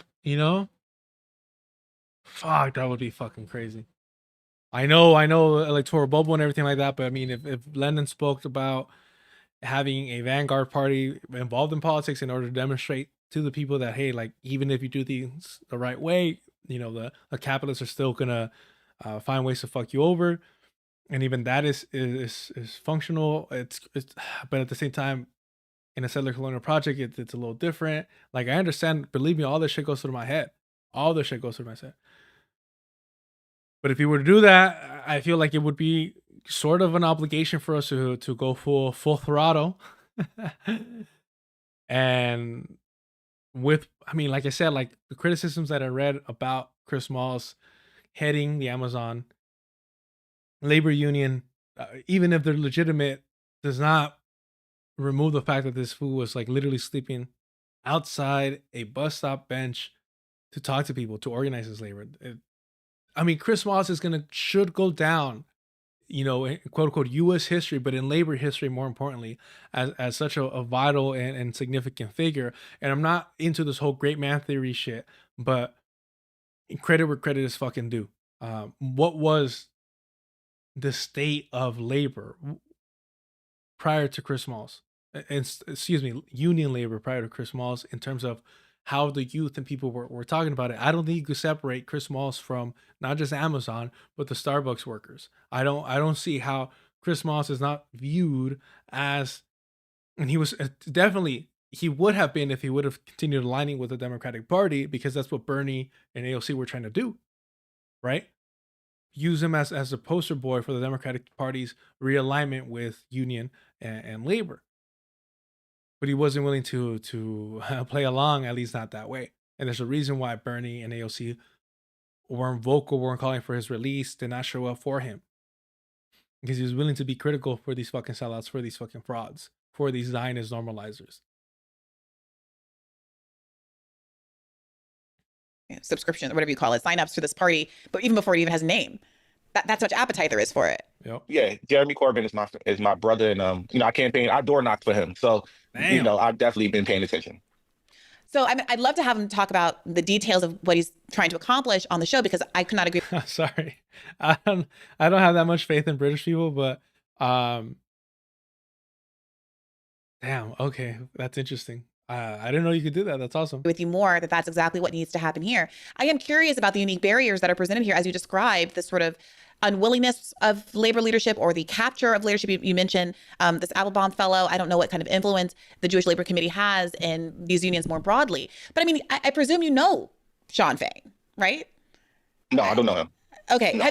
What kind of relationships do you have? Because I'm really struggling to understand the logic that is wild, how like union presidents didn't reach out for Chris Smalls in general. I mean, he talked about working alongside them, but I do wonder what.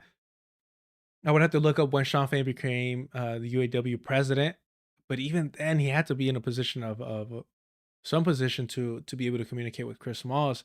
I really do believe that, like, if Chris Smalls was white, all these unions would have been like worshiping him, but because he's black and he's unapologetically himself, nah. It was already a hard sell for a lot of them. It was an easy way for them to reject him, especially when he was willing to be critical of the DNC's, a left wing sweethearts. that's going behind these kind of endorsement decisions, and the commitment to these parties that aren't giving them anything in return, and in particular, this sort of interesting jockeying that's been happening by Sean O'Brien, who was flirting with more sort of conservative support in a way that a lot of liberals were upset about. But frankly, my position was, well, maybe this will incentivize them to lobby him and offer things and actually compete. And that doesn't seem to have been the case either. So I am curious whether you feel like that, Sean O'Brien, going on conservative podcasts, he spoke at the RNC, right? Yeah. Whether or not what you make of those kinds of moves. I don't agree with him. I understand. I understand meeting people where they at, in that sense. Speaking at the RNC, maybe so. Okay, you got to talk to people on both sides of the aisle, whether you agree with their politics or not. But I would say this, they've been compromised. Unfortunately, people want to praise Sean Fain, but he's supporting Trump tariffs right then and there. That's just a no-go. 30,000 union members in Canada lost their job because of those tariffs. People don't know these things. So, I always... Bro, man, I'm not trying to pat myself in the back or anything like that. But yeah, the conversations that are had and the details about, bills and the consequences of tariffs and all this stuff. And I'm so fucking grateful to be in these rooms and these spaces, because I'm like sitting back and again, fuck everybody that says that I'm not practical, because I'm doing the practical work. I'm having these practical conversations and having to like swallow my pride and kind of be realistic with what can be pushed and what can achieve. Like, I'm doing that. Believe me, like, I feel like I'm compromising in a lot of ways as is. And so at the very least, when I speak out, when I'm vocal in my own platform, in my own fucking space, in my own channel, like, I want to be as brutally honest as I can. But damn, like, some of these conversations, some of these, especially local bills, fuck the national level, but local bills that are being pushed and proposed, and what you fight against, and man, like all that shit, like it makes your head spin. It makes your head spin, and you have to be an internationalist if you're really about it. Like all this just confirms to me that it's super interconnected, intertwined. And if you have people like Sean Fain, who is a national fucking figure, is willing to applaud something that is gonna hurt people in another country, other union people that are gonna, if we're sticking just in the union realm, that are actively hurting other union members, you're not thinking big picture enough, right? Because if you're really about it, and you recognize that fuck these lines in the sand, let's think about the international workers, right? Workers of the world fucking unite. That at the very least, if we look at something like fucking NAFTA that just destroyed so many fucking families. If the capitalists, if the elites can play that fucking game of NAFTA, why wouldn't you, a national union leader, smarten up and say, hey, let's align with the Canadian unions. At the very least, just Canada, right? Because it's not scary Mexico. They're not scary brown people. At the very least, Canada, you can't even fucking do that. It's pathetic. Always had my reserved thoughts about Sean Fain, and I never met him, never never been around him yet. Not saying it won't happen. I go to Detroit or whatever soon. So it's just really it's really disheartening to see that the leadership of these unions have been compromised by, once again, politicians.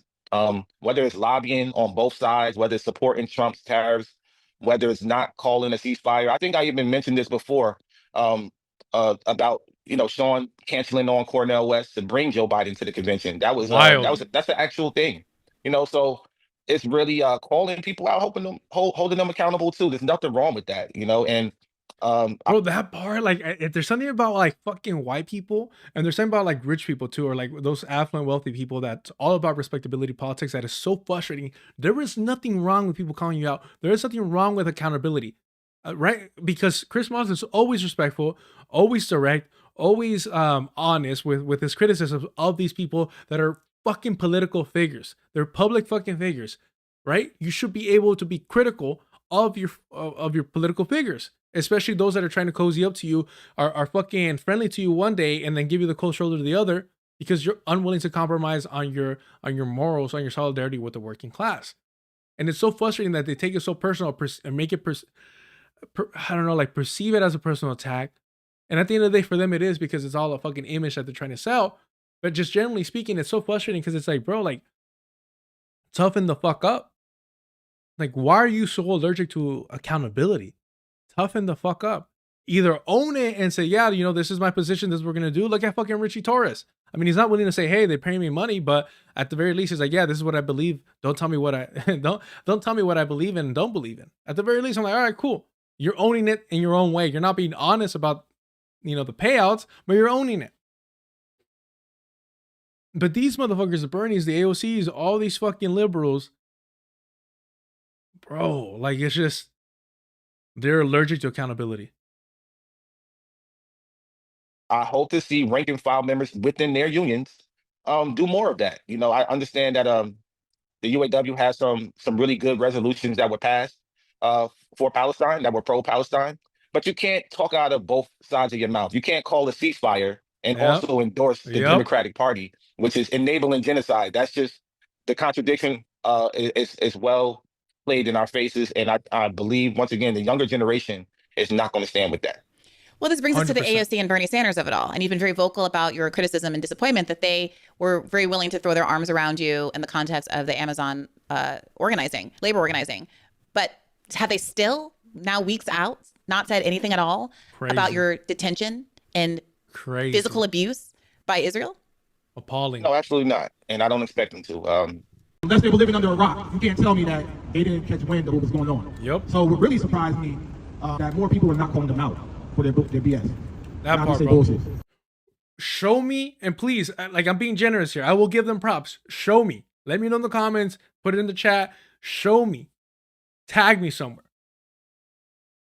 Where Sam Cedar, Emma Vigeland, Matt Legg, Hassan Piker, The Vanguard, Rational National, The Humanist Report, TYT, fucking David Pagman, who was exposed as a fucking, literally a Democratic shill, getting paid out. You name them. Name the fucking so-called leftist, liberal, whatever the fuck they're calling themselves, progressives, that called out AOC or Bernie Sanders for not supporting, not aiding, not speaking out for Chris Moss. Just one. Because Emma Vigeland avoided that shit in their conversation. But she had time to talk about Trump, right? But not about the so-called allies for the working class. Bernie and AOC in particular, they've been traveling the country with this big-ass fight oligarchy tour. You see what I'm saying? He's right. Weak-ass fight oligarchy. The fuck oligarchy? Fight capitalism, homie. God damn. And when they're doing this tour, they're telling the crowd that Israel has a right to defend itself. That's what they're doing. So, am I surprised that they didn't speak up? Yeah. But at the same time, they're showing their true colors right to y'all. Yep. They're not mine. They're not my senators. They're not my elected officials. And I can tell you who mine is. Who's another POS? Cory Booker. I'm from New Jersey, so the list goes on and on. All of these politicians, it's a bipartisan genocide. We know that. Yep. We got to escape the two-party system. That's the bottom line. It's a bipartisan genocide, exactly. And anyone, please, on a side note, let me know what fucking t-shirt this is, because this shit goes fucking hard, bro. But he's always got that shit on, bro. He's always fucking... Even the thumbnail that I made, I'm like, dude, you're on the fucking...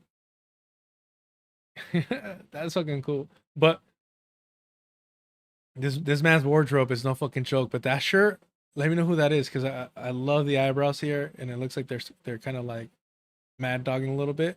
I love this black and white thing going on. If anybody knows what shirt he's wearing, you have to let me know. They're not my senators. They're not my elected officials. And I can tell you who mine is. Who's another POS?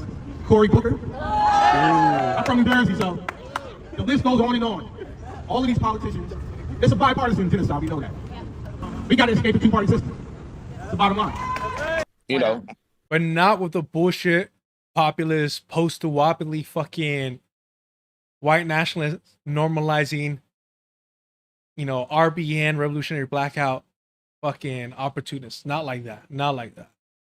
I already seen it coming from before I even left, that they were already, their tour, the oligarchy tour, the claiming that Israel has a right to defend itself, the statements over and over and over again. It's in our faces. So I didn't expect them to. They are compromised. They are class traitors, if you want to call it.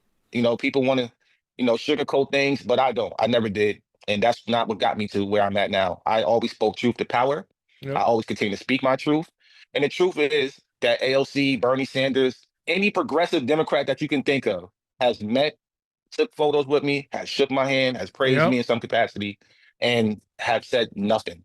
And that's fine. I mean, besides the exception of Rep. Summer Lee, and Rashida Tlaib, there's been some others, I believe, that tweeted some things, Cori Bush and Jamal Bowman, I've seen. And of course, my friend and sister, Nina Turner. Besides them, the Democratic Party, the Dems, the progressives within the party, they are compromised as well. And it's clear as day that they ignored, unless you was under a rock, you completely ignored what happened to me. And not only just me, but 6 other Americans. There was 7 Americans on board the Hundella, 1/3 of the crew. And for them to ignore it and say nothing at all, it's just utterly disrespectful. And I know that it's not unnoticed. People are speaking out about it, and I'm going to continue to call it out. Hold them accountable as well. These people have been in office for long enough. What does Bernie Sanders and Alejandra Ocasio-Cortez need to do for these rat libs, for the Hassan Pikers, for the Majority Report, for all these, the Vanguard, to rightfully call them Zionists? What do they need to do? What else do they need to do? So all credit, salute to Chris Moss. Thank y'all for being here today. Thank you for being present. We'll be here again tomorrow. Hit the like if you haven't already on the way out. Subscribe if you haven't. Thank you so much. Super chats are on. Still uncomfortable about that. More importantly, as Glenn Ford used to say, organize, with eyes wide open. Ya estuvo.